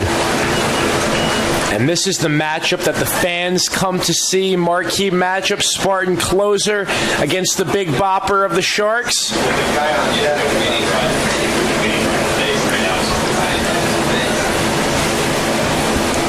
One ball, no strikes. And the pitch. Swing and a miss. He was looking to end it on that one.